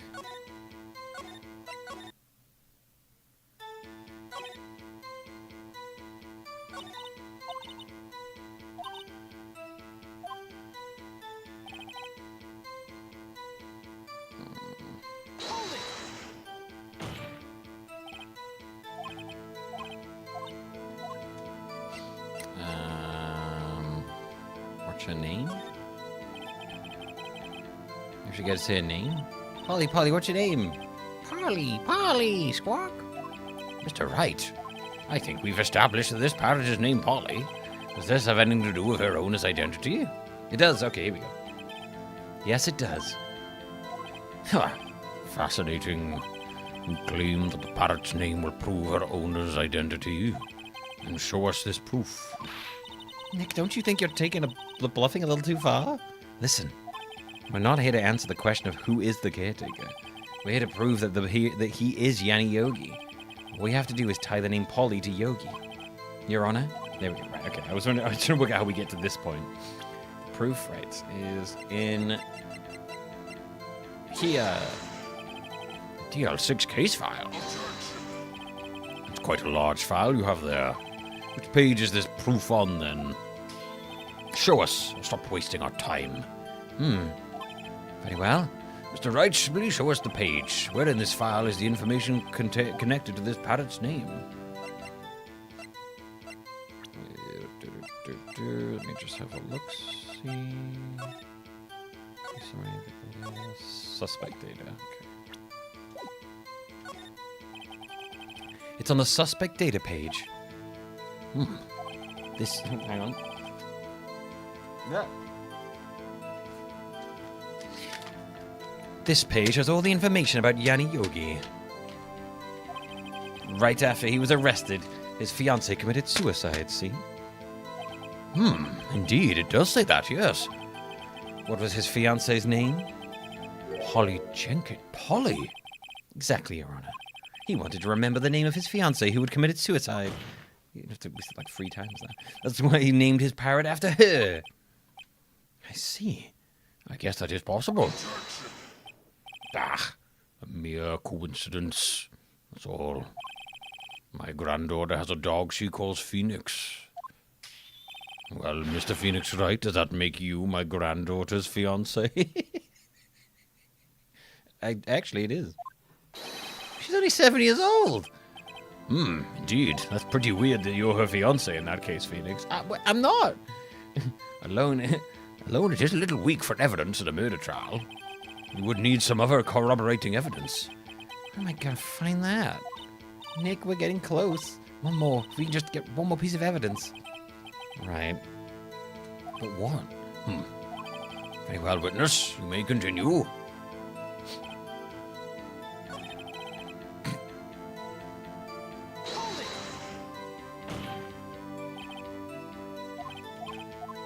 Okay, we'll say the other thing. Maybe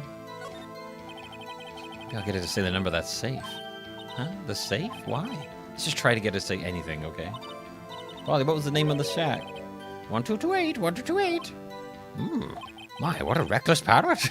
Well, Mr. Wright, you aren't claiming that this number has something to do with the caretaker. Actually, it does.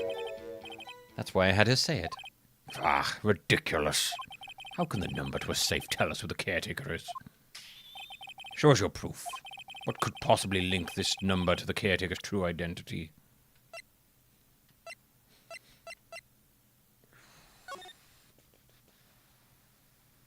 Oh, shit, that was the date. I didn't even realize that. I didn't even realize that was the date of the event.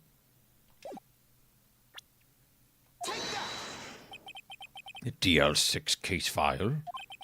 What is this obsession you have with that case? Mr. Wright, where is it in this file is something relating to the safe number? It's on the case summary page. The case summary? Specifically, the date on which the DL6 incident occurred. The DL6 incident, December 28th. Why, that's today's date, 15 years ago. And the number on that safe is 1228. Oh. He used the date of the DL6 incident as the number for his safe, Your Honor. That's how important that date was to him. I see. It certainly is an interesting coincidence. People often do set their secret numbers to dates. This is not tangible proof.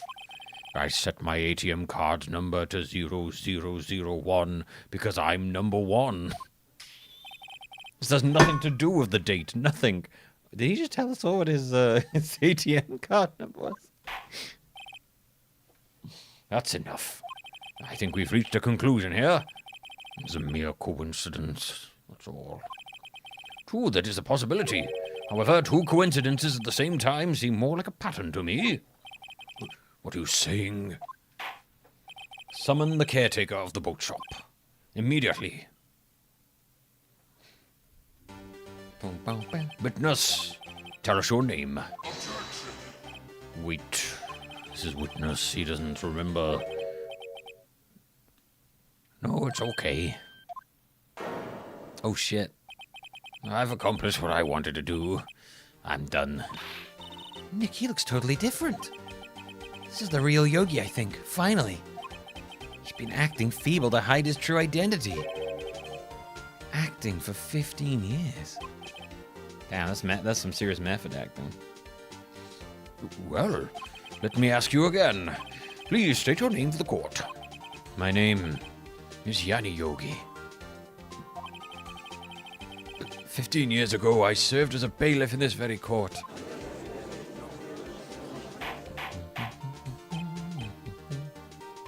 Order! Yanni Yogi. So was it you who killed Robert Hammond and tried to frame Miles Edgeworth for his death? Yes, it was me. I did it. They put me on the witness stand 15 years ago. Robert Hammond, he said I was mentally unsound. He told me it would make me innocent, get me off the hook. So, I pretended to have brain damage.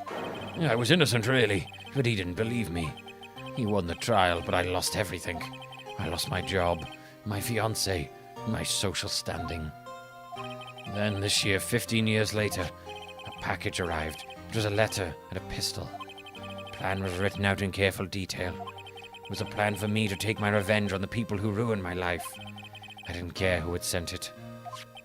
I thought this was my chance after 15 years. This was it.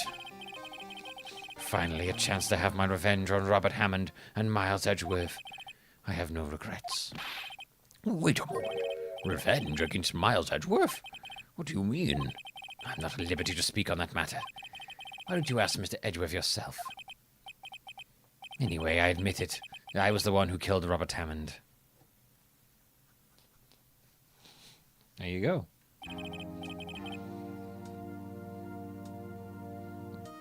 Von Karma, where is Mr. Yogi?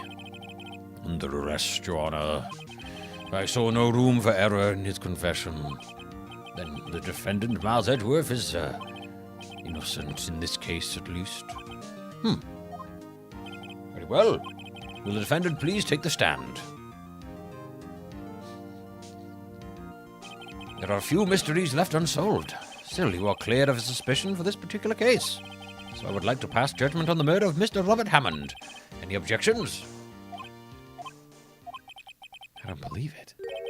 Why isn't Von Karma saying anything? Very well. This court finds the defendant, Mr. Miles Edgeworth, not guilty.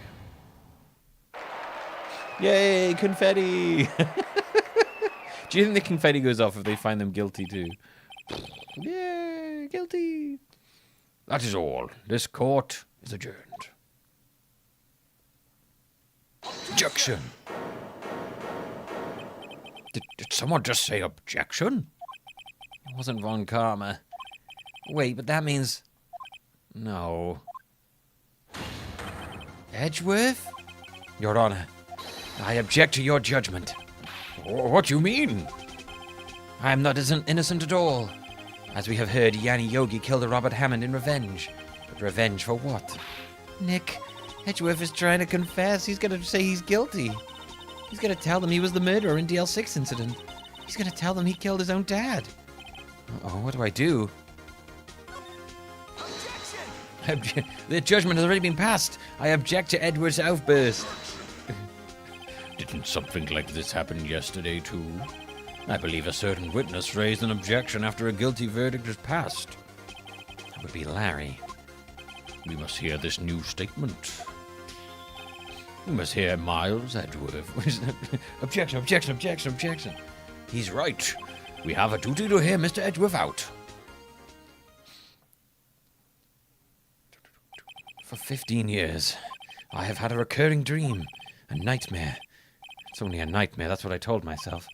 But now I know it wasn't a dream. Yanni Yogi wasn't the killer.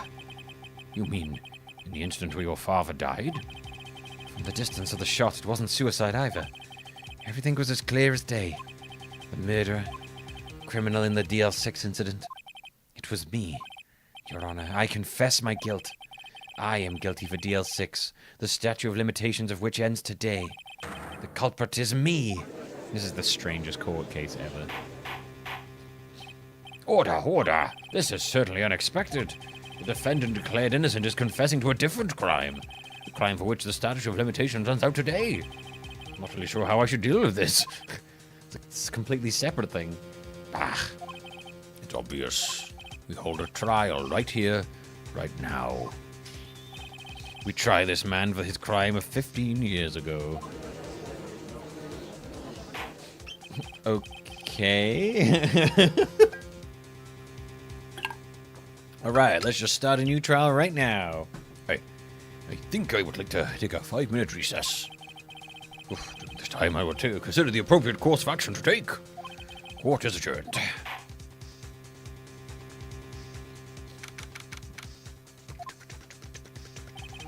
I'm sorry, Wright. I've wasted all of your efforts. Mr. Edgeworth, I just don't believe it, sir. I mean, you killed your dad? I didn't want to believe it myself, Detective, but it's the truth. I deserve to be punished. He's got a kink thing. Murder is murder, no matter what the circumstances. Yeah, we're in the Ace Attorney universe now, Tony, though. Nothing makes any sense. This is crazy, just crazy. Nick, what are you doing? Huh? Oh, I was just reading through the court record once more. I'm getting my case ready. Your case for what? Huh? Isn't it obvious? I'm going to prove that Miles Edgeworth is innocent. What are you talking about, pal? He just committed to it. He confessed that he did it in court. I'm sorry, Edgeworth, but I don't believe your nightmare. What? It's just a dream. It's not real. The truth is right here in this court record. In any case, tighten your belts. The real fight is just beginning. I'll prove you're innocent. Trust me. Right.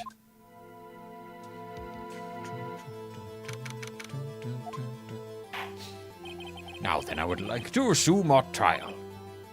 Judge, Miles Edgeworth has admitted his own guilt. He has confessed his crime. Let us begin by hearing his testimony. Then, though pointless, let the defense do their cross-examining. The statute of limitations on the DL6 incident runs out today. So it's unconventional for me. I'd like to run this one by the book. I see. Does the defense have any objections? No, Your Honor. I knew he was going to say that. Von Karma, you knew this was going to happen from this very beginning, didn't you? Very well. Will Miles Edgeworth take the stand? Will witness state his name and profession? Miles Edgeworth. I'm a prosecuting attorney. Mr. Edgeworth, 15 years ago, you mistakenly killed your father, Gregory Edgeworth. Is this correct? It is correct. Then testify about this matter to the court. Edgeworth was telling me about his dream yesterday. I noticed something. One detail didn't quite fit. That will be the key, but only if I can get it to work. Please, please. Dun. That day I had gone to the courtroom to observe one of my father's trials. As we went to leave, an earthquake struck, trapping us in the elevator. My father and Mr. Yogi lost their composure and began to argue. Just then, something heavy fell at my feet. I picked it up and threw it at Mr. Yogi. I wanted them to stop fighting. A moment later, there was a single gunshot, then a scream. It was a terrible scream. I remember it to this day. That's all. Until now, you thought this memory was a dream? I was stuck in that elevator for 5 hours. The oxygen in the elevator ran out and I lost my memory of the events. The same claim Mr. Yogi has made. Very well. Mr. Wright, cross-examination, please. Yes, Your Honor. Alright, okay, so we gotta talk down the man convincing himself he murdered someone. That day I had gone to the courtroom to observe one of my father's trials. What was the trial your father was involved in that day?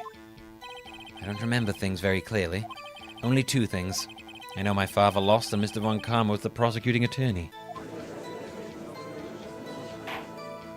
Mr. Von Karma, you were handling that case? It was 15 years ago. I don't remember the details. That was when Edgeworth pointed out the problem in Von Karma's evidence. As we went to leave, an earthquake struck, trapping us in the elevator. So there were 3 people, including yourself, trapped in that elevator? Yes. Myself, my father, and Yanni Yogi.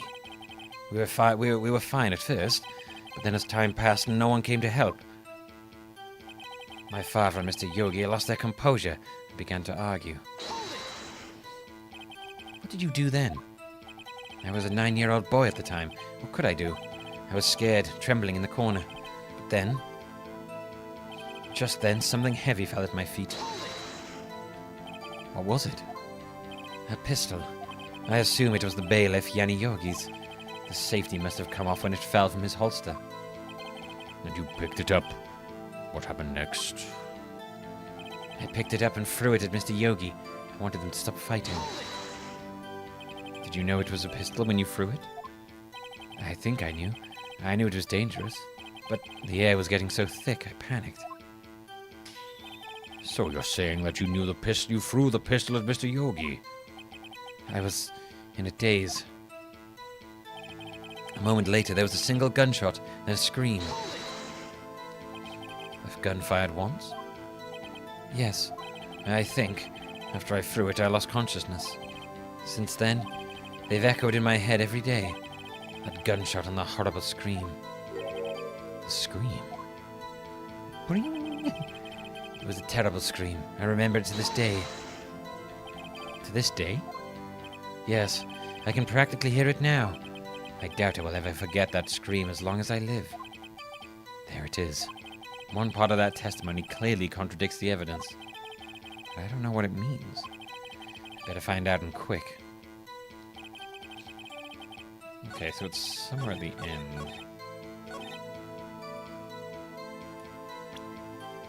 What contradicts that scream? Evidence auction depleted at the time of the incident. No clues found on the scene.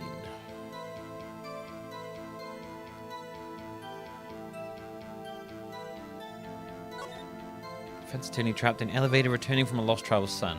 One bullet found in heart. The murder weapon was fired twice. Trapped in an elevator with the Edgeworth's memory lost due to oxygen deprivation after his arrest. Yeah, so it was fired twice. Objection! Are you sure you only heard one gunshot? Yes, I'm sure of it. I heard the shot and the scream. Then everything faded out. I was unconscious until the rescuers came.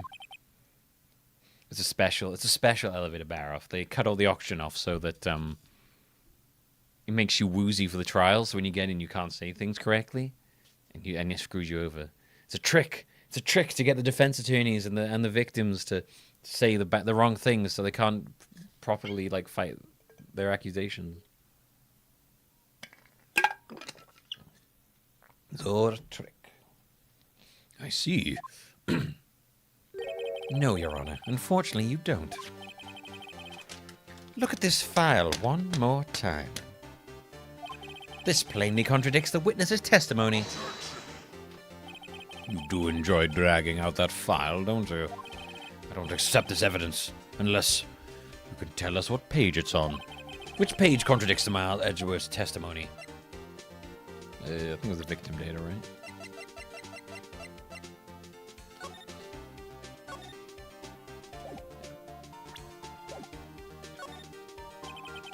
Which of the 3 pages is your evidence on?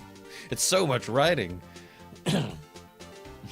One comma's a man who watches shorts. He's like, wow, my God, 3 pages of writing? I can't read all that. Give it to me in a 30-second short. Give it to me in a 10-second vertical video short format, please. I can understand that. Look at the victim data in this file.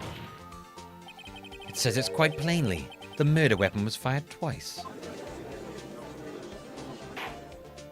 Miles Edgeworth only heard 1 gunshot, yet the murder weapon was fired twice. The first shot was the accidental firing when the pistol was thrown. So, who fired the remaining shot? Yeah, can someone put a Subway Surfers picture-in-picture over this over this evidence?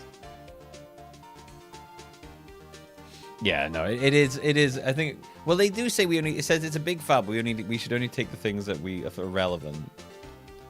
But the fact that it always presents it as 3 pages is very funny. Was there perhaps another shooter who fired that second shot? Your Honor, as I'm sure you're aware, this incident occurred 15 years ago. The evidence is dated. The pistol did fire twice. However, we do not know when that second shot was fired. It might have been fired the day before the incident.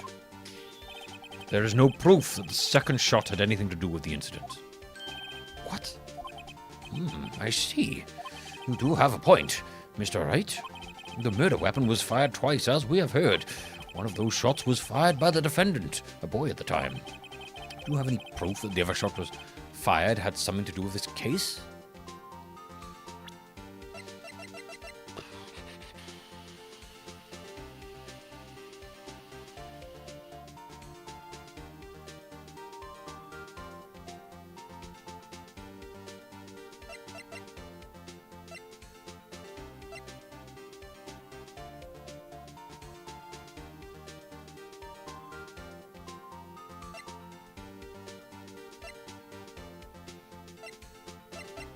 I mean, I'm pretty sure this is the gun that they fired in the past. Photo? What's that? This photo is the thingy. We've got him dead, and then we've got the bullet hole there. Yeah, it's got to be the fact there's 2 bullet holes.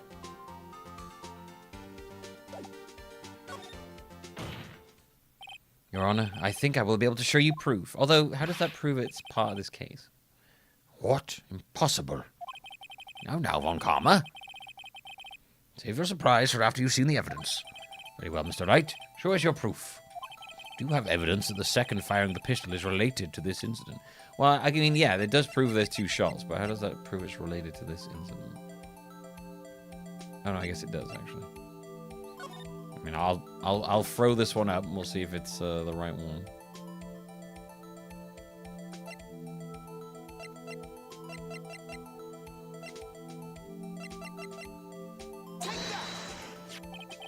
Look at this photograph.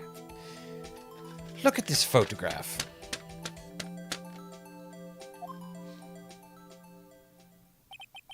This is a photograph of the scene of the crime. Wait, wrong one. This is a photograph of the scene of the crime 15 years ago.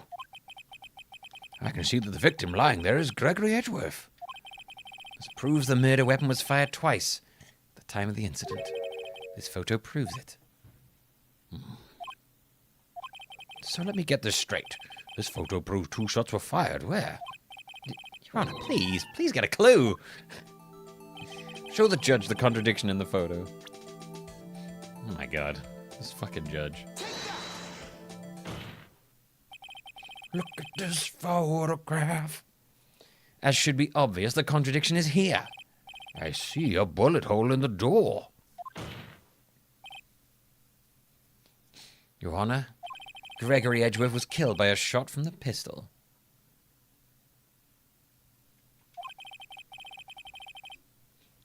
Yet there is also a bullet hole in the elevator door. We also know that the murder weapon was fired twice. Thus, someone other than Edgeworth fired that second shot. No one until now noticed that the bullet hole in the door. Order! Mr. Wright, what are you driving at? It's simple, Your Honor. At the time of the incident, 2 shots were fired. One went into Gregory Edgeworth's heart. The other hit the elevator door. Remember that the defendant lost consciousness after the shot he fired rang out. In conclusion, we must agree that the second shot was fired by someone else. Mr. Wright, who could that someone else be? The murderer, of course. The whole still in the elevator, they were like, oh yeah. If I'd have made the elevator go faster. I knew I should have stepped in before your wild fantasies got out of hand. Mr. Wright, look once more at the DL6 incident case file. Look closely. Try the case summary page. The case summary? That's on page 1. He's doing that like is that how he reads now? Look at what is written there. Not a single clue was found on the scene. If the pistol had indeed been fired 2 times, any other bullet would have been discovered on the scene. He does have a point. The second bullet has never been found. Why? Because the second bullet does not exist. The bullet that claimed Gregory Edgeworth's life was the one that fired by his own son. But the truth of this matter, the whole truth, was undoubtedly something else that made that bullet hole in the door. What? Order. I will have order. Mr. Wright has proven one thing to us quite clearly. The murder weapon was fired twice at the time of the incident. However, as Mr. Von Karmer says, the second bullet fired was not found. It is highly unlikely that the police merely overlooked this second bullet. Is it? So all we have is the single bullet fired. I'm afraid I have to discount the defense's claim. I praise the judge for his wisdom in this matter. Gah, how did this happen? I don't believe that the second bullet didn't exist. Was I wrong? Have I been wrong about this the whole incident? What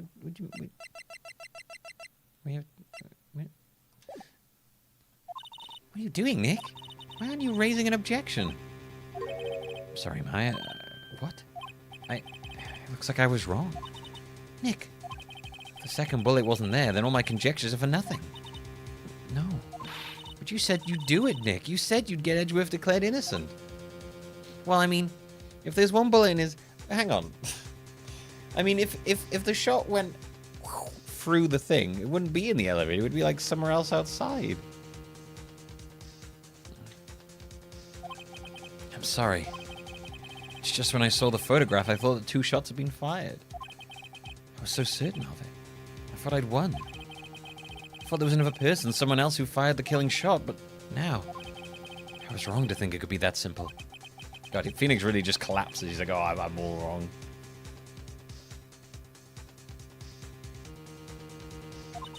Nick. Well, it seems we have finally cleared up this incident. Only 1 bullet was found at the scene of the crime, and that shot was fired by Miles Edgeworth. Precisely. I would like to ask one thing of Miles Edgeworth before passing my verdict. Have you been paying attention to the trial so far? No, I was sleeping. Yes, Your Honor. Do you have any objections? No. No, I do not. So you killed your father, though that was not your intention? Yes, I did. Oh, no. He's accepted the guilt. Quick, Maya, turn into Mia. Very well. The statute of limitations on the murder of Gregory Edgeworth runs out today. Therefore, I must pronounce a verdict on the defendant today, right here. Right now. Indeed. Does anyone have any objections? I've been here before. It's just like my first day in court. There are so many things I know I should be saying, but my mind's gone blank. I can't find the words. Mr. Wright. Fuck it. Your Honor. I object. Mr. Wright, on what grounds do you object? Oh. Nick. Hold it! Hold it! You know the words. Thank you for the bits. It says right here, Grand, you have given me 100 bits. Thank you. What was the kissy face? You know you ain't got it. I don't know. This case is perfect. Oh, no. Must exist. The second bullet. What? What did you just say? Nothing. Second bullet must exist. Where? Someone took it. Oh my god, flashing. It seems waiting is not going to produce any answer from Mr. Wright. Wait, Your Honor. Huh? Oh? The second bullet, it existed. What? But we've just heard proof that it did not exist. I realize that, Your Honor. I'm really grasping here. It's just someone took it from the scene of the crime. That's what happened. But who? The murderer. murderer? Then tell us. Just who is this murderer? I'm still thinking about that one. So the criminal took the second bullet. But why? Huh? First of all, how could they have found it? It's not easy to find a stray bullet, Mr. Wright. Was there some pressing need for the murderer to search for that bullet?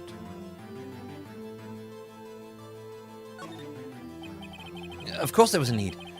That's why he took it. What possible reason could they have had? Well, the reason the murderer took the bullet away from the scene with them is...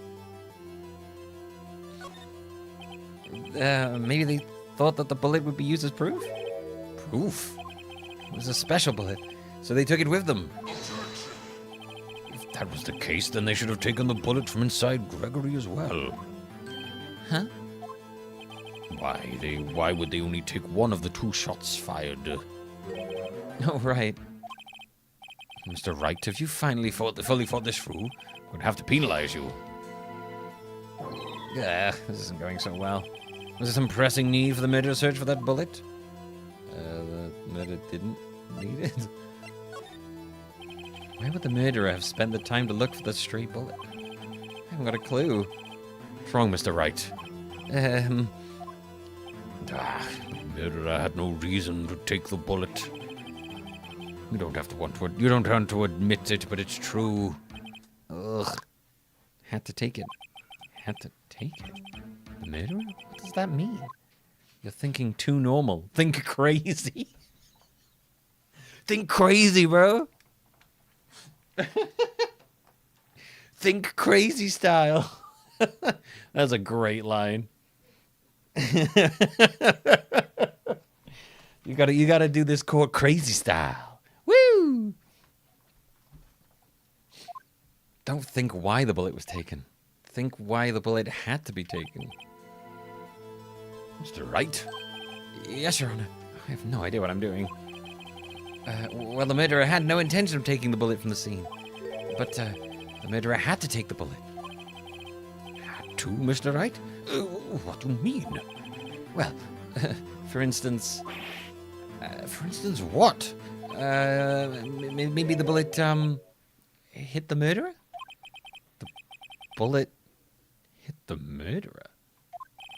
Just saying, for instance. I mean, if it hit you, you'd have to take it with you, wouldn't you? It's not like you could perform surgery right there. You know? You're like, what is happening right now? Wait a second. I was just talking off the top of my head, but what if that's really what happened? Let me get this straight.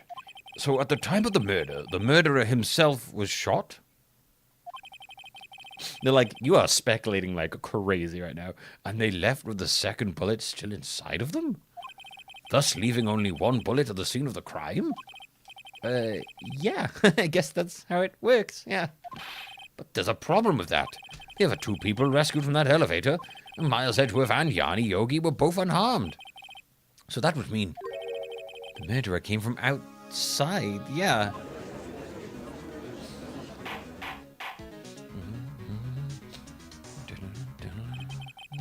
The 2 men fight inside the elevator.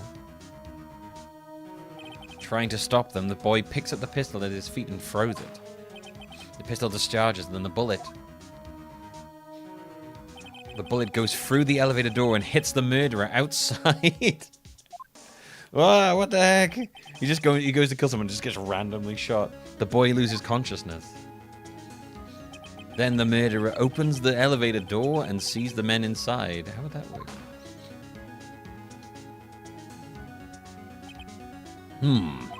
Mr. Wright, you are truly the most unpredictable defense attorney I've ever known. What if he didn't open the door? What if he shot perfectly? What if he perfectly shot through the hole that was already made? He's like, I'll just perfectly aim right through the already made hole and shoot him through that.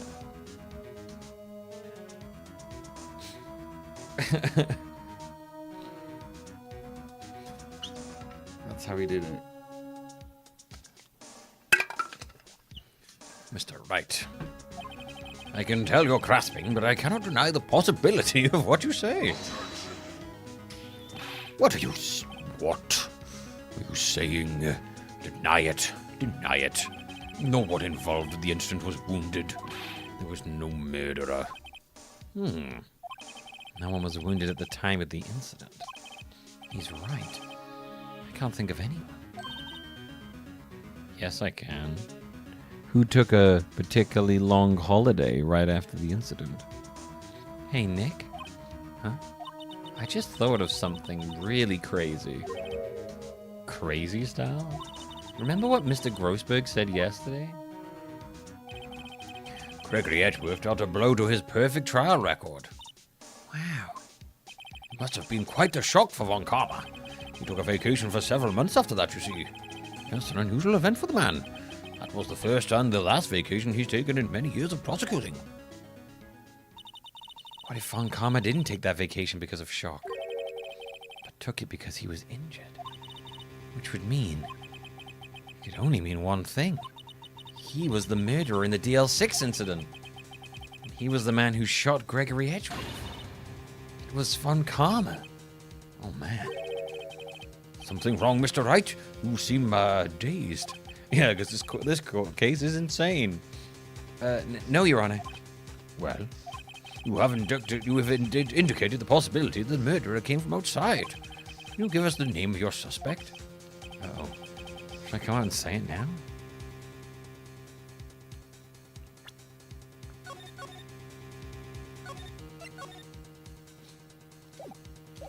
I mean, I guess you might as well.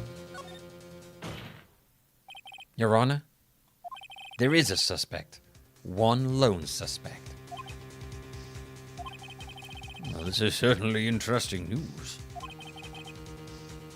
Mr. Wright, this is extremely circumstantial. No one would ever convict someone of shitty-ass evidence.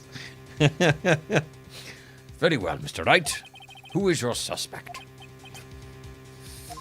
Ugh, my hands are shaking. What?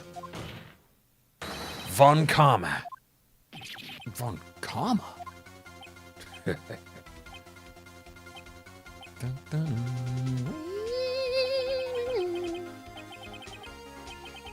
You mean the Von Karma? The prosecutor? The one standing right over there?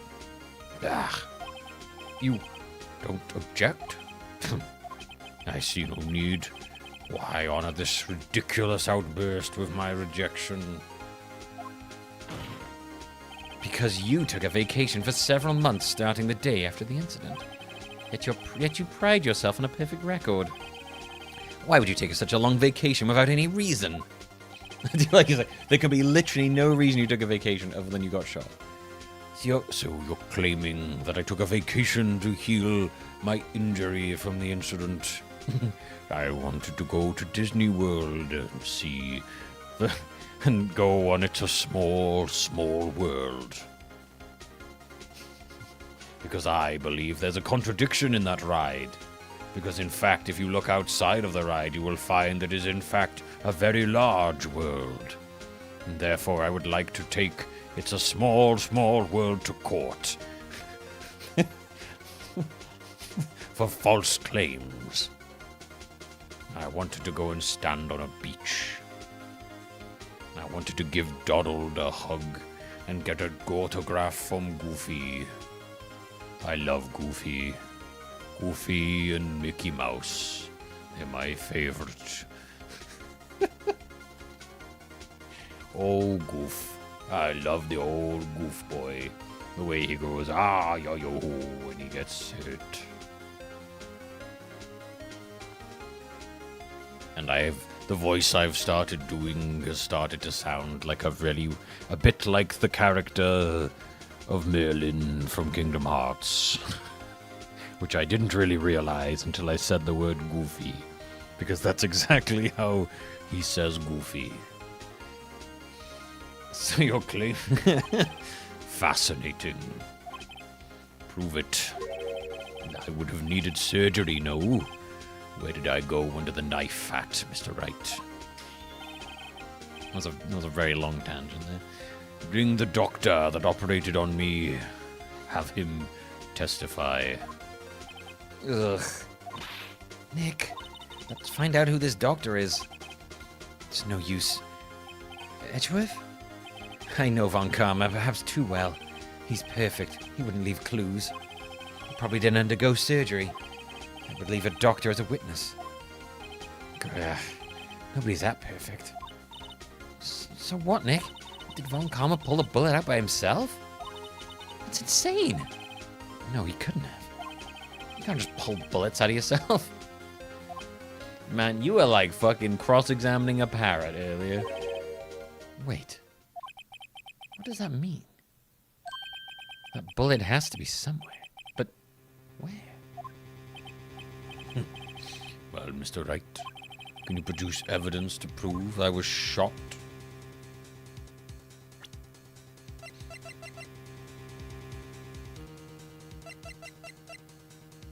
Is it this one?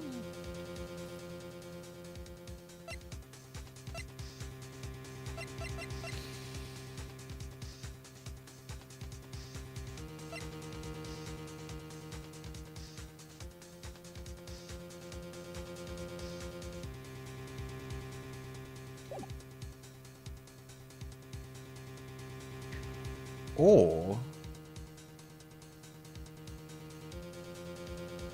provide evidence to prove I was shot. I mean, I can't prove evidence he was shot, but like, I could. It's very possible he chose to let the bullet stay in his arm. In which case, we could use the metal detector to detect that the bullet is still in his arm. But that doesn't. I guess we could just use the. We could. I don't know if I say it's impossible to prove. It is possible to prove. Okay, we'll say show evidence. I guess. Okay, fuck it. All right, Von Karma, I'll prove it, and I'll even use evidence. I know how you like it so much. Right. Okay. I'm pretty sure we're gonna use the whip metal detector on his arm, which is insane. What? The evidence that proves Von Karma was shot is... Von Karma is perfect. He wouldn't risk surgery, leaving an evidence trail. Dude, we're thinking crazy style. So then I ask, where is that bullet now? I think it unlikely that Von Karma performed surgery on himself. You don't mean... Also, because I'm pretty sure Von Karma only uses his left hand, right? The whole time. I don't think he's actually used his right hand for anything. There's a possibility that the bullet is still inside Von Karma. Is that even possible? For all these years? Well, there's one way to find out. We could use this metal detector.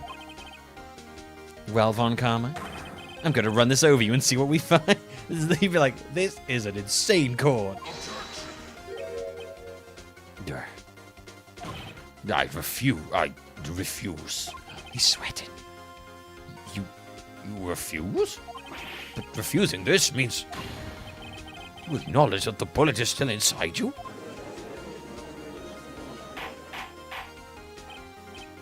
Order, order! Your Honor, the defense requests that we be allowed to use the metal detector. Judge, I call for a suspension of this trial. This is an invasion of privacy. The statute of limitations runs out on this case today. It was you who said we had to end it right here, right now. Enough. I permit the use of the metal detector. I like my court crazy style. Mr. Von Karma, you will submit yourself to testing.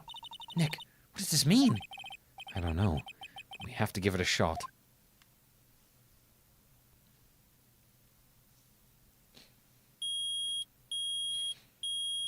Oh shit. It reacted. Something's inside his right shoulder. The bullet. Mr. Von Karma? You. It was you. I was afraid this would happen. And so, I remained silent. Indeed, there is a bullet in my shoulder. However, it has nothing to do with this incident. What? I was shot in the shoulder long before the DL6 incident. Yeah, he does always use this around. I claim that the bullet in my shoulder has no relation to DL6. But Von Karma, can you prove that? Prove? Yeah, he always uses that one. I have no obligation to prove anything. Kinda you do.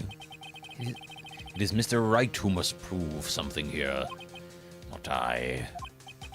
Mr. Wright? Well, can you prove it? Can you prove that the bullet in Von Karma's shoulder was from DL6? Can I?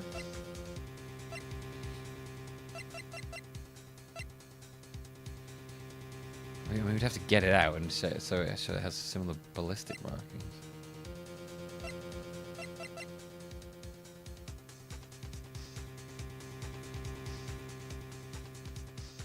Well, maybe not. Of course he can't. Don't have any of the DL6 evidence. It's because you took it out of the records room, yes, except for one. You've no proof. You cannot convict me of any crime. So sorry, Mr. Wright. No, I'm the one who's sorry, Mr. Von Karma. What? You were close. One day away from freedom. But you see, I have proof. What? You hate that kissy face? I know, too attractive. Who would have thought you would dig your own grave trying to convict Edgeworth? I can link that bullet in your shoulder to the DL6 incident. And here's my final proof. That's a bullet? Where did you get that? This is the bullet used in the DL6 incident. Bum bum. This was taken from the heart of the victim, Mr. Gregory Edgeworth.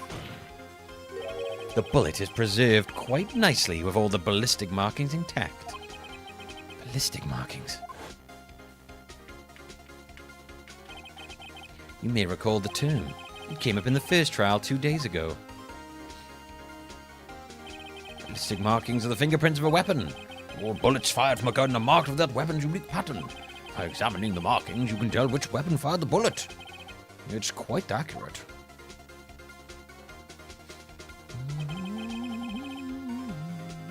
We have 2 bullets in our possession. One, the bullet removed from Gregory Edgeworth's heart. The other, Mr. Von Karma, is the bullet buried in your shoulder.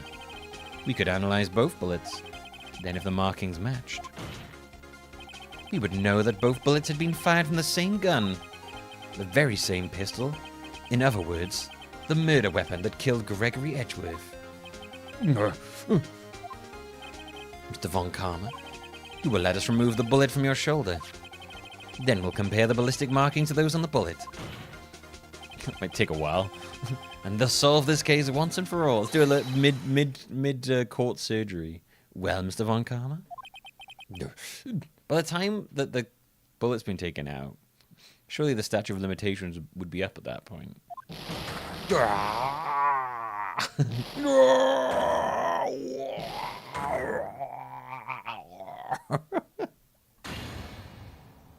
That scream. I've heard that scream before. Wait, I know. Help, I can't breathe. Quiet. I said quiet. Yeah, that's the scream he heard. I had to make it. Froze the gun.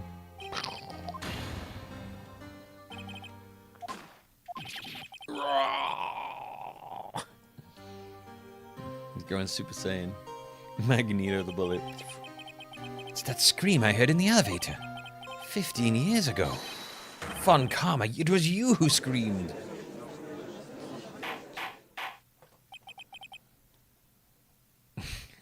Mr. Von Karma?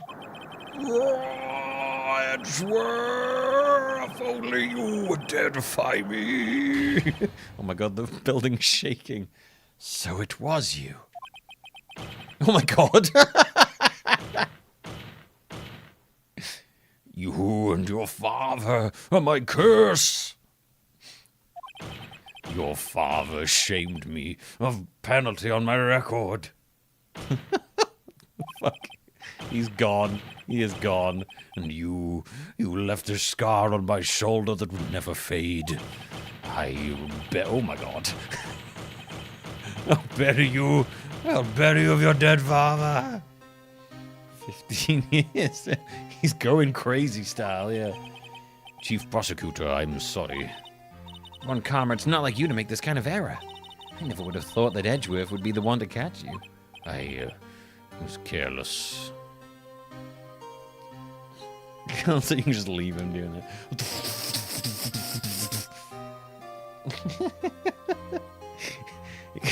People have zero poker face in this world. This is a universe where poker was never invented.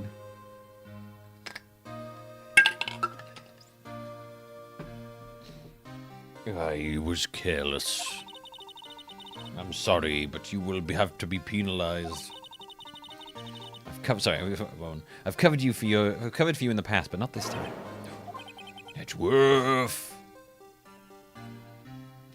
It was a shock like none I had ever known.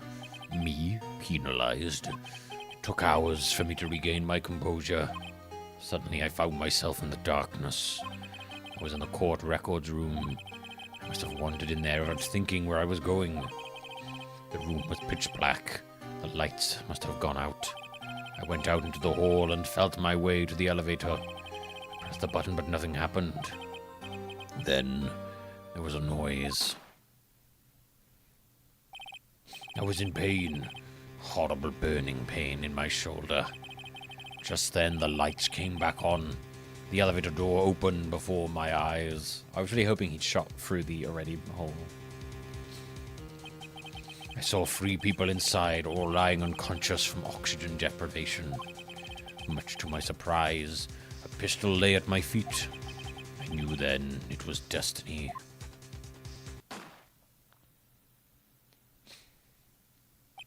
In his last moments, Gregory Edgeworth was still unconscious.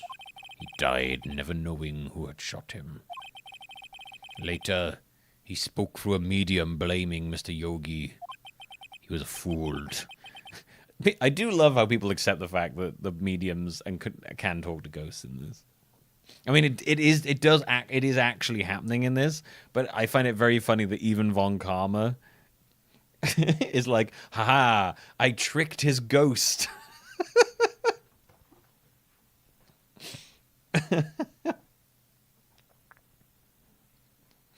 With the perfect crime.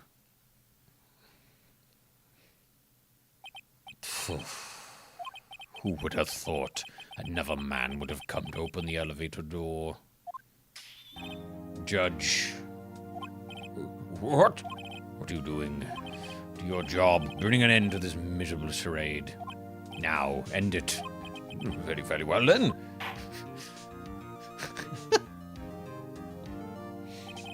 Appears we have come to a very long way to the end of this maze. 15 years later. Mr. Miles Edgeworth. Yes, Your Honor. We're innocent. You are innocent. As you said, it was all a nightmare. Yes, Your Honor. This court finds the defendant, Mr. Miles Edgeworth, not guilty. Yeah. Trick the goat. Yeah, more confetti. They reloaded so between the last confetti, they reloaded the confetti again. Reload the confetti of celebration. That is all. This court is adjourned. Objection.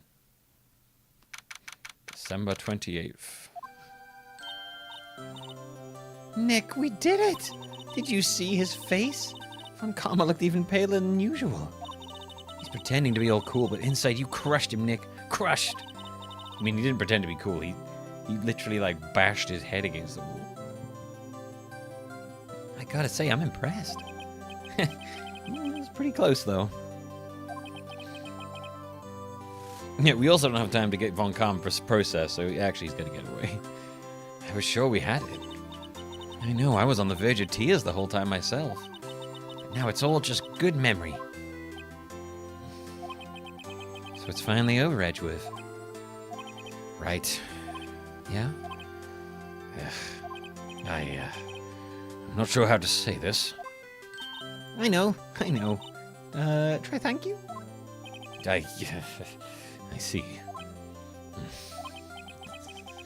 Thank you, Wright. You're welcome. I think you could have done better than that. Sorry, I'm not good at this sort of thing. You got a lot to learn, Edgeworth, I mean. She got you there. Whoop. Ooh. Amazing, pal. You pulled through just like I thought you would. I'll never forget this. I owe you one, pal. And tonight, let's party. Dinner's on me. Yeah, my salary went down a bit this month. But who cares? See, Mr. Edgeworth, you should take a lesson from Detective Gumshoe. That's how you say thank you. I see. Whoop! Whoop! I feel foolish. Whoop! Whoopum Gangnam Style, yes. Don't worry. Take it a little at a time. You'll get used to it. It's been 15 years since I've seen Edgeworth this unguarded. Hey, y'all. Lotta! Y'all were great in there. Thank you. Yo, Edgeworth, congrats. Thank y'all very much. I knew you were an innocent from the start, of course. Just look at you. You wouldn't stick your hand in the cookie jar even if there was no one there. You were the witness of the first day of the trial, weren't you? Yeah, well, let's bygones be bygones, eh? Speaking of which, what are you doing now, Lotta? Who, me? Oh, I went back to college. I gave up trying to be an investigative photographer pretty quick. What, like a day ago? Really? That's too bad. Huh? Isn't that the hot dog guy from the park? Huh? Yo, like, it's over, Nick. My life is over. Why this sad face, Larry? What happened now? No, Nick, I'm not long for this world. You don't look sick. It's Keonce. She's gonna live in Paris. Paris, Nick. She's leaving me behind. Should have seen that coming. Yo, Hedgie, there you are. Yes, here I am. Congrats, Edgy. Here, little gift from me in celebration. Celebration? That's unusual for you. Hey, yo, Harry Butts. You come a long way tonight. You've come along tonight too. My treat, pal. Huh? Thanks. Looking forward to it. Yo, Nick. That's the suit that questioned me. When he says treat, that's like not police talk for prison food, right? I think you'll be fine, Larry. Right. Yeah, what's up? That envelope that Larry gave me, it's got money in it. Well, yeah, that's not strange. People give money away to celebrate sometimes. It's $38, right? Huh. What a weird amount. I mean, it's not a little, but it's not a lot either. 38 exactly? Nick! Wasn't that exactly the amount of lunch money that was stolen from Mr. Edgeworth in school? No. No, Larry, it was you! What are you so surprised about, Wright? Huh? Larry was absent that day from school, right? That doesn't automatically rule him out as a suspect. Oh my god, the true real case of this game has been solved. It's fucking Larry Butts. What? Think back to that day 15 years ago. Larry took the day off, but he was bored, so he came to school anyway. And he saw the money lying there, and the rest is history. like I was never good at history.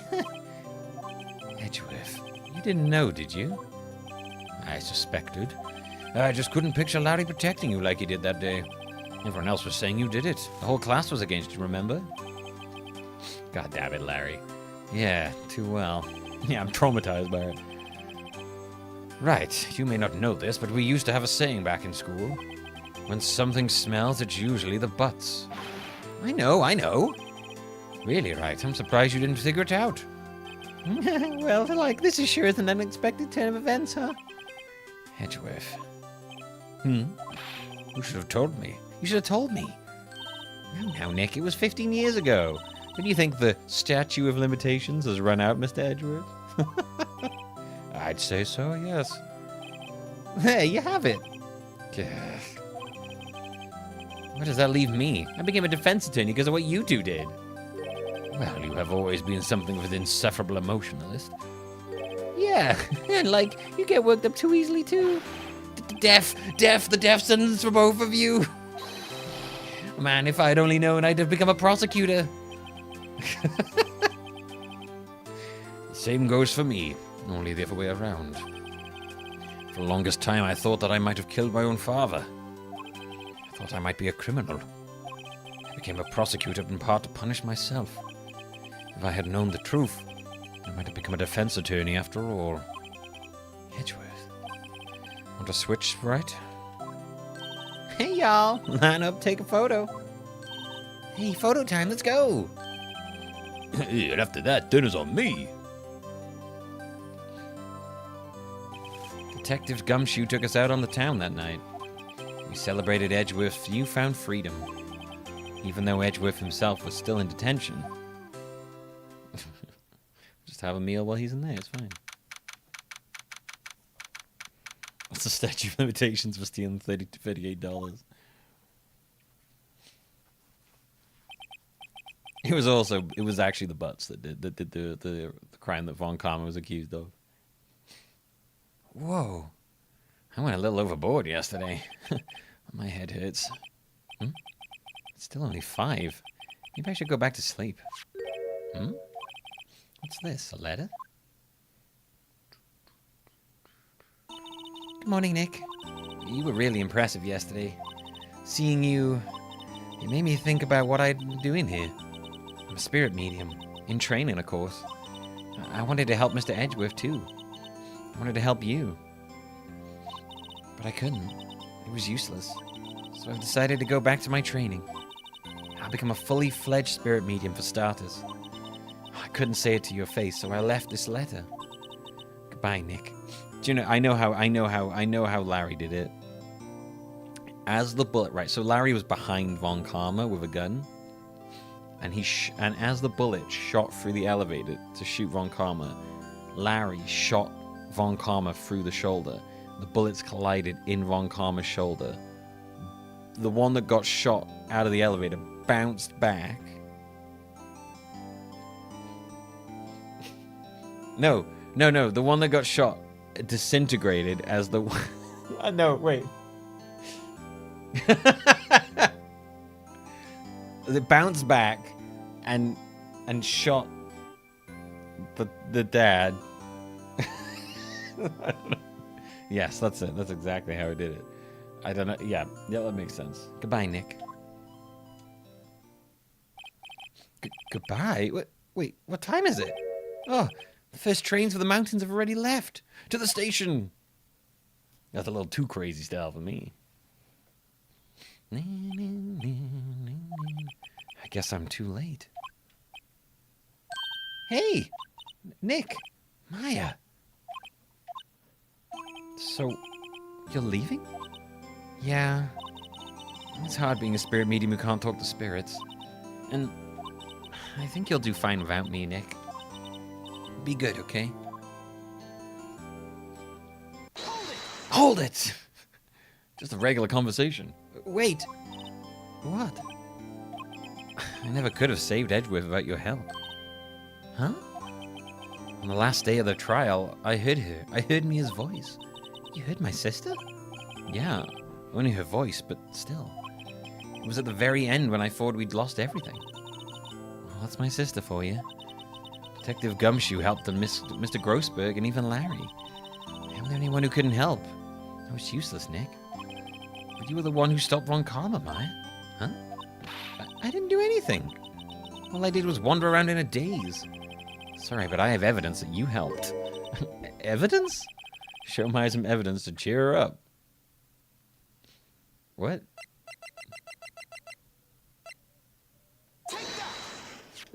A bullet? Take that! Hold it! Take this! I like he can only relate to people through the lens of like court proceedings. I need to prove that they helped, so I must have evidence on me. Also, why are we still holding the bullet? A bullet? Von Karma was convinced he had taken all of the evidence pertaining to DL6. But you were the one who rescued the last piece of evidence we needed. This was the bullet that put an end to Von Karma. And you were the one who gave it to me. Nick. Thanks, Maya. I couldn't have done it without you. I'll be back soon. Huh? I'm going to complete my training and come back. Okay, well, I'll be waiting. Of course you will. You can't run that office by yourself. You're hopeless. Oh, I mean, I don't know about that. So, this is it. See you soon, Maya.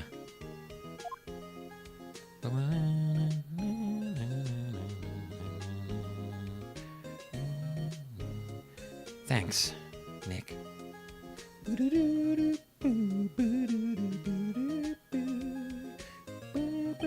And so, my story ends. Time to turn a new page and say goodbye to the novice defense attorney that I once was. Now a new story begins. The same old crazy style cast of characters. Ha! Don't think you graduated yet, amateur. Mr. Wright, perhaps you'd like to rethink that claim.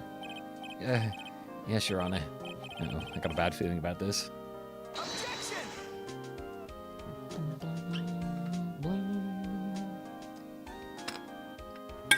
Right, so this isn't technically the end. Hey, pal. Mr. Edgeworth came down to the precinct to wish me a happy new year. Talk about a pleasant surprise. Whoop! Detective Gumshoe! Then he hung his head low and went right back outside. Kind of like he was embarrassed or something. Strange, huh? Yeah, so this is the end of the original, and then the DS added an extra case on top of this. That is very long. But it's completely unrelated to anything else in the game. Huh? Nick? Nah, I ain't seen him lately. Who, me? I've been working at a cheese shop. That Missy's a nice lady, but she's not exactly what you'd call a cheap date. Oh, she's in Hawaii right now, yeah.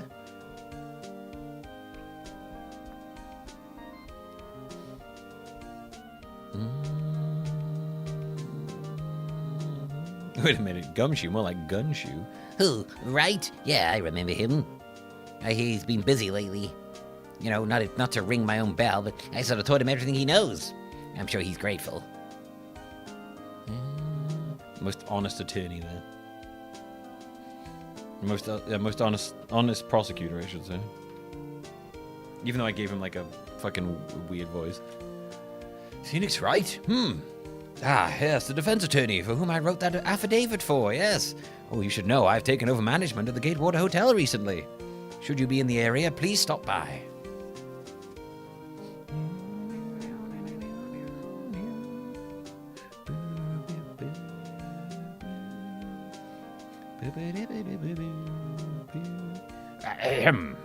Oh, it's you.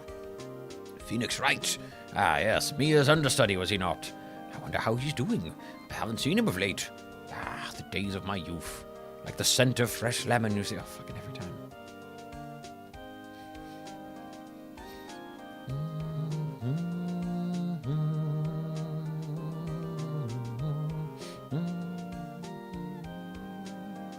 Phoenix Wright? Yeah, is he an actor? Well, I'm not buying it. You can't be a star with a name like Phoenix. Did you know that they put on DVD and box sets? Well, I know a DVD. Everything these days, how am I supposed to go? Love it. Love the tie. Yes, it makes me very professional in this court. Who's that character? Oh, she's like the best character. I'm pleased to announce, I sure love Mr. Wright a great deal. Well, I'm keeping my face out of public till the show's over. I wouldn't want to ruin any kid's dreams, you know. That was Miss Oldbag. Windy Oldbag. She's like the best. She was probably the best character in the court. Oh, I got a letter from Maya the other day. It sounds like she caught a cold standing under a waterfall. I wanted to visit, but I didn't have time, so I sent her some Pink Princess trading cards. She says she can't buy them where she is. What kind of place is she living at anyway?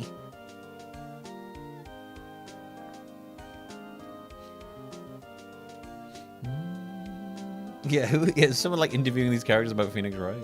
Maybe Phoenix is going and talking to them about himself. Right, who's that? You want to talk? Let's talk Pink Princess. All right. But, you know, I snuck into the studio the other day, and I saw her.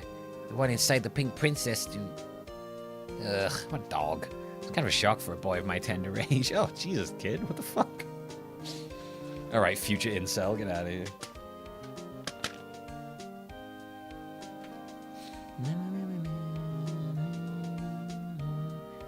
Yeah, I remember, right? That lawyer guy. Huh, me? I'm in training to become a paranormal photographer. Paranormal? You know that picture I took of everyone? Well, just behind them, there's a ghost. For real? Now that's talent. I'm gonna be famous. Guess not here. It's just Phoenix going around asking everyone about himself. What would you say about Phoenix, right?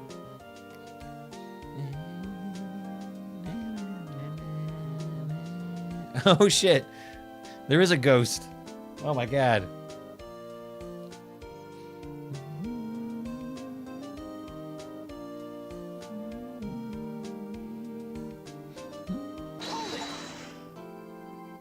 Hold it. A brand new episode has been added.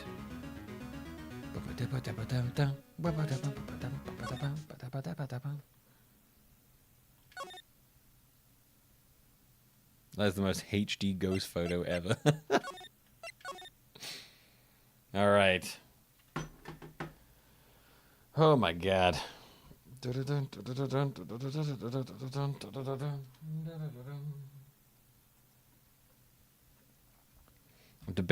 debating leaving it there for now rather than start this one. Well, I'm thinking over how if I want to start the next one now.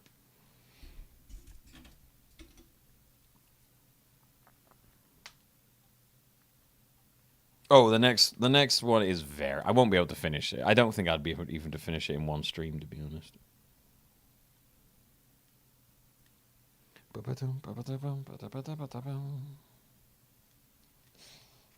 Yeah, I was just like, I mean, I could do that, but then like, that was a pretty nice, nice tie off there. God, that took so much longer to get through the remainder of that court thing than I expected. I got to be honest, that was ridiculous.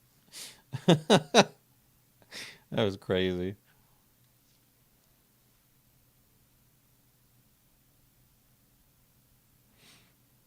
How are the cats? I did go on a walk with them, yeah. I was wandering around with Daisy, and then Gizzy meowed and ran up to me and was very happy. And they both were running around.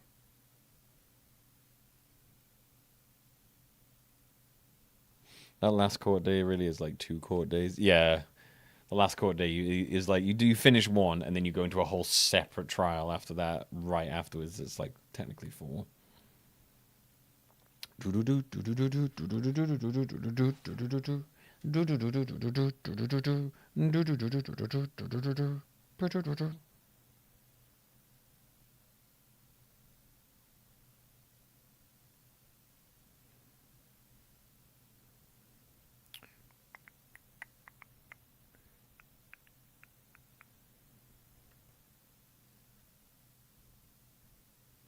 Oh, shit. Wait a minute, just sending a message.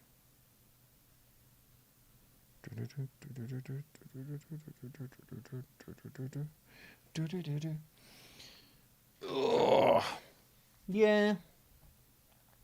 I might leave that there. I feel pretty good about that one, and then we start afresh on Monday with the final one, which might leak into Wednesday. Then I guess maybe. We'll see. I don't know. That also does give me time then to go to the gym, which I do want to do. I do want to go do that. Yeah, I think I will. I'll leave it by that. It feels like a nice place to end this stream. Right. Cool. Wonderful.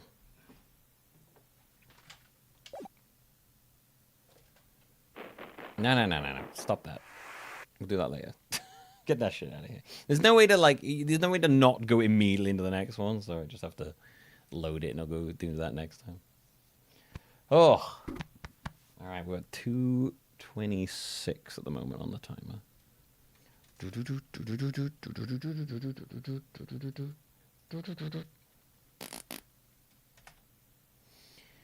Oh, I'll go to 2:27, I think.